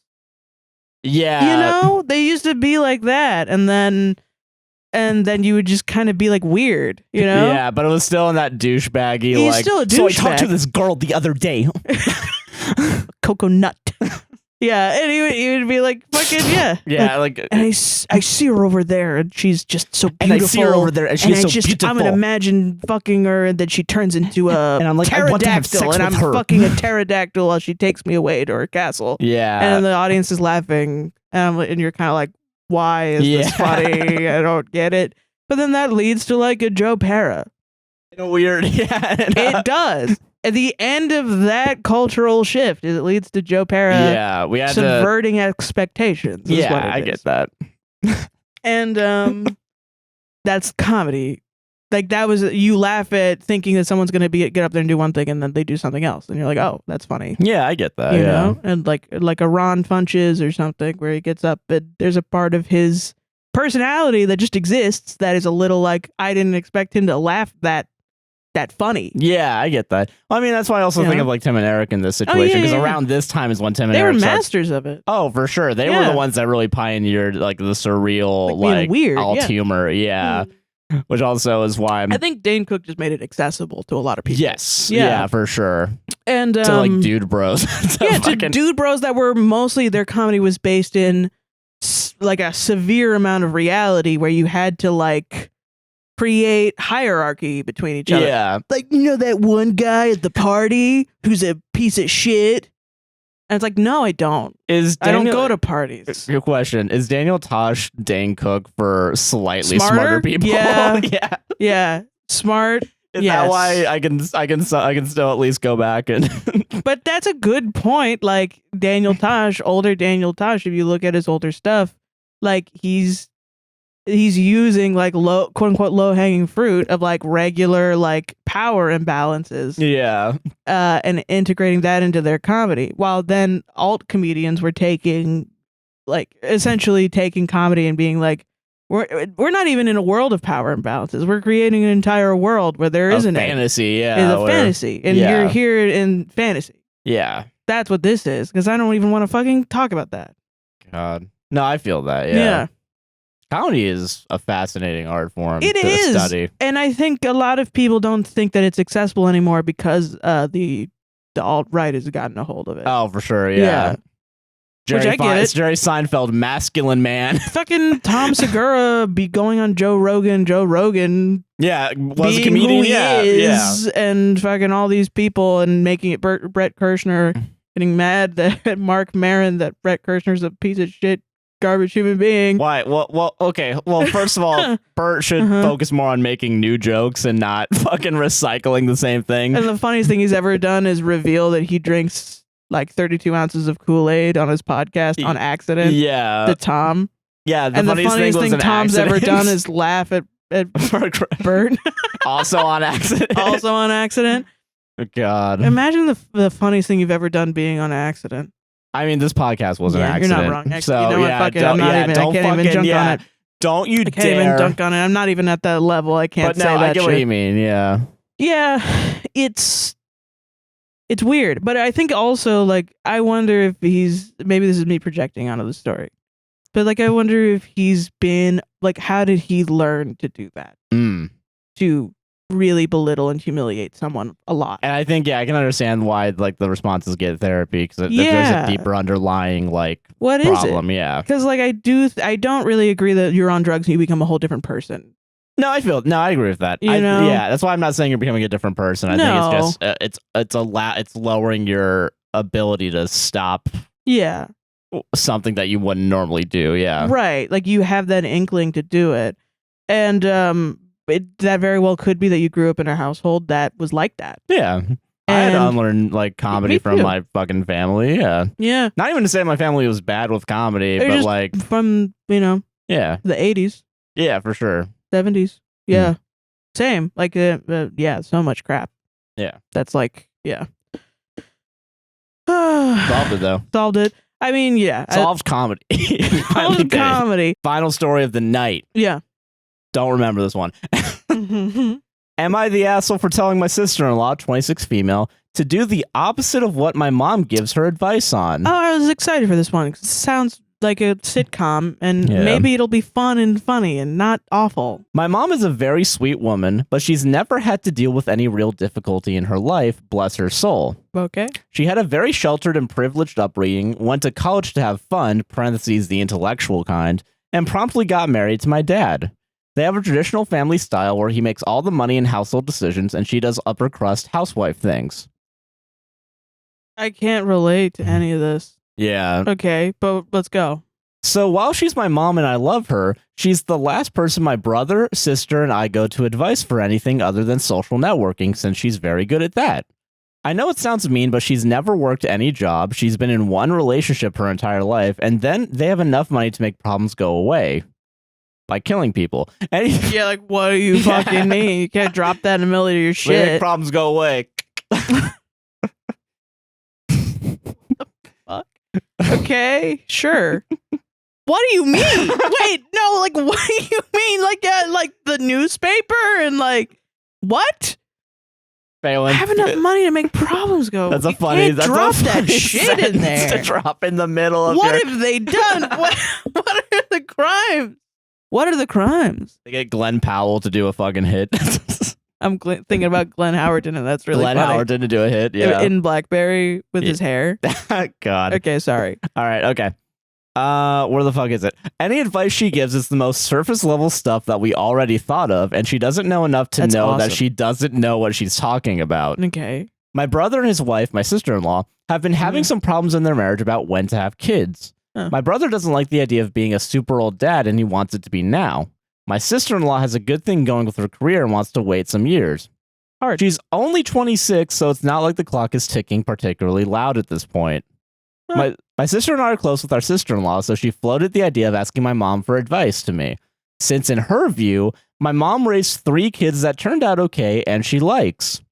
I explained to her why my mom's bad at giving advice and that I'd found more success doing the opposite of what she says. Okay, but your mom literally gave birth to 3 kids. Yeah. So she does literally have the experience of doing that. Of raising kids, yeah. Maybe she doesn't about about having her own career. Yeah. But she might have some advice about it. I think that's valid. Yeah. Whatever. Well, my sister-in-law talked to my mom anyway and let it slip that I said all of that. And yes, my sister-in-law did acknowledge that she received horrible advice about how no mothers care about their career once their first child is born, so she might as well get started early or something. Okay, well, never mind. I'm sorry I doubted you, OP. You know your mother better than I, and I am a piece of shit. Sorry, go ahead. Anyway, my mom is mad at me for saying all of that, and I feel bad for hurting her feelings. At the same time, though, I think it was worth mentioning because I think it'd be pretty jarring to receive advice like that on such a sensitive topic with no warning. Am I the asshole?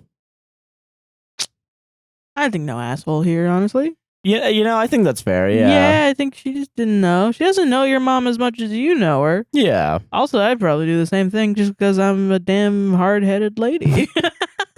Like, no, I am going to ask for fucking advice. Is OP a woman or a man? I believe so.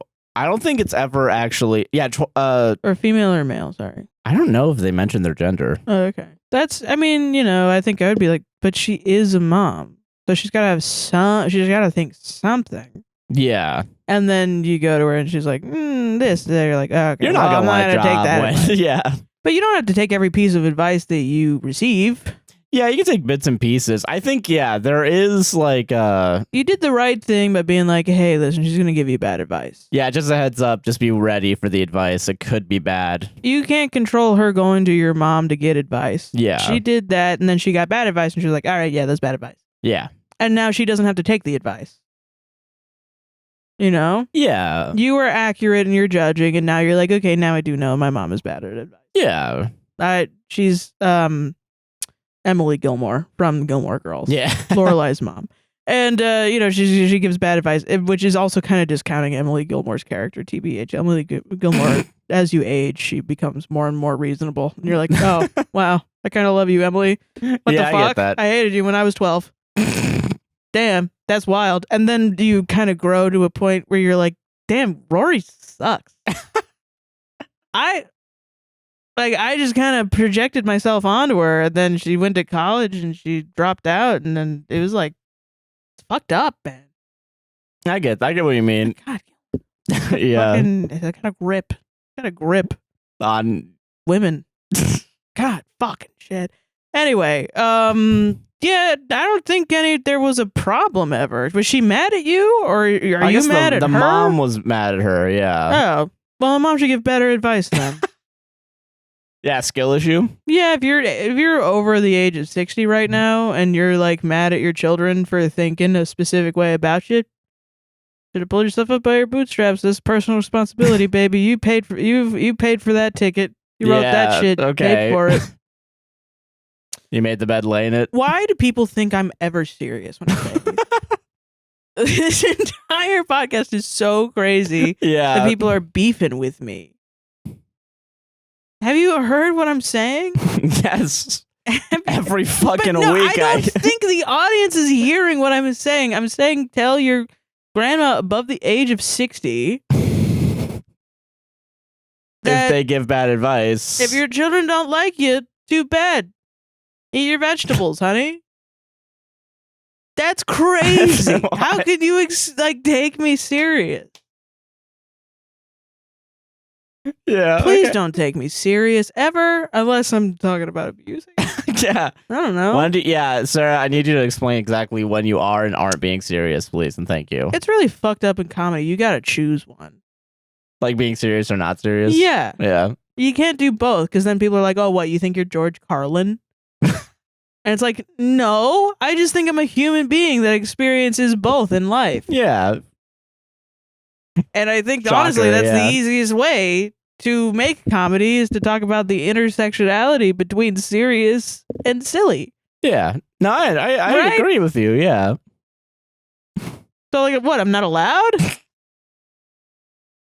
That's exactly what I'm saying. Yeah, is that you shouldn't be allowed to do that. Yeah. I'm just yapping.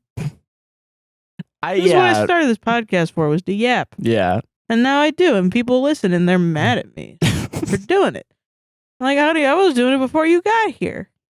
I haven't changed.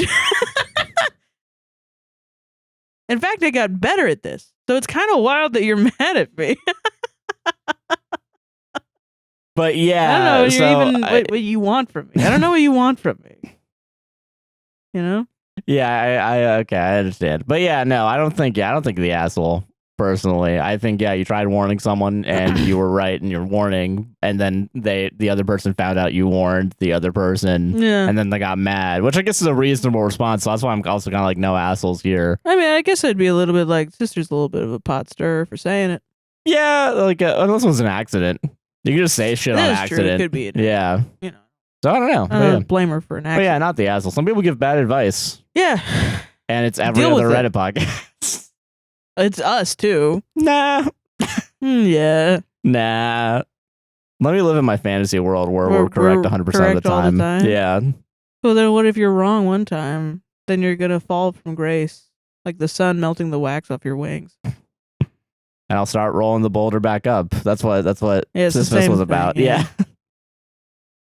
Sisyphus was about it's the same two tattoos on every single person that has one of them. the myth of Sisyphus is when the sun melts into a rock that you have to roll up a hill, right? That's what that one's about. I want a tattoo of Icarus falling in front of the rock that Sisyphus is rolling up the hill. Like fully, like Icarus smushed by the boulder I that gotta Sisyphus get this boulder is up, rolling, motherfucker. Yeah. And then Sisyphus looking back at me like, oh shit. Like, oh, like when you run over like a raccoon on accident. Yeah. And you're like, oh fuck.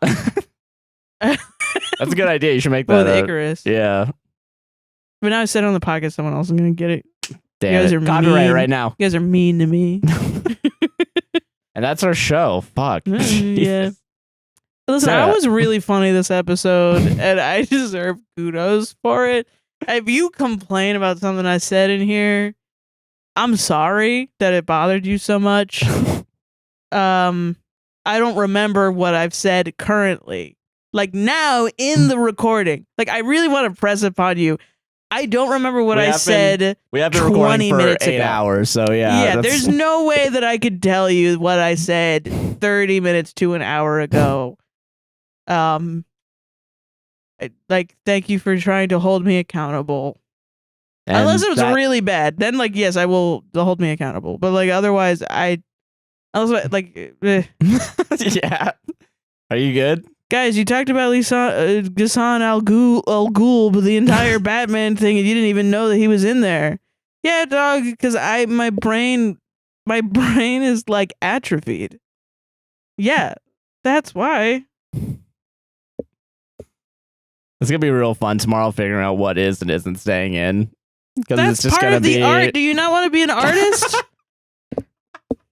No, I want to be a machine. Yeah, I know you do. God damn. I want to be replaced by the AI robots. Don't you want to have fun with your art? That's fair, yeah. Yeah. Anyway, that is our show though. So Sarah, Yeah. do you want to plug anything? You can follow me on Twitter, but don't do that. Ew. Gross. Follow me everywhere on That's So Heron. THATSOHEERON. That's THATSOHEERON. Send me photos of you with Hatsune Miku. And I will give you, if you genuinely want Photoshop advice, I will give you Photoshop advice. If you want it, I will teach you Photoshop. Fuck yeah. Yeah. I'm Joshua Chinland on most things. A guy nicknamed JC on Twitch. Prime sub if you haven't to steal some of that Amazon money. I am getting back into streaming. I streamed once this month. It was really good. I didn't stream last this week. This month is funny. But I will stream probably again this week. Yeah. Either on my channel or on the APWSTR TikTok page to experiment with that. Oh, yeah. Because Josh really wants to do it. I'm scared because I only ever see the bad TikTok. Yeah, but I want to see what's going on. Yeah. What's on the underside of that. And I think I need to mentally recover from just life. No, that's fair. I get you. Yeah. Yeah. But if you want to support Walla, go to Walla's GoFundMe down in the description. There's also links for eSIMs. There's link for informations on the Sudan and Congo. Yes. There are plenty of other resources as well. There's our distributed computing links as well if you want to support science research on cancer. Oh, yes. So please go check all of that out. And if you want to support the podcast, go to Patreon or Buy Me a Coffee at those websites /APWSTR. Yes. Check out our Instagram, A Podcast Will Save This, our YouTube, APWSTR Productions, A Podcast Saves Relationship on all podcasting platforms. Don't forget to like, comment, subscribe to the gosh darn bell, raise 5 stars on Apple and Spotify podcasts, or whatever your podcast player is. Damn, nice. Enjoy the rest of your wait, day. wait, and also, yeah. Please buy our coffee. I wonder, we are going to get in contact to see if we can get it on the TikTok shop if it makes it easier for Oh, God, purchasing. I forgot to do that. You're it's right. all good. We got tomorrow. It's all good. It's fine. But we'll see that. But go to straightforcoffee.com in the meantime, and it's APWSTR Coffee. Yeah. Please enjoy the rest of your time. Oh, and merch. And our merch, it's still going to Unruh, so please go check it out. Yes. Yeah. Thank you all for watching. See you on the next one. Bye-bye. Bye. All right, that was a good one. That was a good one. I can't believe you're actually looking up AI photos that people have already made. Yes, I'm not generating the AI. Yeah, you're just looking them up. The photos have already been made. Yeah. Yes. And you told me to I'm gonna need a photo of you kissing from a specific angle. Not me kissing, you kissing from a from a profile view. I'm Yeah. gonna really try to match up your face to this AI man. Okay. It's gonna not look good because the AI is from like a year ago when they couldn't get the eyes right. So Oh yeah. the facial structure's all wrong. TBH. I gotta mold me into the. I don't know what I'm gonna do, honestly. I think there's gotta be a lot of smudge tool. I think Hell there's yeah. gotta be some like mixer brush in there. I don't know. I've been really popping off with the AI, with not the AI. Whoa. Ew, disgusting. With the Photoshop, my Photoshop skills. I As get of too late. powerful, dude. I know. TBH. Damn. Yeah. You're gonna make it look like I'm kissing beautiful women. How fucking dare you?